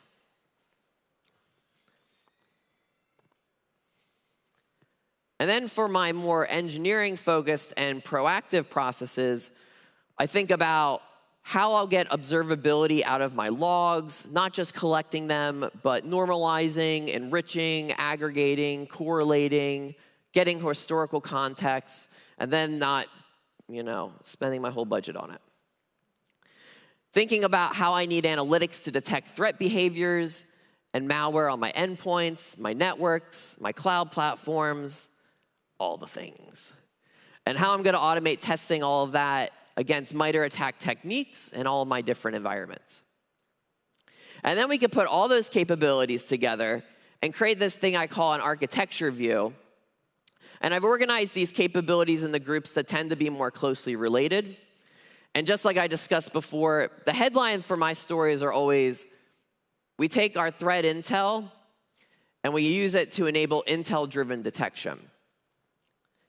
So that our threat behavior analytics, our malware analytics, our knowledge of the type of techniques we should be testing with our micro-purple tests can be directly informed by our intel.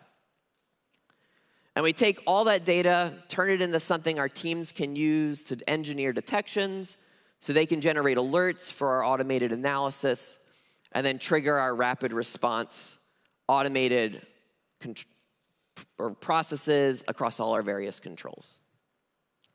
So now we've got a long-term architecture. Now let's think about what people we need to make happen. And here's where we can go back to our roles view here. Now you can use the nice model again. One topic I'll mention here is that I'm starting to see a lot of organizations post very specific job titles in detection and response, so threat hunter, detection engineer. I don't think there's anything wrong with that. But I do know that people, they don't like to be limited. Also, within a program, I think there's a lot of value in having your people be able to float between the type of activities they do, all the way from getting that log on board, building that detection, thinking about how to respond to it, and then being the person that responds to it. When you get to move between those seats, you are able to be better at all those other roles. But regardless of how you slice it, now you know what type of people you need and where you need to level up the people you have. And it all sounds really great, right? But someone's got to fund it. And you might even have a hiring freeze, so that doesn't look great. So let's talk about it. First, let's talk about making the most of the people you do have. So when I switched from being an engineer to a manager, my perspective changed. I had to take a step back and think about the bigger picture, and that's where the idea of building these different views came in.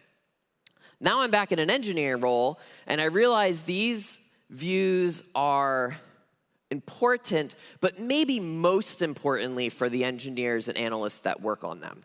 Because these views tell the story of what's the most important thing they can be working on. And that's really important for people that are in operational roles. And this way, when you can hire people, they know where to focus their time and where to jump in. If you're trying to build a new program that has a lot of historical debt, noisy alerts, manual tasks. Here's 2 approaches I have found that work really well. The first is to declare bankruptcy. It won't work.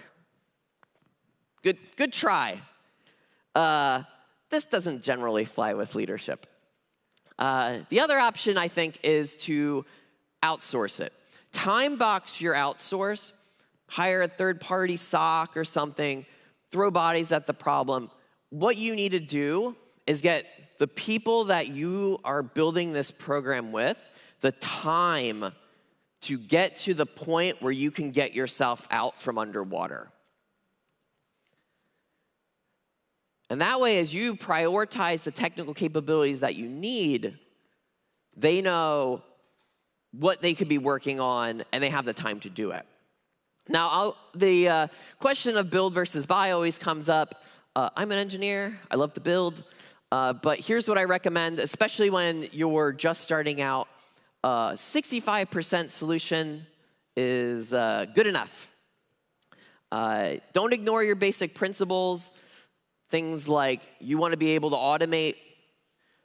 Those need to still hold true.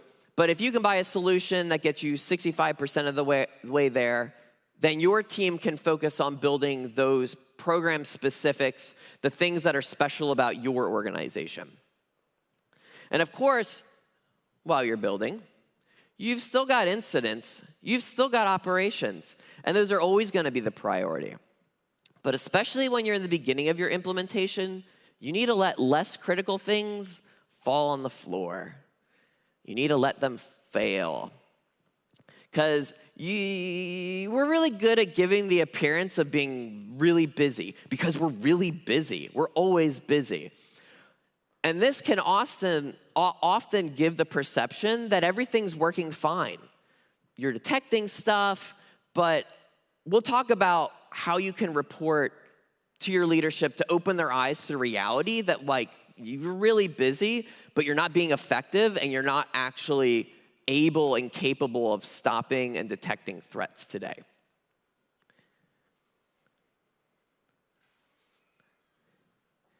So let's jump into it.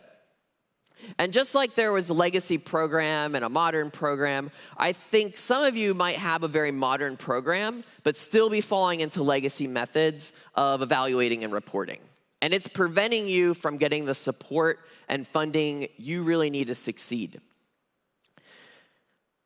And when I say legacy, I mean that you're still thinking reactive by assuming that time to detect, time to respond, and time to contain is all there is to report about incidents. When I say legacy, it's a report to leadership with the number of events that happened this month in comparison to last month without any context. That doesn't provide meaning to anyone. No one cares. It's when you report what you're seeing without any context of what you're not seeing. And overall, legacy reporting doesn't tell the business the value that you bring. All they know is that some bad stuff happened, there were more bad things than last month, and you are very busy. While a modern program provides context around the detections in place, describing how threats are being detected and what the impact to business is. Our reporting should focus on what threats we are seeing, can see, are seeking funding to see.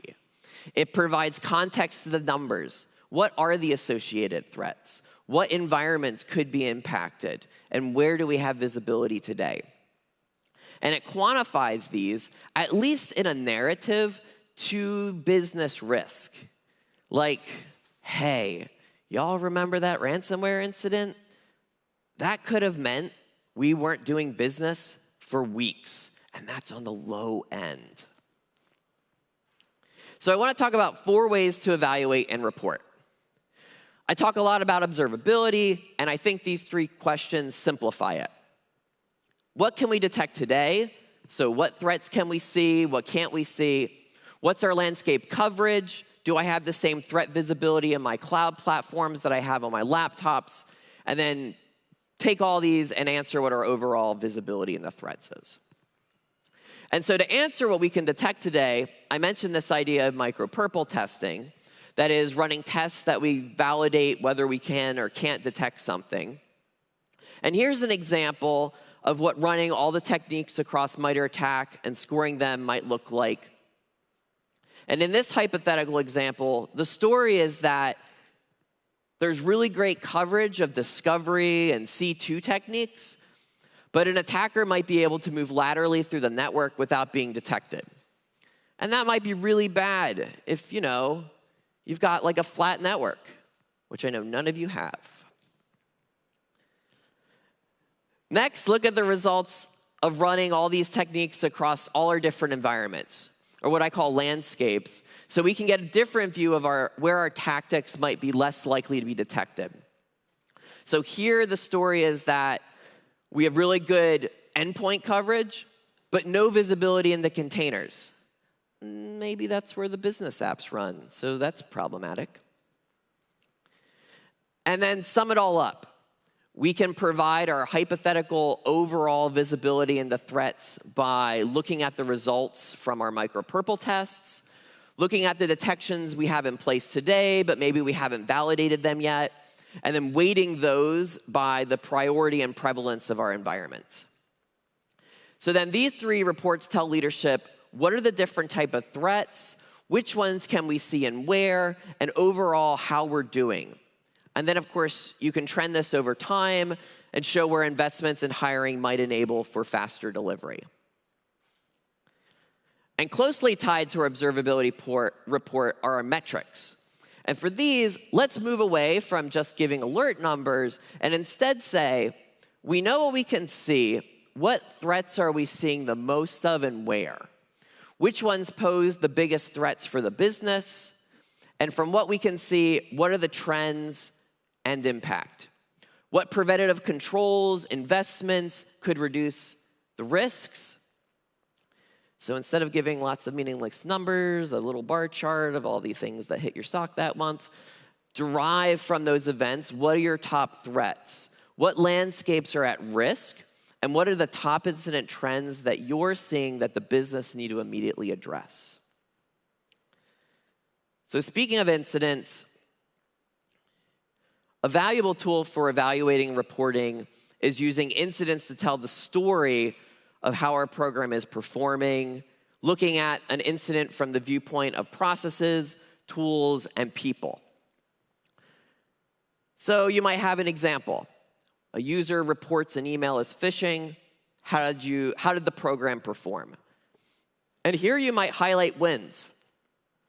Phishing report came in. People know where to report phishing emails. That's already a win.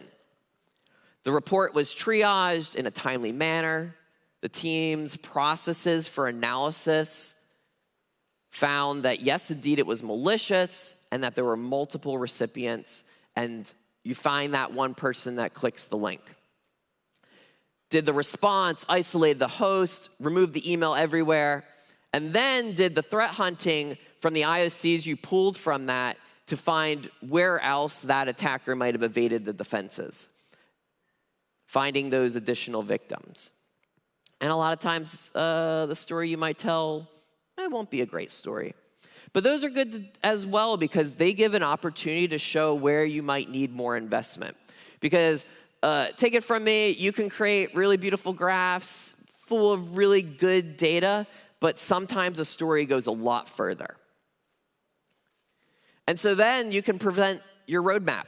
You know what you can and can't detect. You know what type of threats impact the business, and you know how to make it better. You make your asks. You have the data to support what you need to reduce the risk of threats to the business. You have your priorities.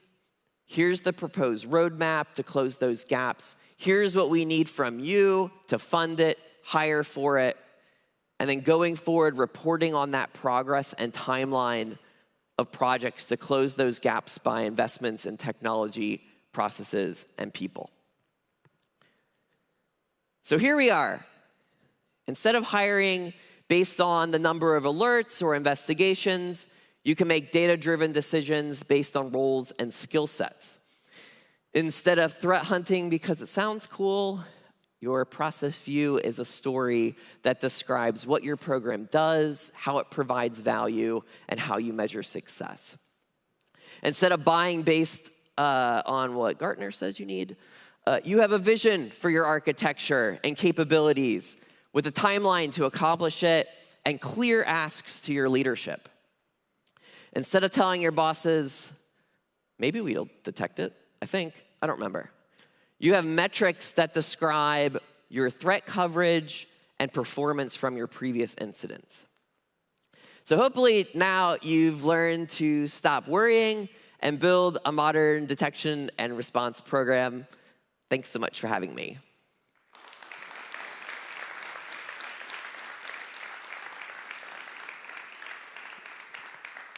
Real quick, here's my email, and then all of my social handles are on my website. I write a very infrequent newsletter called Meoward. It has an adorable cat that people love and security info that people think is just okay. So I have cat stickers if you're interested. Feel free to approach me and ask. I'll hang out in the hallway there afterwards for any questions. Thanks, everyone.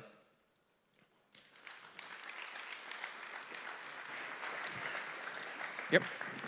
Thank you so much. Excellent. So that was awesome. I was watching from inside in the green room. That was great. So thank you for coming out. Thank you for giving the talk. Again, they were going to be out there answering questions. Maybe asking, I don't know, like, what's your favorite color? What do you like? We have got our next speaker. We're going to take a little bit of a break. We're going to transition here. And your next speaker up in about, 15 minutes, right, is Bo Bullock. Now, that is not what's on your agenda. We had a major accident in Lakeland, and so he got stuck in that. So if you were looking for Mike Felch for the next session, he was actually earlier. You'll have to catch that on video, but you're going to see a great one from Bo Bullock in just a few minutes. So see you in a few.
Welcome back, everyone. So, if you are here for Mike Felch, you probably would have heard already. He went this morning because our next speaker got caught in about 3 hours of traffic coming from their house here in Florida. So this morning, if you were like, oh, I really wish I would have gotten to see Bo Bullock's talk on going and exploiting MS365, well, guess what? Good news, you're about to see it.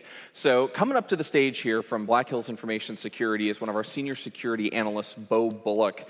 And I might be a little biased because I work with him, but one of the nicest, most amazing hackers you will ever meet, and you are in for a real treat. So let's bring to the stage Bo Bullock, exploiting M365 vulnerabilities.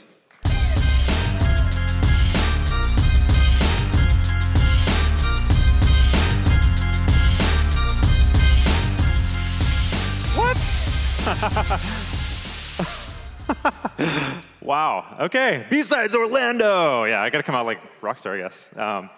Yeah, thanks everyone for being here. I apologize for getting stuck in traffic earlier and kind of missing it. So if you came earlier, I'm sorry that wasn't here. But I'm here now, and hopefully I can entertain you for the next 45 minutes. So I have been spending a lot of time lately working in the M365 space. And what I wanted to do today is present what I consider to be really bad problems with the way that default configurations get deployed whenever you create a Microsoft 365 tenant. And I think some of the things today you may have seen before. Some other things maybe not so much. So my goal is to kind of share some things that I have been kind of diving into and trying to kind of build some new attack paths around. So quick note about me. I work at Black Hills Information Security, as Ian mentioned. I've been there 10 years now, which is insane, like to think it's been that long. Basically, I have kind of run the gamut of pen tests since my time there. I started out doing all the things. So like wireless pen tests, physicals, web apps, pivots, assume compromise, all the things. Over the last few years, that's kind of evolved into me pretty much exclusively working in like the cloud and kind of like the emerging threat kind of space. And so out of that necessity, I've kind of really dived heavy into the cloud side. Written a number of tools, been here a number of times, spoken here again, or multiple times. So super thankful to the BSides team for having me back again. So it's awesome to be here. And we'll talk about some tools I've developed here in a bit as well. So roadmap for today, I'm going to give you a quick high-level overview of all the stuff I'm going to talk about. We're going to talk about authentication issues and some default configurations that tend to cause issues for lots of Microsoft 365 customers. We're going to dive into external collaboration, so businesses talking to other businesses or businesses that are being leveraged by non-business accounts, which can be interesting.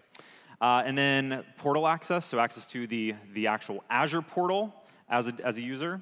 Then we're going to dive into something that I think is probably one of the more interesting things that I've been able to research for the last 10 years. So if you guys have ever compromised an account anywhere, right, like internal domain, cloud, like if you can list users, you can list groups, that kind of thing. Generally, you don't really think about how much you can actually do by just enumerating and knowing about groups. But I'm going to change your mind today, I think.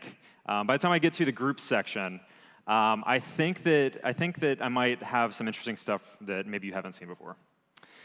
And then applications. We're going to talk about applications that are deployed in a cloud environment as well, and how they can be leveraged for different types of attacks like persistence and privilege escalation.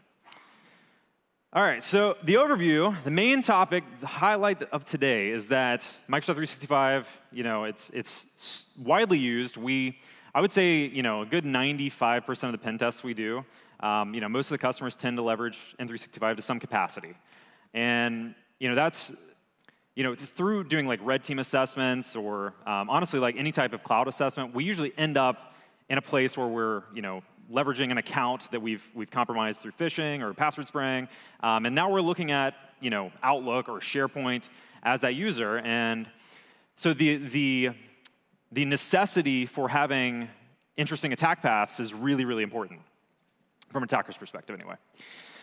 So it comes with default configurations enabled that put organizations at risk. If there's nothing else you take away from this presentation, just remember this one sentence, because this is what I want to drill into you guys today. Is it comes with default configurations enabled that put organizations at risk. If you go sign up for an M365 account today, there are things that you're going to have a bad day if you don't change them. And one thing I'm going to show you today too is I'm not just going to say, hey, here's some best practices that you need to go turn this switch. I'm also going to say, hey, here's potentially how we could exploit them.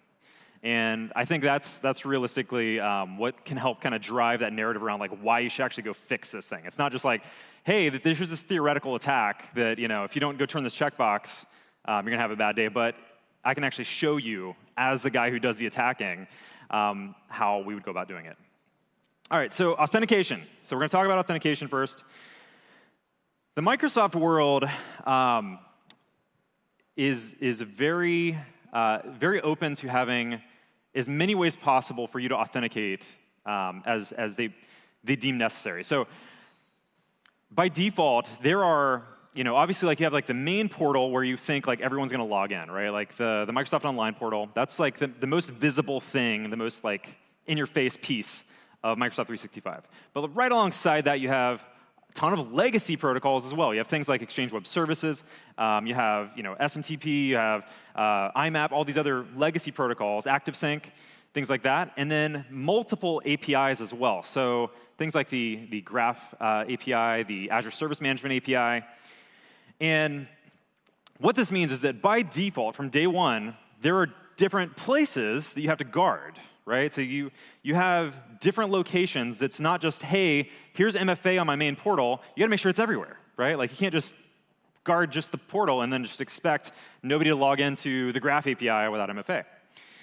So this enables different types of attacks too. So when you look at password spraying a web portal, it's actually a very different type of attack than password spraying an API. Different types of requests, different endpoints it's hitting. And then by default, also, I'm sure you'll notice through the slides, if you see by default, you're going to see it a lot. It's in blue, because that's the whole point of this talk, right, is to call out all the by default stuff. MFA inconsistencies by default. And in true Microsoft fashion, you don't get all the good protections for passwords by default. You have to pay to get those. So let's dive into authentication first. All right, so security defaults. This is actually something that I think is actually a good thing, potentially. So by default, when you create a Microsoft 365 account, you have this thing called security defaults enabled. Security defaults protects accounts immediately. So day one, you have users that are required to register for MFA. It blocks those legacy auth protocols, the Exchange Web Services, that kind of stuff. It's great. And then requires MFA when necessary. So if you have, you have somebody logging in from 2 locations, it would start MFA again. And then protects privileged activities like access to the Azure portal, which we'll dive into why that's important in just a little bit. So these are really awesome settings. But what happens is if you have, let's say, a CEO or C-suite person that needs to log in from their phone single factor, right? The typical exclusion, right? You have to create an exclusion to this policy where now, they want to log in from their phone without MFA, you got to make that happen.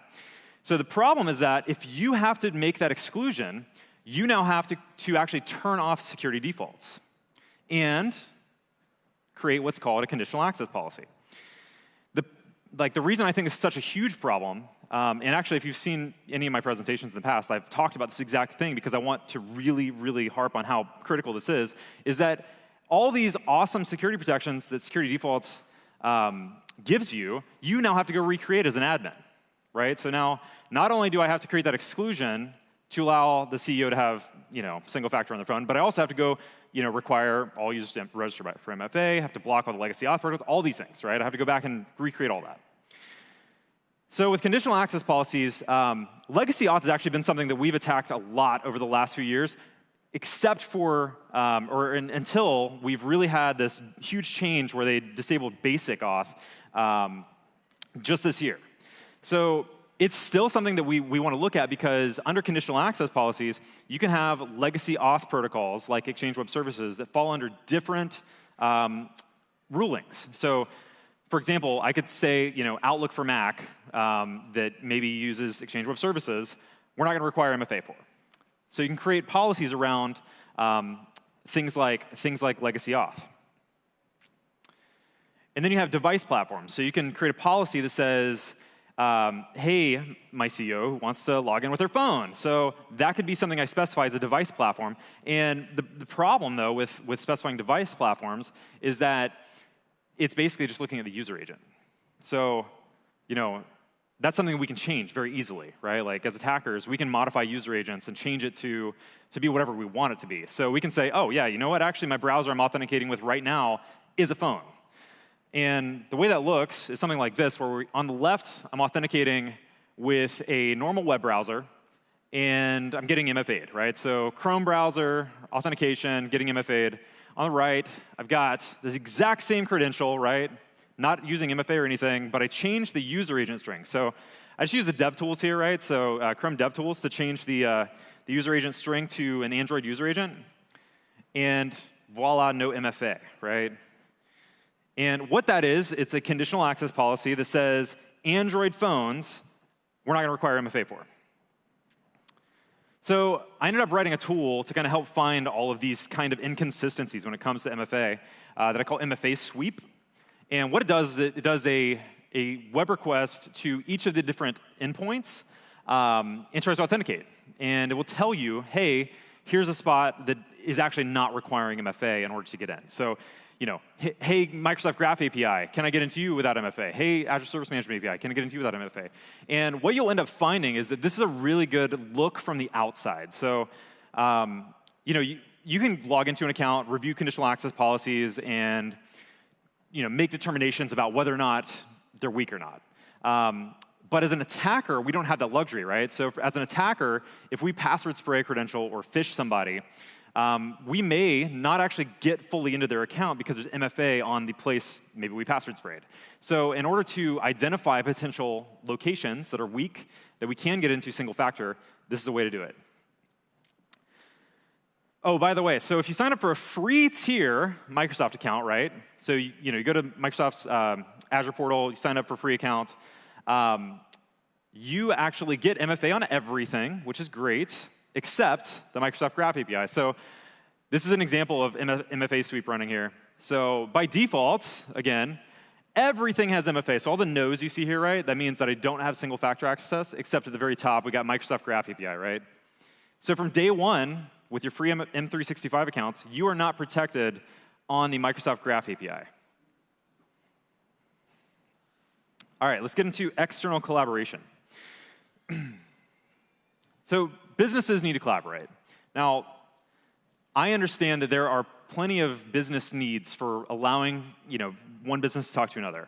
But there are some limitations and definitely some things that you should be reviewing on a daily basis that I'm about to talk about. So first off, by default, settings allow your users to communicate with other tenants, or even other users that are not even in your tenant by default. So what that ends up enabling is interesting phishing opportunities. And I'm going to show you an example here in a second of leveraging Teams for phishing. And historically, when we think about phishing attacks, we're sending emails, right? Or calling somebody and doing social engineering. When it comes to email phishing, right? There's so many protections in place anymore. Like you have mail filters, you have spam gateways, you have internal training, you have all these hurdles to kind of get past. You know where you don't have that? Teams messages, direct messages to users.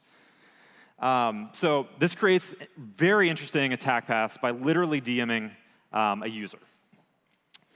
Not just communications, not just comms, but by default, external users can also be added to your tenant. So those are guest users, which I'm going to dive into some of the risks that I see around guest users here in a second. All right, so when it comes to external Teams messaging, as an outsider, right, like I'm not in your tenant, it's very easy to identify if I can send messages to your users in your tenant. Literally, all I have to do is open up my own Teams chat, right, my own app, and insert an email address of somebody that works at your company. So like in the example here, I'm searching for deckard@tyrellcorporation.io, right? And it says, we can't set up the conversation because our organizations are not set up to talk to each other. That means that this organization does not enable external communication via either my domain or just general users outside the tenant. But in a lot of cases, a lot of scenarios, that's not the case. So what we end up doing is we find that the organization allows external users to send messages, and then we leverage that for phishing. One big thing that I want to harp on here, too, is that you have to check from both an external organizational account, so like my own tenant, right? So I go sign up for an O365 tenant and leverage that external organizational account, but also a personal account. And I'll show you why here in a second. So when it's left default, meaning that anybody can send you messages, it looks something like this, right? Where I'm now able to send Rick Deckard a message here, right? And I can phish them directly through just Teams messaging. So none of the like awesome email protections matter anymore, right? So this is like one of the hotter new ways of doing phishing, right? Like instead of phishing with emails, send it directly through Teams. So the configurations around that, right? So I mentioned how you got to check from personal accounts as well. So there's a few different configurations. There's up at the top is where you can actually specify specific domains. So like if you do have business need for allowing users to communicate outside your tenant, you can specify their domain. You can say, hey, I work with this domain. I'm going to allow message from them. But by default, it's allow all external domains. And then secondary settings here, we've got Teams accounts not managed by an organization. So this is where personal Microsoft accounts come in. So if you go to, you have your own Gmail account or whatever, you log into Microsoft Live, that would be considered like a personal account, right? And so that's a different checkbox. So you have to make sure you work with both these. And then third, you have Skype users as well. So allow users in my organization to communicate with Skype users. So multiple settings there to make sure you have lockdown.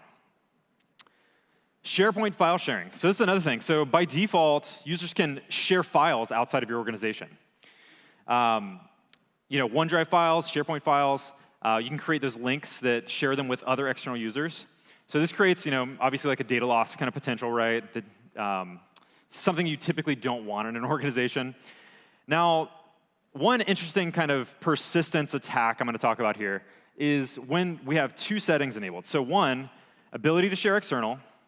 But then secondly, the ability to invite guest accounts, which we're going to dive into guest accounts here in a second as well. But in that scenario where you can invite an external user to a tenant as well as share links, you can theoretically have persistence to a SharePoint site or SharePoint share by enabling that shared link to be visible by the guest. So there's two settings at the top here. There's anyone, right? Users can share files and folders using links that don't require sign-in with anyone, right? So that means like literally anybody can access it. Doesn't matter who it is. And then you have new and existing guests. So if that new and existing guest one is checked, that means I can invite a new guest and leverage it as long as invite guests is allowed. So guest users. So by default, anyone can invite a guest. So what is a guest, right? So a guest it could be a Gmail account, it could be another tenant, it could be another Microsoft 365 account. It's literally anything outside of your organization, any email address outside of your organization. Meaning that I can invite my personal Gmail account to this Microsoft 365 tenant, and what ends up happening there is the guest user actually literally becomes a member of the tenant. Like if you look at like the actual like details of it, it has an object ID. It is a full member of the tenant you have invited it to. Now, what it can access changes depending on configurations. By default, there's not a whole lot you can really get to, but I'm going to show you a few things you can in a second. But so there's multiple risks here, right? So first off, persistence, attacker persistence by being able to have that guest account within your tenant. And then we'll dive into like some other things you can do after you've invited that guest. And then user inventory and group pollution issues. So like being able to, what if I invited 1 million guests? Like, are you going to have a good day going and cleaning that up? No, probably not. And then group-based privilege escalation. So this is one of the more fun things we're going to talk about here in a second. So the default settings for guest users right now is set to guest user access is restricted to properties and memberships of their own directory objects. So like I said, you really can't see a whole lot by default. A couple years ago, you used to be able to read the directory, groups, that kind of thing. But now they have to actually set that setting a little higher to make that happen. So if you go to like the Azure portal as a guest, you'll see insufficient privileges to complete the operation to read users, right? So can't read users. That's no fun. But what if we somehow got the guest into some groups, and then we went to teams? So as a guest user, you can sign into teams. That is, the team's organization is the tenant that you have been invited a guest to. And let's say that I have added that guest to the all users group or everyone group, then you can read the directory. And you can also read whatever else that group has membership to read. So restricting guests, like I said, this is a per business thing, right? It might not always make a business case to just go say nobody can come to your tenant anymore, but definitely looking at locking that down to specific domains would be a good idea. And then also who can invite, right? You don't always need every user to be able to invite guests. You can specify a group invite or a group to do invites, right? And you have the admins or whatever in that group that are allowed to invite guests. All right, Azure Portal access. This is one of those things where the threat model around the Azure portal itself isn't super high, but I'm going to show you a couple things that make it very, very interesting to have Azure portal access. So first of all, what is the Azure portal? So if you are authenticated as a Microsoft account, so you've logged into your Outlook email or SharePoint or whatever, if you change your browser URL to portal.azure.com, that will take you to the Azure portal. The Azure portal is a place where all the administration stuff happens. So there's really not a reason that normal users need to even go there, at all. It's a place where you can see the directory, you can manage, if there's subscriptions there, you can manage resources around subscriptions, all that stuff. But by default, users have access to it. So this is one of those things where users can just change their URL over, and now they're looking at the portal. There's a checkbox that I'm going to show you here in a second that turns off that access, that says, all right, well, only administrative users can access it. But doing that is not a security boundary. And I'll show you why here in a second. So here's the checkbox, right? So administration portal. It's a very easy thing to go do this. You just go to the user settings and click that checkbox, and now only your admins can access the Azure portal. So the problem is that, yes, it blocks the Azure portal, but what it doesn't block is access to the Graph API. So still, as a default or as a user, you're able to authenticate to the Graph API and pull the exact same information back in most cases. There are some scenarios where you still can lock down the Graph API with conditional access policies, but most organizations don't. All right, we're up to groups. So this is, I think, probably one of my favorite sections here. Like I said, so historically, I would say group-based attacks haven't really been a huge topic of interest. Hopefully I can kind of change your mind today. All right, so first off, groups in Azure, right, in Intra ID. By default, anyone can create a group. So let that sink in for a second, right? Why should my compliance people or HR people or finance or whatever be able to create security groups, Microsoft 365 groups? Is it really necessary? And then by default, some group types are joinable by all users. So meaning that anyone can join them. All right, so first off, this is the setting to allow users to create security groups. It's again in the user settings page here, along with users can register applications, which we're going to get to here in a second as well. But if you turn that to no, then users can't create groups. And it kills one piece of this attack path I'm about to show you. All right, so why would being able to create security groups matter? So first off, you have the whole group pollution kind of issue. Same thing, shadow IT. If you have 100 1,000 people creating random groups in your tenant, probably not great. But that's not really like a huge security issue necessarily, right? But what about watering hole attacks? What if we were able to create a group or multiple groups that can trick an admin or help desk into doing something interesting with that group? So what if we were to look at current groups, right? Say like, hey, I see that there's a schema here in the groups, right? We have maybe a dev group, we have SQL admin group, maybe there's one that's literally called administrators. And what if we cloned that group? What if we created the same group, added the administrators to it, like the people that should be in that group, and then added ourselves too?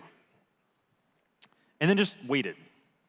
Like, what if we literally just waited, did nothing, right? Like, what is the potential there for somebody making a mistake when they go to configure something that requires that group to be a part of it, right? So that's a long game, right? Like, that's like long-term threat actor thinking, right? Like, very long game, just waiting. But alternatively, what if we built a ruse around it, right? What if we built a ruse around, hey, I'm in dev SQL 0123 group or whatever, and I'm not able to access this database. Can you check to make sure it's there? And they go to check, right? And they see that there's two groups, and they're just like, oh yeah, whatever, I'll just add both of them. And then we're like, oh yeah, now we're good. I got access. Yeah, good, thanks. So in the Azure portal, you can create groups. It's very easy to do. So again, by default, any user can create groups. So you can select a group type to be either a security group or a Microsoft 365 group. So security groups tend to be more private, meaning that they have security in the name, right? Like they're the secure group. Microsoft 365 groups tend to be the collaboration type of groups, the groups that you want to use to work with other people. So give it a name, like administrators, right? And then you can add members. And then all of a sudden, now when somebody goes to add a role assignment to these groups, right, you see this. So like I say in the slide here, one of these groups has 3 members, the other one has 4. Can you tell? Like they both just say administrators. Like if somebody goes to configure literally anything now, right, like what are they going to do? They're just going to like pick one, right? Or are they going to actually look into it, So that's where this like kind of watering hole kind of attack comes from, right? All right, here's another thing. So in Microsoft 365, when you create Microsoft 365 groups, there's a number of scenarios where they end up being what's known as like a public group, meaning that anyone in your organization can actually join them. One scenario where this happens is if you open up your Teams client and you click Create Team, right? If you click Create Team, it'll ask you, do you want a private group, public group, or do you want to make it org-wide? Meaning that we want everybody to be included in it. And a lot of people are just like, oh yeah, I'm just gonna make a public group because yeah, I'm gonna work with other people. I don't want to deal with like, member management or whatever. So anytime somebody creates a public group, especially through Teams, what ends up happening is a bunch of things. First off, it creates a SharePoint site, it creates a Teams chat, a custom Teams channel, and now that group, I'm not a member of it, it's out there. If I'm in the organization, I can join it. So what if we enumerate all these groups, right, in the organization, just figure out like, what if I can join any of these groups? What ends up happening? And it's very easy to do. Like, just go to the Azure portal, start clicking through groups, and you'll find one where you can just click the Add Members button in the portal, right? So I'm not a member of, what is this, the Tyrell Team Site group or whatever, right? But I could be if I want to be. So what this opens up is an opportunity for you to be able to add yourself to groups that gets you into new SharePoint sites and Teams chats.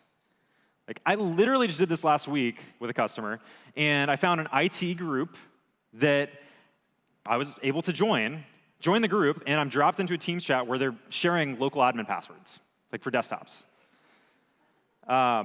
So potential for privilege escalation, right? So the same thing, though. So here's the thing. With that Add Members button, you don't have to add just your user. You can add any user. So what this means is that you can also add guest users. So it's persistence to groups as a guest. So we invite a guest, we just add them to every group we can update, right? And now all of a sudden, if we get kicked out of our main account, our guest account can leverage those groups to still access those SharePoint sites and Teams chats as the guest user. So guest-based persistence. All right, this one might freak you out. So dynamic groups. All right, so dynamic groups are fascinating. All right, so in Azure, you can create groups that have membership rules. So imagine that you had a need for creating a group that anytime you hired somebody in India or wherever, whatever location, that they got added to this group. And the way you would do that is create a membership rule that says, all right, if the location is India, automatically add them to this group. Or what if we had an administrators group, right? And we said, you know what, anyone with admin in their email address, they should be a part of this group, right? Because there's no way that we're going to have anyone that's not called admin, right? So it helps to automatically kind of create these groups based on certain criteria. So if they're misconfigured, though, like in this case, where you have user.userprinciplename -contains admin, which means that, again, the email address in this case in Azure, if it contains admin, add them to the group. So what if I invite a guest that has admin in the email address? It automatically gets added to this admins group. So this is abusing rules where they're created to do certain tasks. So like in this case here, this dynamic admin group, right, has this syntax for this rule, and I invited a guest user called testadmin at proton.me. So I just went and created a Proton Mail account, right, and I invited it as a guest, and because it had admin in the name, it got automatically added to this dynamic admin group. So now, here's another fun attack path for you to go try to find. Try to find dynamic rules that you can actually abuse. All right, applications. This is another one of my favorite topics to talk about. So in Azure, you have applications that can do a number of things. Primarily, they end up getting utilized for things like OAuth integration to web apps. Literally every app that you use in Microsoft, so SharePoint, Teams, all of those, technically at the end of the day, have a service principal tied to them. But you can register custom apps as well. And they can be assigned various privileges, right? So they can be assigned what's known as delegated permissions or application permissions. So application permissions, if an app is assigned that, it means it literally has those permissions ingrained in it so that it can authenticate and it can use those permissions to do things in the tenant. So for example, if you applied mail.read to an application at an application permission level, it means that it can go and read everybody's email, okay? Delegated permissions means that users have to consent to that application to actually having those permissions first, and then it accesses it as that user. So meaning the application kind of impersonates a user, so to speak, right? Now, by default, all users can create applications, which is bizarre. And then secondly, by default, all users can consent to applications. So these are two default things that we're going to kind of highlight here and why those are problems. All right, I'm going to take you back like 5 or 6 years. This was actually a really, really good way to phish people, was to create what was known as an illicit consent grant phishing attack. And in this type of attack, what you would do is you would create an application. So in my attacker tenant, I'd create an application. I would grant it mail.read, delegated permission, and I would phish you with a MicrosoftOnline.com link that, when you clicked on it, would take you to a page that looks like this. It just says permissions requested, right? And if you click accept, that application now has permissions to do whatever I set it to do. Like in this case, mail.read, right? Think of it like on your phone, like when you install an app and it says, hey, this app wants to access your contacts and email and all that stuff. It's a kind of a similar thing. Like you approve for that application to have that permission to do that on your account. So, like I said, a few years ago, this was a really popular phishing mechanism because you're not requesting for passwords. You're not trying to get somebody to navigate to a malicious website or download something. It's literally, here's a Microsoft link. Just click accept. You build ruses around it and whatnot. So, like I said, Microsoft ended up putting some protections in place that ended up helping to protect against unverified external applications. So if you create an unverified external application, there's not a whole lot you can do anymore from a phishing perspective. But there's still one interesting permission if we wanted to try this from a red team perspective, and that is to give it user.readbasic.all. So this is one permission. As an external app, like you could still potentially use it for phishing in a context, a very limited context, to gain access to the directory. So meaning that if somebody consents to my app that has user.readbasic.all, it means that I can read the directory, which can be very helpful as an attacker because that gives me all the email addresses, groups, and I'm able to leverage that for password spraying and other types of attacks. There's also this thing called well-known apps that you can consent to. Oh, let me back up for a second. Yeah, so well-known apps. This is another thing that can be very useful. So keep in mind, like unverified applications externally, I'm not able to really leverage a whole lot from a phishing perspective. But what if I consent to an app that's well-known? That's another topic that becomes really interesting because there's a number of these applications like the Graph Explorer that are out there. So the Graph Explorer is a web-based GUI that gives you like click access to the Graph API. It's like a test bed for developers, which is nice. So you can go to the Graph Explorer and consent to it after you've authenticated. And this is an application that can be very useful in certain scenarios. Like in a scenario where I can't deploy an application to a tenant, but I need a certain permission on that user's account. So let's say that I needed mail.read.shared, which means that I can read shared inboxes within an organization. If I wanted that permission, I could go to the Graph Explorer. Because it's a well-known app, I can consent to it in most cases, most scenarios, that will allow me to have that permission. And then we could leverage the token that's associated with that particular application authentication session. So the ability to create apps, what this means is that as a user, default permission, I can go and create applications in a tenant. So I can deploy an app, I could give it permissions. We could use it for whatever. I don't even know what users are using them for internally, honestly. I think they're great for persistence. So as an attacker, imagine this. We phish somebody, right? We have access to their session. We are them in the Azure portal now. We go create an app. We give it permissions to do things like read email, read Teams messages, read SharePoint. What else? Read the directory. Give it a bunch of permissions, right? And then we consent to it using our own account that we just compromised, right? So not trying to phish somebody else with it, but we're consenting to it with the account that we just compromised. What happens then is that we can now leverage the application to access that user's account as opposed to using the user's account directly. Right?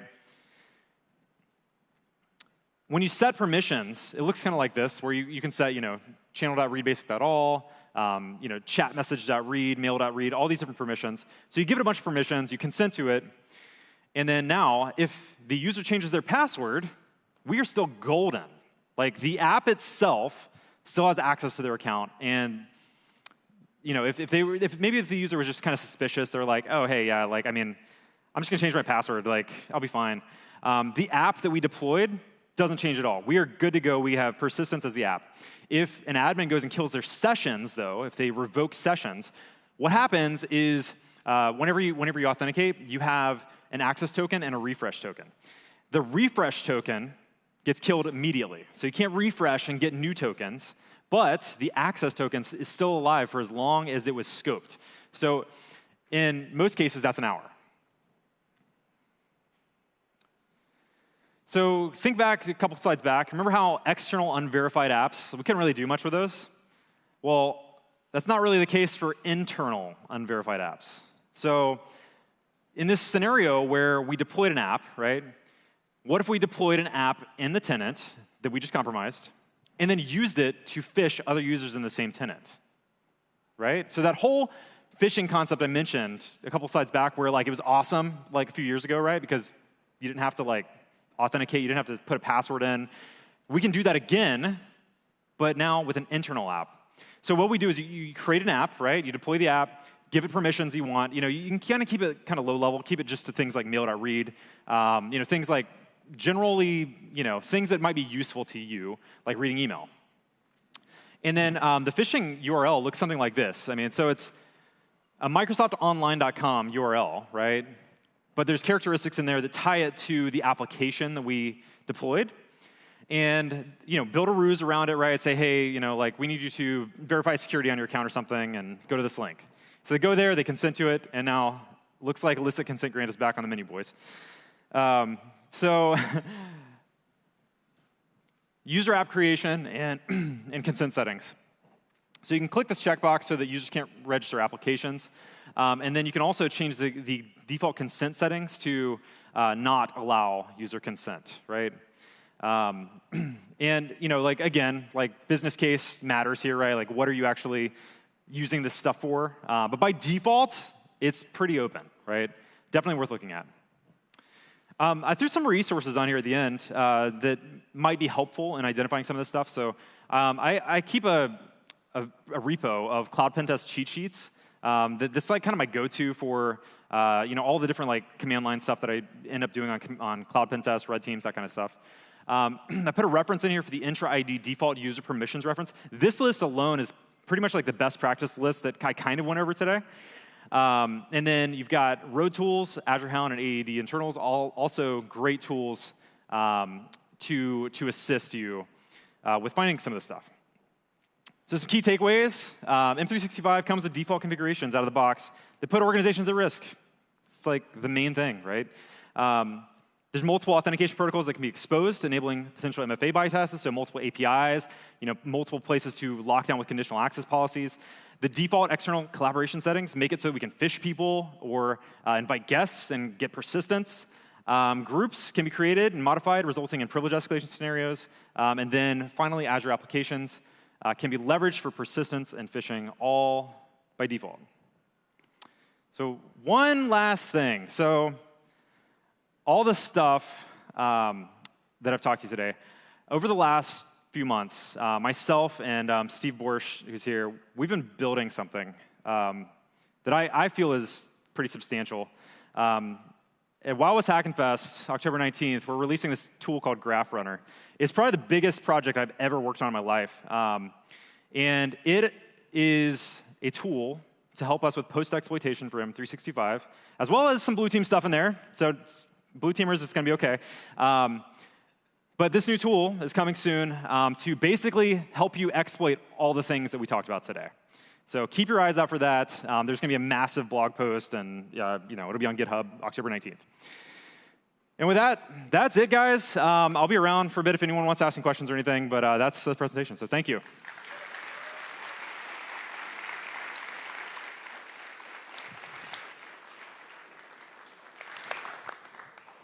All right.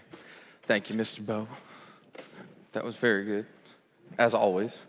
So yeah, excellent. So again, folks, you're in track 1 here. We are heading into the end, unfortunately, boo. But we have one more talk coming up. In about 15 minutes, we're going to get TC and Caitlin up here to talk about Valid and what they're doing to help protect privacy online and social media and all that good stuff. So do stick around for that. If you are looking for Joe Gray's book, he's got a few copies left. He's out in the lobby. You can pay with card. You can pay with cash. He might take hugs. I don't know. I don't know how many hugs you got to do. But he's got it there. We'll sign his OSINT book. And I think it's your last chance to get over and get into some of the raffles in the staff room. Because after this next talk, it's closing ceremony. So come back in about 15 minutes.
Hello. This is the last time I think I'm doing this, so this is great. So welcome. This is our last talk in track 1. And we have got a fantastic talk. So if you did not get a chance to make it out to DEF CON, or you are like, Valid, what's this social media thing that people are talking about, and I'd like to know more about it. Well, you're about to learn more about it because we have TC and Caitlin who are going to give you a lot more detail and a lot more information about Valid and what they're doing to help create a network for social media and connectivity and connection. And, well, they're going to explain it better than I ever will. So what I want to do is welcome to the stage TC and Caitlin, who are going to talk to you all about Valid.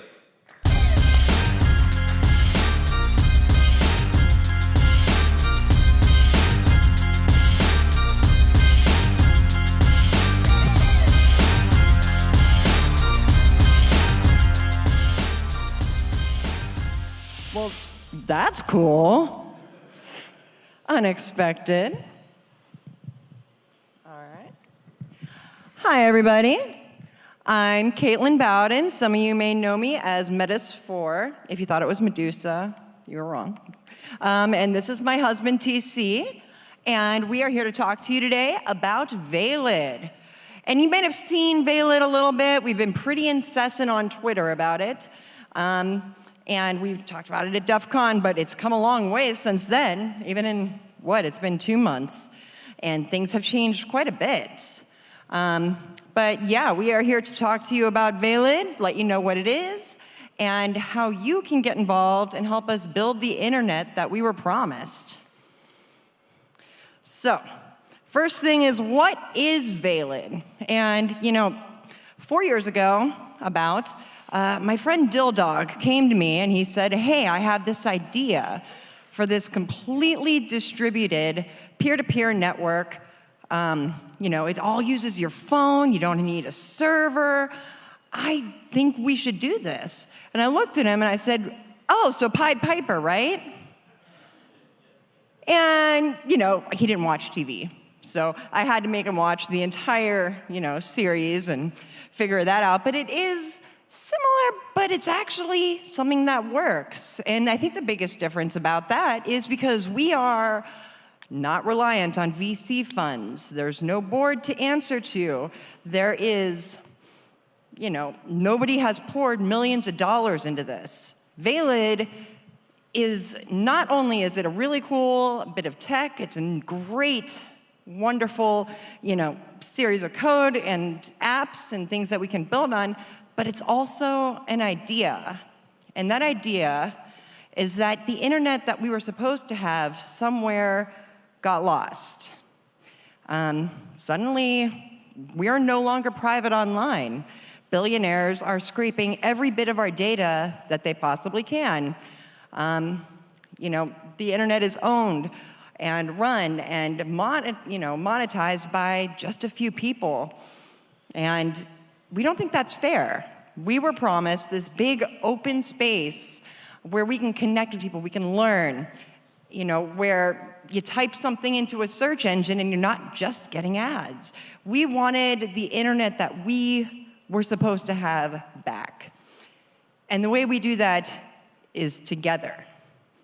That's what Valid is. It's not only the series of apps, it's not only, the code, it's not only what we're presenting, but it's also the idea. And I really hope that everybody takes that away from today, is that you can change the world and give us back the internet we were supposed to have. Our mission is to develop, distribute, and maintain a privacy-focused communication platform and protocol for the purposes of defending human and civil rights. I don't think I need to stand up here and talk about the state of the world today. I'm sure you all can understand how important it is that we, build things that do defend and protect those civil rights, our ability to communicate freely, and to have the internet that we were supposed to have without every single thing we're doing being watched, monitored, and monetized. So we do have a 501c3. This is a nonprofit. We are not in this to make any money. We are here because we just want to build something cool. There's no VCs, no board, nothing. None of us have quit our day jobs. This is funsies. And we hope you find it as fun as we do. So either way, that is what our mission is, and TC is going to be diving into some of the tech. We're going to do what I call a shallow dive. Not a deep dive, not a medium dive, just kind of a shallow dive to introduce to you the concepts at a technical level of what Valid is and how that means multiple things at one time. So some folks came before us in this space. Some of the concepts I'll talk about, you'll say, that sounds like Tor. And some other things you might say, that sounds like the Interplanetary File System, IPFS. There's others that sound kind of like BitTorrent. So we do recognize that we're not the originators for some of these ideas, but we do think that we've refined them, mixed them together in an interesting way that makes them more private, more secure, and faster. Some of those are mentioned there is Noster, Scuttlebutt, Hole Punch. You'll see these concepts if you're familiar with them. Valid is an open source, peer-to-peer, mobile-first, networked application framework. It is a network application development framework, more importantly. Valid, as we have released it, is a set of libraries, tools, a core that we want developers to build interesting things on top of that don't need the back-end infrastructure like EC2s or GCPs or things of that nature. With a Valid distributed system, every application on the network is a node, is part of the distributed framework. These user-facing apps all feed each other. You can have some people that build an application that is an image sharing app, for example. This image sharing app might become wildly popular, might have 1 million users. You might have someone else that makes a small note-taking app that has a smaller amount of users that subscribe to it. But both of these apps are using each other on the network. The 1 million nodes and the 10 nodes are all equal on the network and all feed each other and help each other equally. Our design goals, obviously security first.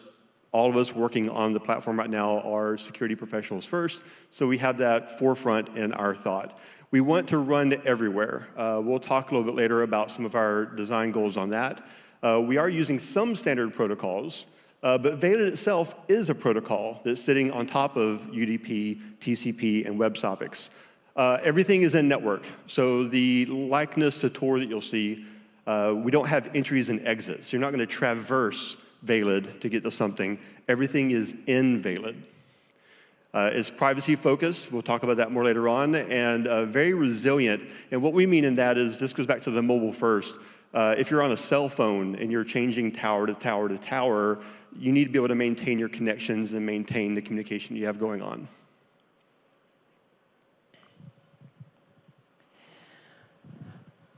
So, the plan with Valid is to build a community of applications, each one being equal. Everything is a node. There are no specific labeled exit nodes, which makes it really nice if you're worried about somebody looking at various nodes. Every node is equal, so there is nothing necessarily to be monitored. Not everything needs to be centralized. There's no person in the middle. Each node is directly communicating with each other. There's only other nodes in the middle. and nobody sees each other's IP address. Everything is private. And obviously, we need to stop being dependent on corporate systems. Corporations equal greed, and greed means our internet is not going to be getting any better. It means that other people's ideals are going to be pushed onto us. It means that we are going to be, not have the privacy that we deserve. Corporations don't need to own everything that we do. Diving a bit more into the tech here, we'll start with how things hook together. The nodes, like we said, are all equal to each other, each one doing the same thing. In a few minutes, we're going to introduce you to our flagship app, so that's coming up soon. But it's running right now in my back pocket. We also have headless nodes that are running out in, say, EC2 or GCP, wherever people want to install them. You can right now, today, you can do an apt install or a yum install, and you can have a headless node running on whatever machine you want. It can be at your house behind your NAT, or you can do port forwarding, or you can do it up on a more server-grade EC2. Any way it goes, that Valid headless node is running Valid Core. Valid Core is also running on my phone. It's also running on my tablet. It's the same code. It's the same baseline for every single node out there. Like I said before, we are using the same underlying protocols that the rest of the internet uses. We do default to UDP. We want everything to be going through as fast and seamless as possible. But if you are getting into the code development side of things, and you decide the application you build needs to have more sequential data, more assurance of delivery, you can turn on TCP, and you can make it use TCP. But the network itself does this as well. If a node is running somewhere that it can't make outbound UDP connections or it can't receive UDP, it will try TCP. We're also using WebSockets so that you can build browser-based applications. You can run a Valid node straight in your browser and have your app run without having to go through an app store. This is a little bit about how that topology fits together. You'll see it starts with something called a bootstrap. The bootstrap is our one spot right now that's using just a little bit of centralization through DNS. When you first install an application, it needs to know how to find other nodes. So right now, today, the way that works is the application reaches out and pulls a text record that we control for bootstrap.valid.net. And that text record comes back with some more information, and eventually your app will receive a routing table, and it can then go out there and into the network and find everything. But what I want to point out here is the Bootstrap server, the headless, the mobile app, the browser. Like I said a minute ago, all of these are running the same Valid core. Nothing is special about any of them. The Bootstrap servers that we're running that are Valid servers, we have a few things turned off for those where they're not handling the distributed hash table or any of the relay routing that you'll see here on the map for other things. They're only doing that initial connection, but they're still plain Valid cores. You can see where things connect in and out. Some things are going straight to each other. Some things are having to use hole punch. Some are using relays. All this is already baked into Valid core. It's very, very resilient to the kind of network you're on. The only classification difference between different nodes is their network class.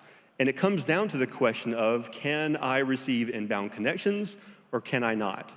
And then the code makes decisions at that point to configure the network for you to work in the most seamless way possible. Bootstrapping, we just talked about a little bit. It is where DNS comes into play. Is something that we're doing now and that we hope to find maybe a way to move that more in network. And I guess that was it. You're fine. So, as I've said before, all nodes are equal. All devices are welcome and treated fairly. You can use the public Valid network, or you can build your own. Because it's all open source and it all is available, we are encouraging those who have the need for small ad hoc networks to use that and build your own. Say you need one communicator, one little bit of way of communicating with a small group of people, build it. Go for it. We want you to. New to help each other, like mutual aid for connectivity. One thing that we really believe in is community. Mutual aid, helping each other out, working together, that has done more to change the world than, billionaires selling our data to, fund their next cage match or trip into almost space. Either way, mutual aid, building communities, helping out your neighbors, this is how things get done. And that was one of the ideas that we really wanted to implement when building this entire, network. And we wanted to make sure that this is, usable for everybody. That's a big deal for us because we need to make things and apps that are approachable for everybody. The user focus has been in it from the very beginning because, people are only going to use the internet that is built for them. And if we get our parents off of Facebook, we're going to be free. All right, time for some crowd participation. Pop quiz. Crypto means? Thank you very much, yes. We'll take a quick aside here to say one thing you're not seeing in these slides are no chains, no coins, no gods, no masters. This is definitely not a Web3 project. Sorry, I had a gag reflex. But everything in Valid is end-to-end encrypted, signed. We are, like I said, very security and privacy focused. We came up with our own mix of crypto here. We didn't create our own cryptography, right? We didn't roll our own crypto. These are all fairly well known, established, tested, and vouched for. But we came up with our own cryptography suite that we're calling VLD0. You'll see here, I'll let you read it for yourself. You'll see these are all of the ingredients to that crypto suite. But I do want to focus a little bit on why we call it VLD0. We created an upgradable cryptography suite for Valid.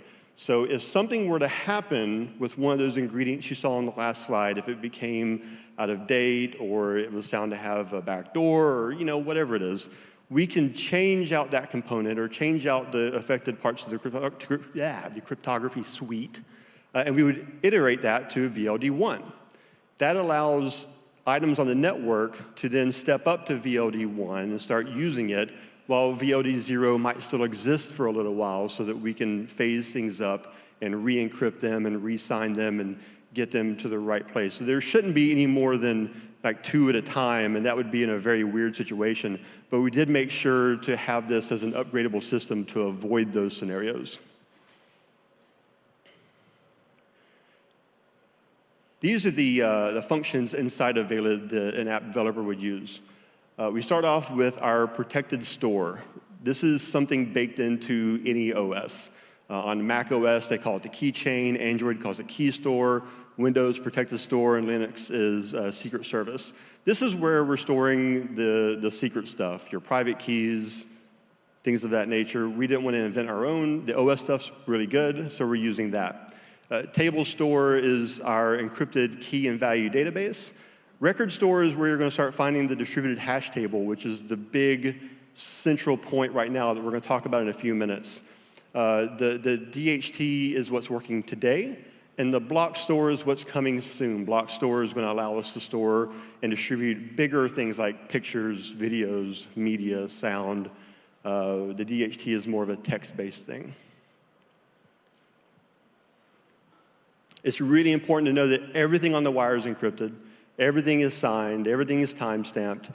Even when nodes are sharing information with each other, when you talk to a node and you ask it, hey, what nodes do you know about that I might not know about? It's going to give you a routing table that comes back. And each entry on there is signed by the entry on there. So other nodes can't fake you out and say, here's a node ID and it's over here. It can't sign it. It can't lie to you. It can't redirect you somewhere else. You can only go to the nodes as they really exist. So everything is end-to-end encrypted. which is updatable, because as of right now, the encryption that we picked is safe, but things change all the time. We want to make sure that we are building is going to be able to withstand that test of time.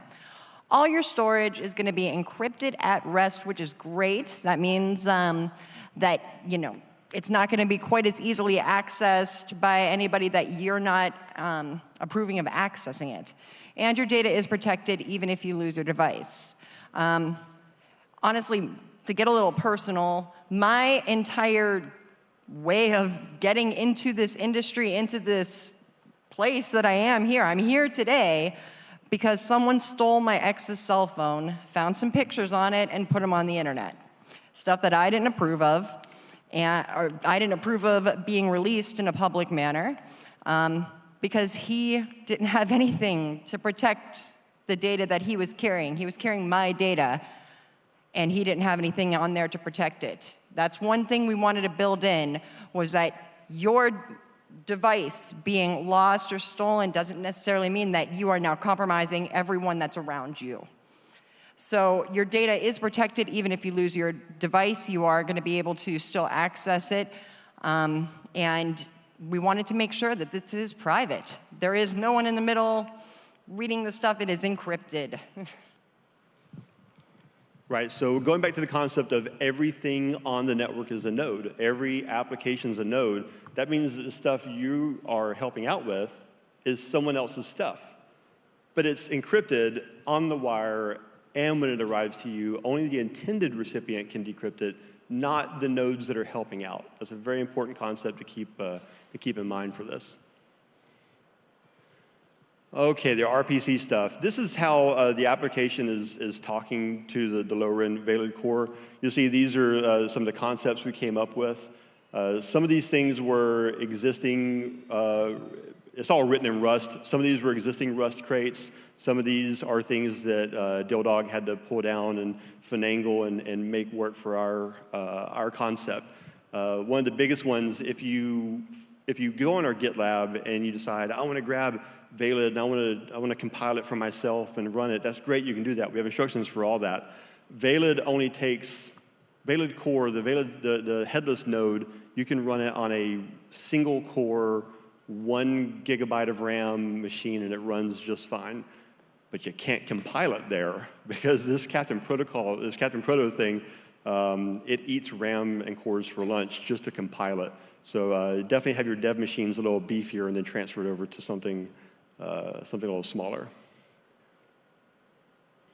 We have some examples here of some of the functions you're going to find inside of Valid core. Find node is how your application is going to ask out and say, where are some nodes that are close to me? And when we say close to me, we mean close in hash space, which is still something that kind of breaks my mind a little bit. Not close in like distance, but like how close am I to the next hash to me? The answer that comes back is a routing table that comes back that has information on how you can find the different nodes. And what this allows us to do right now is instantiate a distributed hash table. This is the part where I say you might think about interplanetary file system. Right now, today, we have a few different applications running on the network. One of them is one that we've written. One is a Python-based chat application that can help someone get started with how the network works. But people on our Discord, which is now at about 2,400 people, some developers there have built some note-taking apps. Someone was able, do you remember the ASCII Star Wars thing on like Telnet? Anyone? No? Okay, well there's a Telnet you can connect to that has Star Wars Episode 4 in ASCII art, like a summarization of the whole movie. It's pretty cool. Someone came on the Discord and they were able to adapt that to Valid, and there's a Valid node you can connect to that will show you Star Wars in ASCII. It's pretty awesome. But it's all done by writing into these distributed hash tables, so that when you're getting all that information, when you're getting that chat or whatever, you're not getting it straight from the person that you're talking to or the person with that information. You're getting it from some other intermediary. This is what our schema looks like. This is getting really into the waters. This is almost violating my not doing a deep dive thing. But one way we are different from IPFS is our entries into DHT have a schema that they have to match up to. Part of what this gives us is standardization, but it also gives us a way to tell if a node is behaving properly or not. As Caitlin alluded to earlier, we have mechanisms in place that if a node is online and it's talking to, like node A is talking to node B, and node A is not quite formatting information correctly, or is using more fields than it should, or things of that nature, node B can say, I don't really trust you because you're not speaking the right language, so I'm going to add you to my, we call it a punishment list. Yeah, hits them with the ban hammer, but it's only a personal ban hammer, not a network-wide ban hammer. And it's a way for saying if someone's modifying their valid core to do things that weren't intended or not expected, this is how we keep that under control and keep them kind of walled off to themselves.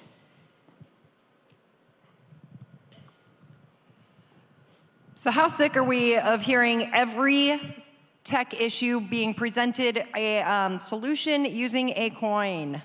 Not everything is going to be solved by these things like blockchains, coins. These are not approachable for the average user. And like I said, we built this with the average user in mind. The average user doesn't need to see, our DHT schema or, our list of cryptography. They just need to know that it is safe. And we want to help people build applications that are also safe. Our popular data becomes more available automatically. Things are not stored because it's on a blockchain. It's not stored forever, whether or not you want it. It goes away eventually if things are not being looked at. And yeah, we just really wanted to make sure that it's not reliant on a coin because that makes it inaccessible for various reasons to everybody to use. And like I said, all this tech went into making sure that the end user doesn't necessarily have to see all that tech. They don't have to pay that technical price to use these apps because, frankly, privacy shouldn't have a paywall. And sometimes that paywall, it may be accessibility. It may be, a tech knowledge that people may not have. And we want to make sure that this is going to be accessible and available to everyone.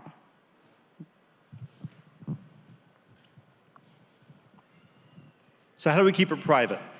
How do we make sure that when you and I are having a conversation on the chat app that I can't just find your IP address and find out where you are and come track you down because you said something I don't like, but you're probably right. I can tell you're the kind of guy that's always right. Me, not so much. I stumble. So check out the shape on the screen. The shirt. Little hidden Easter egg there. We were selling these beforehand, and no one had it. A bunch of people bought these shirts. They had no clue what was on the shirt because we had not released the protocol yet. This is where we get into a little bit of the onion routing concept. And it'd be really cool if I have a laser. I thought this had like a laser on it. I'll just point. I got big arms. Okay, all right, you're gonna point for me? All right, so if I'm node A and Caitlin's node B and we want to have a conversation with each other, we don't want to connect straight into each other. We want to do it through some kind of intermediary.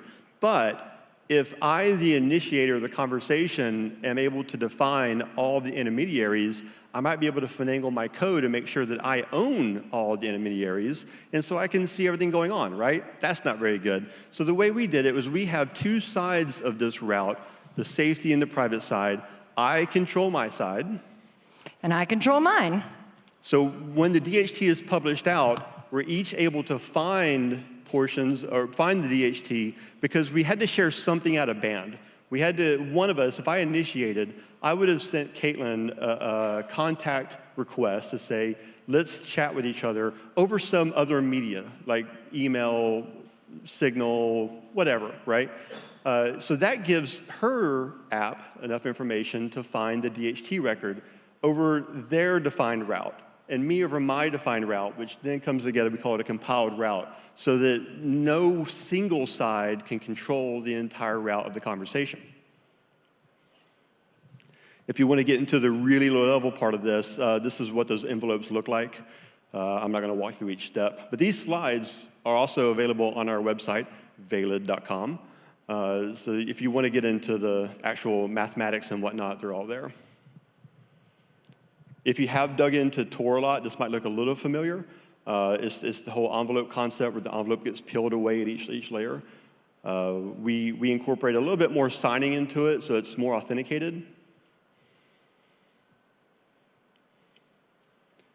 And these are some of the things that we're looking to add into what you're seeing up there. Right now, we have a couple of per hop count stuff that we can maybe take out. Going back to that screen, I want to point out an important concept is that, where'd it go?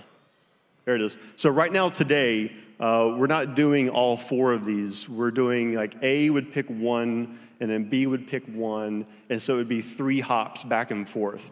We are playing with the idea of increasing that, but there are some studies that Tor did that show that the more hops you add, it's kind of a diminishing return. So we're actively experimenting with that with the increasing the hop count. So like I said, we've had quite a few updates since we first presented this. We've had 2,400 people join and give their input. Some of them are technical and have some really cool high-tech ideas, and some are just regular old people that have just been using social media and they have an idea for how they can make it better. And some people are marketers, some people are front-end developers, some people are security folks, some folks are just or not just, they are accessibility or legal. And we're bringing all those people together to build these things and make sure that everybody that wants to build these apps and be a part of it can bring their talents and their skills to the table and make something that's usable without missing a factor that is really important for the end user. We want to make sure that this is not something that feels, high tech. It doesn't feel inapproachable. Signal is wonderful. We love Signal. That's how I communicate. But I'll tell you what, I really hate getting that notification that says your ex joined Signal. That number that you have labeled "Do Not Answer" has joined Signal. And they know you're on Signal. And they're getting it too. And that is a big deal. We wanted to make sure this wasn't necessarily tied to your phone number. So if you are giving somebody the ability to contact you, you don't have to give them your full name. Like if you were going to give them your Facebook, you don't have to give them your phone number.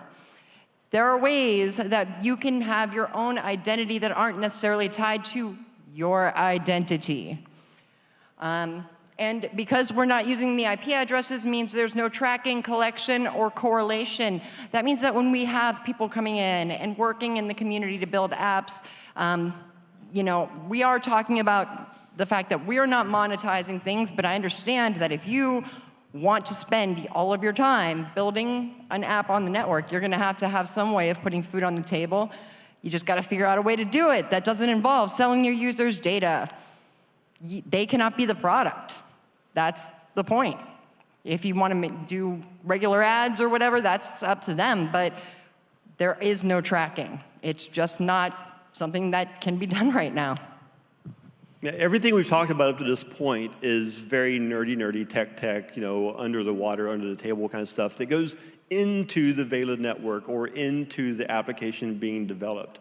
As I stated with the punishment system, we understand that we control Valid core. We control the definition, the protocol, how everything is supposed to work. We don't control the applications people are writing. But with the punishment system and with some review process, we can control what how much damage they can try to do. They can try to do stuff, but they won't get away with it because the minute their node is not behaving the same way the rest of the nodes expect, the rest of the nodes are going to punish it and kick it out. They can try to break the rules, but unless they're running their own network and no one's on that network because everyone's on the prime network, it's not going to work. That's why we say users shouldn't have to think about it. They shouldn't have to do anything with it. Privacy is by default. The IP protection is by default. The encryption is by default. All these things just happen without thinking about it. All right, we're going to fly through these next few because time is getting short. Valid's written in Rust. Any Rust coders out there? Anyone? Got one here? That seems about right. It's kind of a new language, right? But we like Rust because Rust is very safe. You have to intentionally do things badly in Rust. If you go on crates.io, you'll see we have stuff published out there. Valid Tools and Valid Core both have Rust docs that compile, so you can dig in there and see what they're doing. That list actually goes down a little ways too. Here's some of the ways you can get started with Valid. Some of these screenshots are a little dated, but like I said before, you can get our Debian files and our Fedora files. We're hosting those right now, so if you go on our website, there's instructions on how to get our signing key and how to add that in. You can go on GitLab, you can clone it, compile it for yourself, and then the picture you see there on the side is what running a headless node looks like. We also run Flutter. Flutter is what we're building our primary application in, Valid Chat. It's written, we chose Flutter because you can write the application in one place and you can compile it for iOS, for Android, for Linux desktop, Windows desktop, Mac. Flutter is very, very flexible in that sense. You see here is an example of it. And again, we have all these plugins are available on our GitLab. So if you're a Flutter developer, please, come into the Discord, hang out with us. This is the part we are extremely active on working on at the moment. And we also have Python, my language of choice. This was actually kind of fun because Dildog decided he needed to take this, level 10 Rust and make it accessible to people like me that, aren't coders by nature. So Python, right? But this dude's so smart, even his Python's like level 10. So if you want to run our Python, we have in PyPy, we have the Valid Python library that you can use to connect into a Valid server that you run. We have a Valid demo on our GitLab that shows you how to build a basic chat app.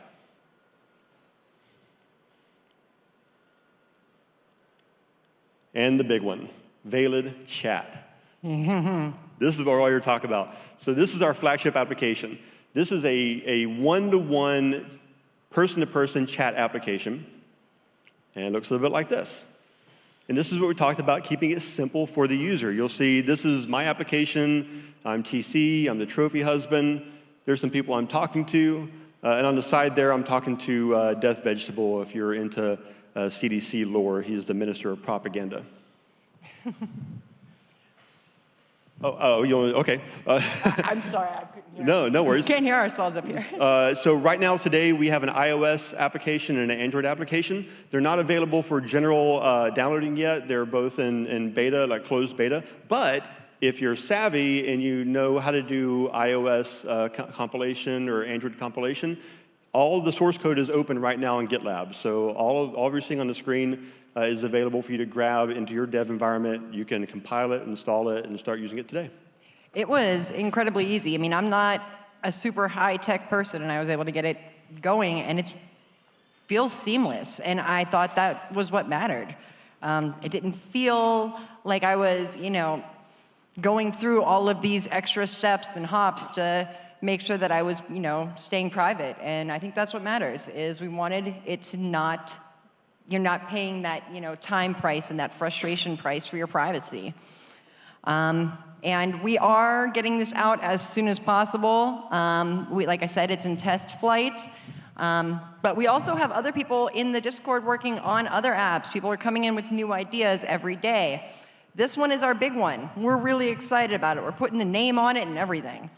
But there are a ton of other projects that each of you, can jump in and get involved with. People have come forward as far as ideas to replace like Facebook groups. Someday we are looking at the possibility of our grandkids being denied health insurance because grandma joined a cancer support Facebook group. This is the world that we are living in. This is a possibility of things that could be happening in someday. People are looking at the problems that our current internet is causing and figuring out solutions, and we are here to help them. That's the whole point. We just want to change the world a little bit as much as we can, and each one of us has something to bring to that table.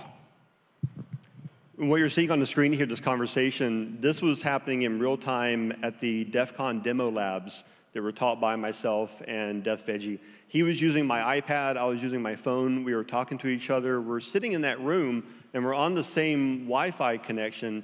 However, it wasn't just point-to-point, phone to the tablet. The network exists. It is up, it is running, it is all volunteer-based. So we don't know how many nodes are out there running, but we have people that have tried to cipher that out, and the estimation is something like 200 to 500 headless nodes out there around the planet. I know I'm running like 5 myself and things like that, but the conversation happening was leaving the Wi-Fi network, hitting a node, hitting a node, hitting a node, and then landing on the iPad. So all of that routing stuff we talked about is there, it works. The DHT is there, it works. I think the only coming soon caveat we had in the whole presentation was the block store, and that's just a feature we're working on a later release. None of this is theoretical, it's all in practice, and it all works today. I mean, we even tried it, before DEF CON on the airplane Wi-Fi, and it still was managing to do that. So that's pretty cool. Did you ever get tacos with Veggie, by the way? No, we never got the tacos. Well, that needs to change. Just throwing it out there. So anyway, this app is going to be available very soon. Trust me, when it's out, you will hear all about it. And the way to get it is on our Discord.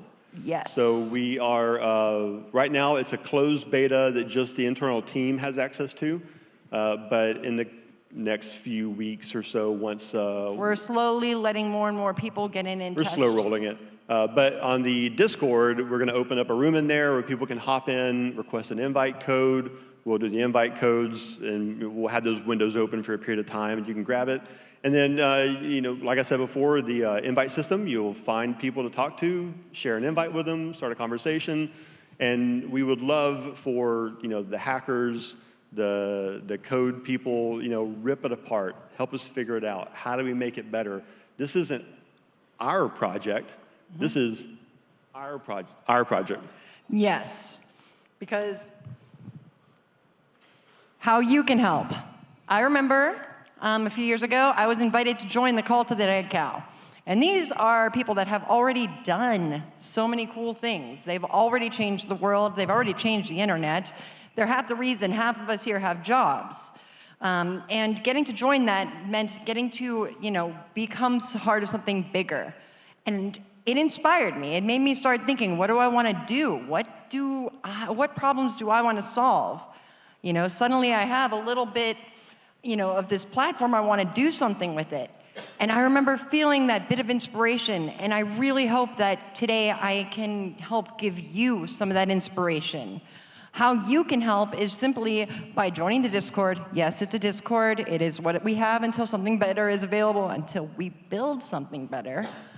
But I hope that each one of you has some ideas of some problem that we are going to be facing in the near future with our internet, or something that is currently happening that isn't happening in the way that it should be. And I hope that you are walking away from this with the knowledge that, come on in, join in, let's all do a hacktivism together, because as a community, as a group, we can hack the planet, like literally. Why don't we? I don't know. Anyway, we are not going to be doing a Q&A right here. However, I hear there's an after party tonight at Aruga's, like directly after this, and we'll be hanging out. We'll be happy to answer any of your questions, take any of your suggestions. Meanwhile, please feel free to go check out veilid.com, V-E-I-L-I-D. And on there is the link to the Discord. Join the community and come hack the planet with us. All right? Again, I'm Caitlin. This is TC. You can... Click that button one more time. What? Click the button. Click it? Click it. There we go. No, next one. Yes. Next one. Go again. Go again. Go again. Sorry. There we go. There we go. He put the slideshow together. So I wasn't sure. This is how you can find us online. As far as our personals, I'm metis4_CDC, he's TC_ Johnson on Twitter. Get a hold of us, and either way, we look forward to hacking the planet with you. Hack the planet.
Hello, BSides Orlando.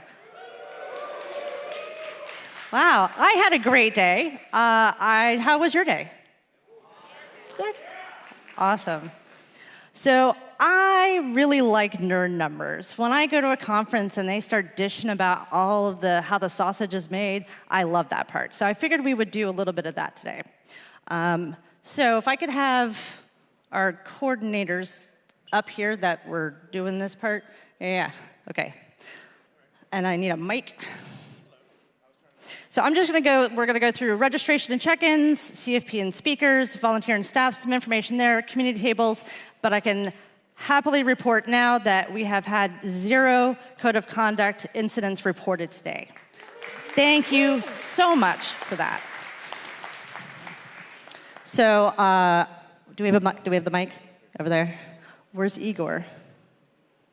Igor. Okay, I don't want to do Igor's slide for him. Do you want to do it? Or I'll just do Igor's slide. All right, so next up, registration and check-ins. So 400 check-ins within the first 2 hours of the con today. I don't know, everybody came in through the front there.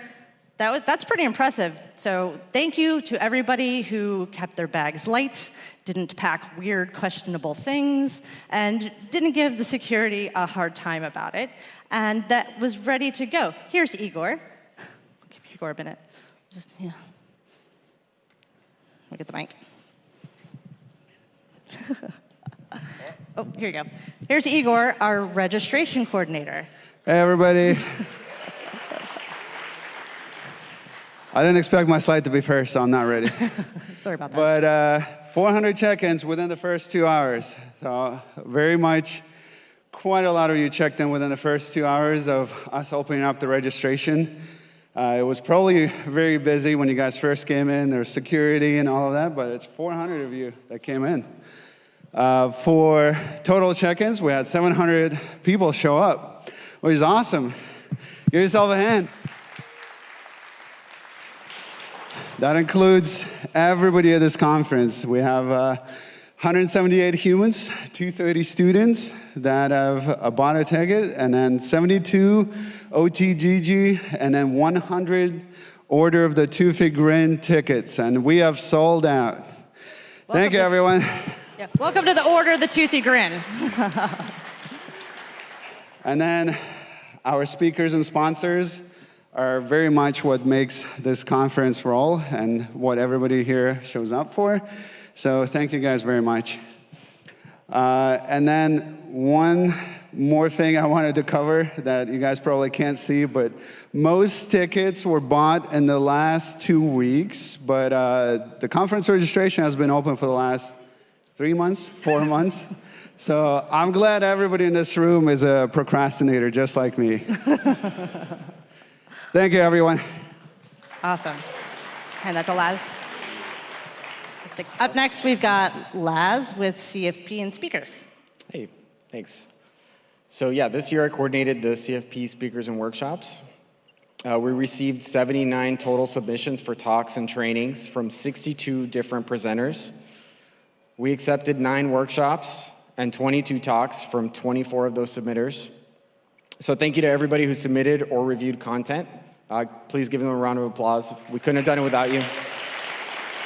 And even if you didn't submit any content this year, I really hope to see your ideas for content in the CFP next year so that one of you could be on the stage for all of us. Awesome. Thank you. Pass it down. I think we are up next to volunteer and staff. So Edna. Thank you. This year we had an amazing team of volunteers. For our numbers, we had 94 people who filled out an interest form on the website for the call for volunteers. Of those, 37 people signed up for shifts, and so many of them signed up for multiple shifts. In total, we had 68 shifts that were filled. We had 14 shifts that went unfilled, but everybody pitched in to help make it work out. It was great.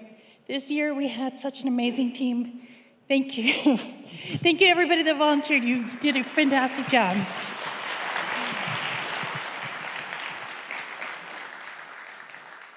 So just a note about that where it says teams on the right-hand side. So we did a little bit of structuring on how we plan the conference and how we organize ourselves just to make sure that we're making sure we're checking all of our boxes, right? So if you're interested in being a coordinator, and we'll post the QR code for you to do that later.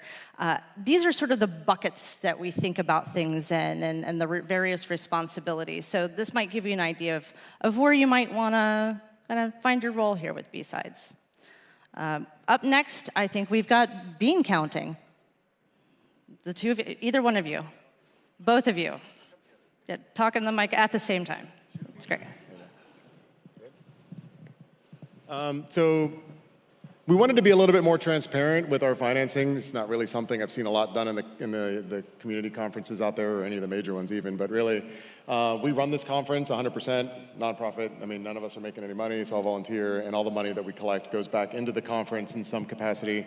We wanted to be 100% transparent. We're gonna be probably releasing the report later this year on the website with all the details. Rob asked me for the details to date, and it was like 40-something lines of Excel spreadsheets. Accounting is not interesting, so I didn't want to put that up here. We picked all the really high numbers just to kind of illustrate what things cost and what we bring in. So sponsors obviously make in a bulk of things. Tickets brought in, they do help. The bake sale was a little bit of a random thing we did this year. We got some stuff and we sold it on, was it Rally Up? That was Rob brought most of the money in. He's the money bringer in there. The rainmaker. Rob is the champion. And then our most expensive things here on the right, I think Rob kind of summed up the venues and rentals and catering into the one. Swag. Did you want to talk to what some of these meant? Because I think you collapsed some of these. I kind of collapsed some of the numbers to make things fit. Yeah, I mean, we had all of our day of expenses, the venue itself, all of the equipment rentals, the table rentals, and then paying to feed all of the sponsors and speakers and staff. That was kind of our biggest line item. Below that, the swag, the stuff that it almost balances out the ticket money. The money that comes in goes right back out. The coins and the T-shirts and all of the fun stuff that we provide. Yeah, most of the money that we got from the workshops went right back out to the workshop instructors. And then we've just got overhead that eats up money all year. There's a storage unit that's mostly empty right now that's going to be full again within 24 hours that has a monthly bill. We did have about a dozen sponsors. Some of them are sponsors that have been with us from the beginning. I think GuidePoint has been with us. Pretty close to big. Fortress has been here with a long time. Black Hills has been with us for a while. And then we had some sponsors that were brand new this year. And we love all of our sponsors. We really appreciate all of you all taking the time to talk to our sponsors because they pay most of the bills. Yeah, for sure. Do you want to talk about the bake sale and kind of like what it's... We've had to do more with less financially and with our resources, as many of you have, and many of you are doing in your own lives and your organizations. And so you have to get scrappy and creative, and thankfully Rob had some pretty creative ideas this year with the bake sale. So one of our sponsors, Ironwood, part of what they gave us was a stack of 10 badges. And I think a couple people in here may be wearing them at this very moment, but they were beautiful Ironman arc reactor badges, and we knew that there were people in the community that would pay good money to get their hands on them. So we took this stack of 10 badges and we went to Rally Up, a nice online platform that helps nonprofits raise money, and we put them up for auction. And after the first couple went up for auction, we realized that we could probably bring in a fair bit of money this way, and we decided to call it our Hacker Bake Sale. And we got even some other sponsors were donating items that we were able to auction off in the last couple of rounds. We had a lot of fun with it, and I think we got some fun stuff into the hands of people who otherwise might not have gotten it. Sure. It was a win-win. Yeah.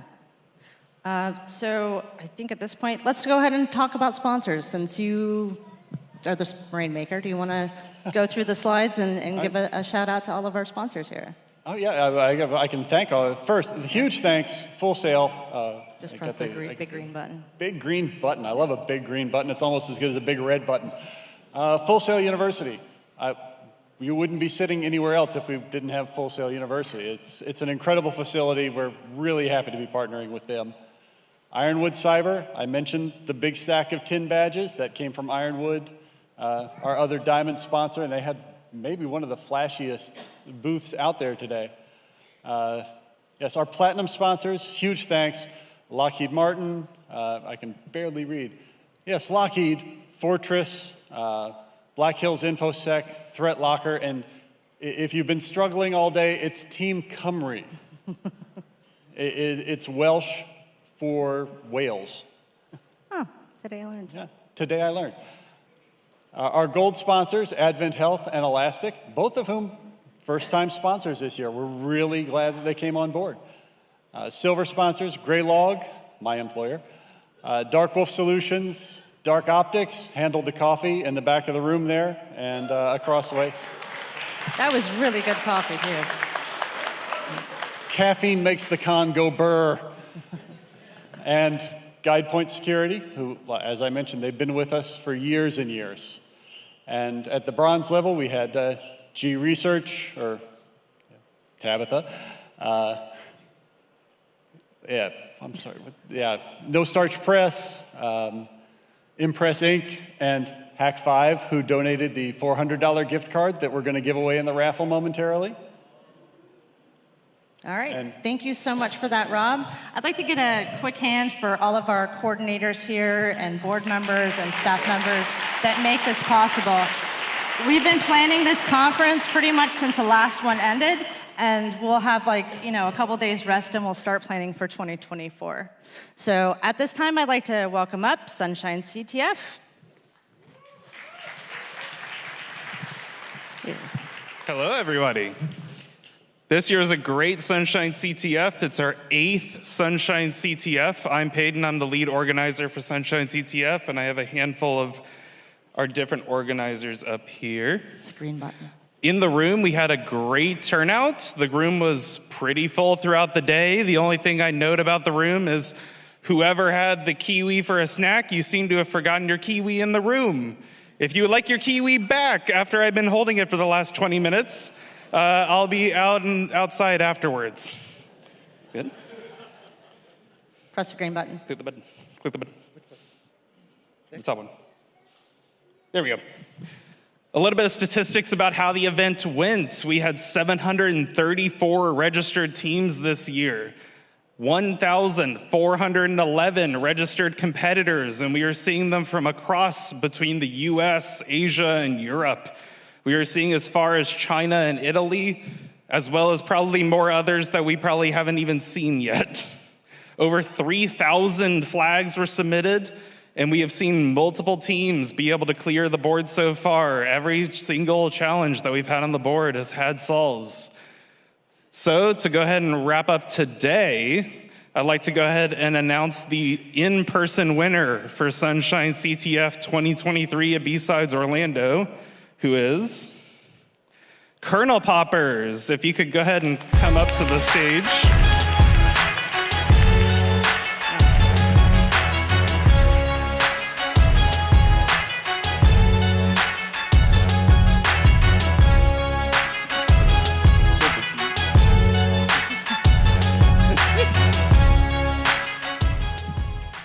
Great to have you. You can take the kiwi.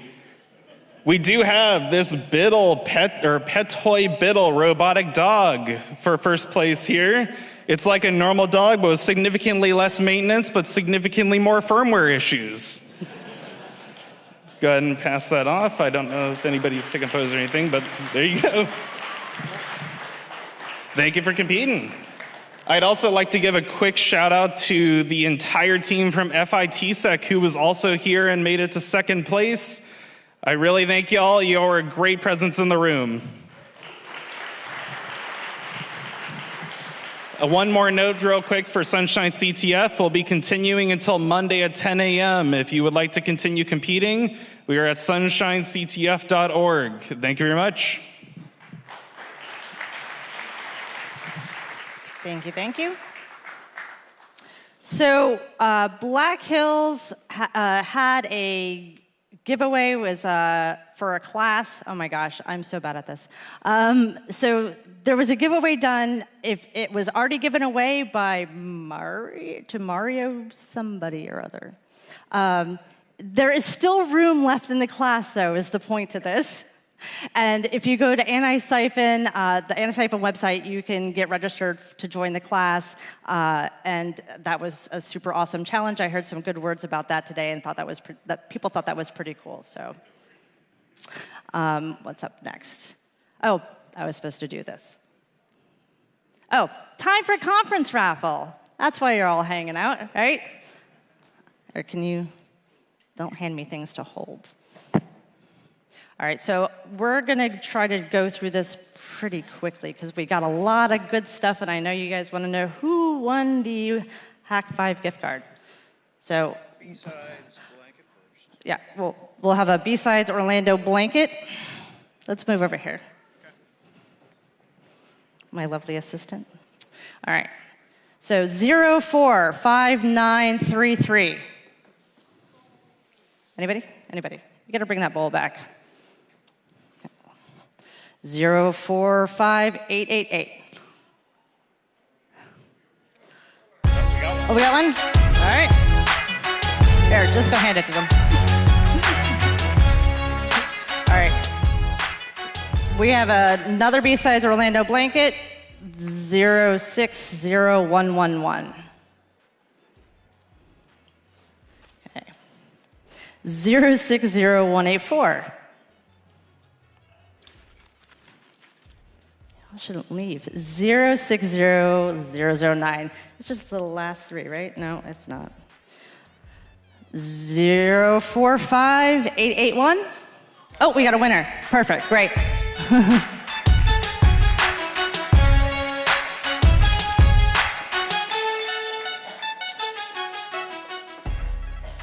All right, we have one more BSides Orlando blanket in here. 045943. Yay, we got a winner. There.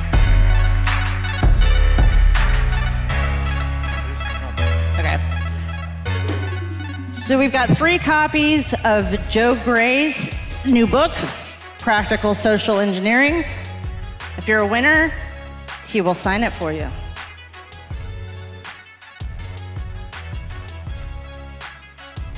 Hand me one. There we go. 045971. Anybody? Okay. 045977. Ooh. Got it.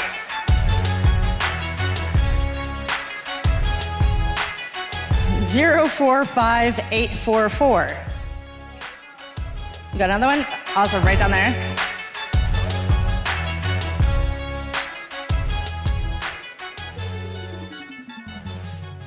We got 045980. Okay. You're supposed to hold the ball, okay. 060146.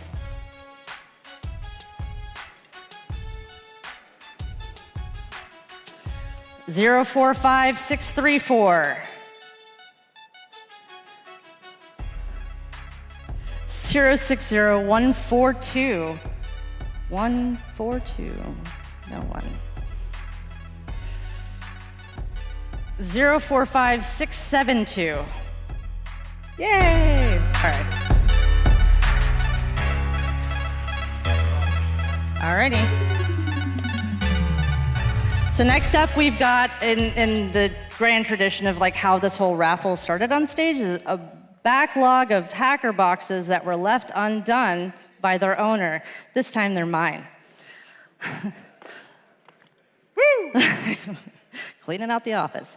045676. That said 678. That would have been cool. 060207. Oh, we got a winner.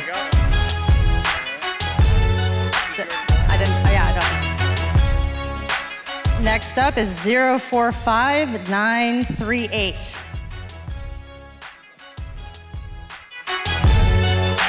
We got another winner over there.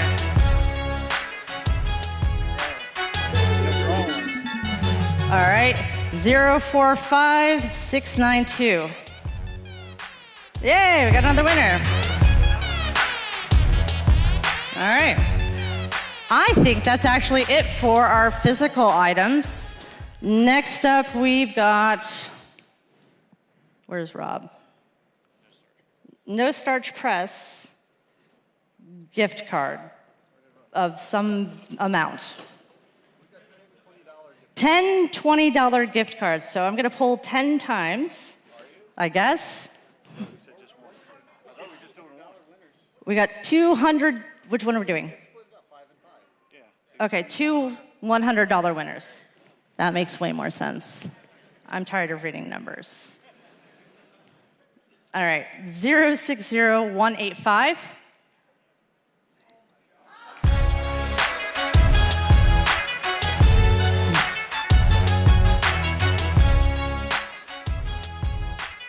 Rob will hook you up. All right, cool. And for the other gift card for No Starch Press is 060167. 167, okay. And then 045716.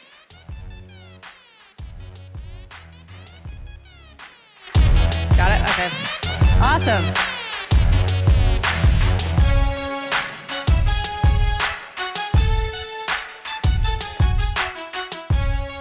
All right. This is it.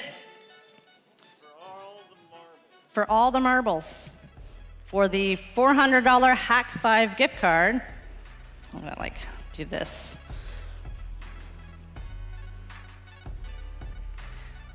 $060206. Got a winner? All right. Congratulations.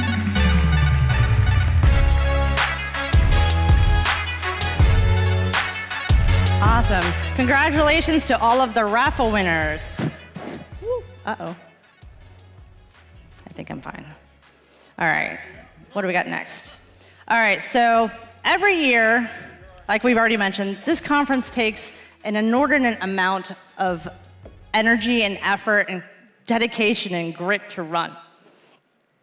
Actually, Fury, there's a bag in the back that's got 2 hats in it. 2 hats. Yeah, can you bring this to me, please?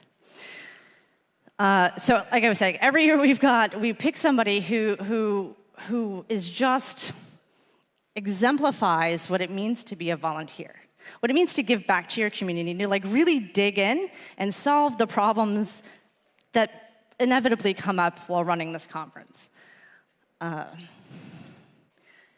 This year, we're kind of changing up how we're recognizing our MVPs.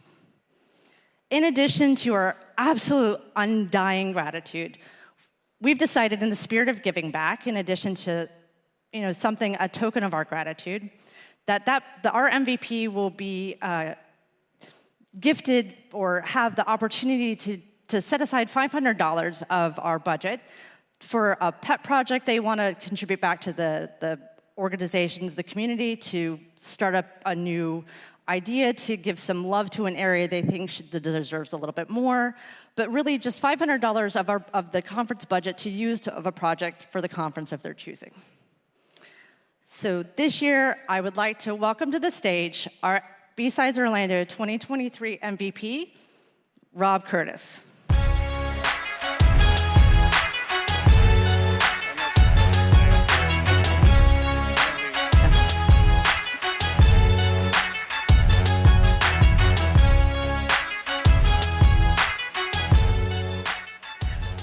With this conference, would not have happened without you. Seriously, you worked tirelessly this entire year, starting out the year from working through all of our finances and figuring out what it was going to take to get this conference healthy and running and financially sound, and what we needed to bare bones run this conference season. figuring out how to make it work and to get it together. And then on top of just all of the money you brought in and all of the financial stuff you worked on, you went and did the community village too, man. That was Rob. That was Rob initiating that one, taking an idea and running with it. And I have to say that was a phenomenal success. So thank you. So in the spirit of supply chain issues, the thing that I'd ordered for you did not arrive in time. So instead, you have a stand-in until I can get your properly adorned Termigator mouse ear hat in. You've got this snapback trucker hat with this year's logo on it.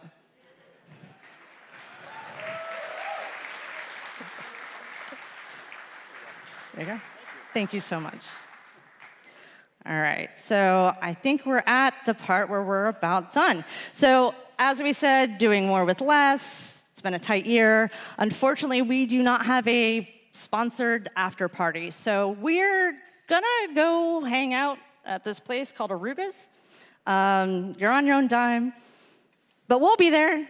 It's a cool scene. So let's continue the conversations over there. It's just a short walk after the parking lot. And Aruga staff has been alerted that there might be 50, 100 people that they might need to staff up for in a little bit. So I hope you all will come and join us. At this point, I would like to ask that all of the volunteers and staff join me on the stage.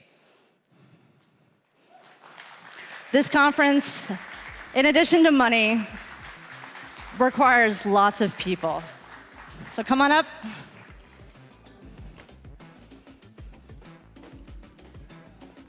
Thank you. Thank you. Thank you. Thank you. Hey, hey.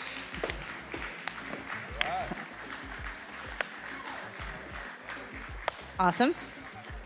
Thank you. Thank you very much. Thank you. Awesome. Yeah, absolutely. You helped out. Thank you. This guy. Can I get a round of applause for the BSides Orlando staff and volunteer team?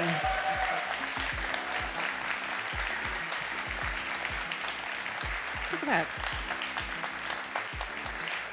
So, with that said, if you are interested in being up here next year with all of these absolutely incredible human beings, this is how you can do so. If you scan that QR code, it will take you to our volunteer intake form, fill out some information, and our volunteer coordinator, Edna, will get back to you on how to get involved more directly. If you're old school and don't like scanning things, you could just email us at info@. With that, thank you. Hope I'll see you next year.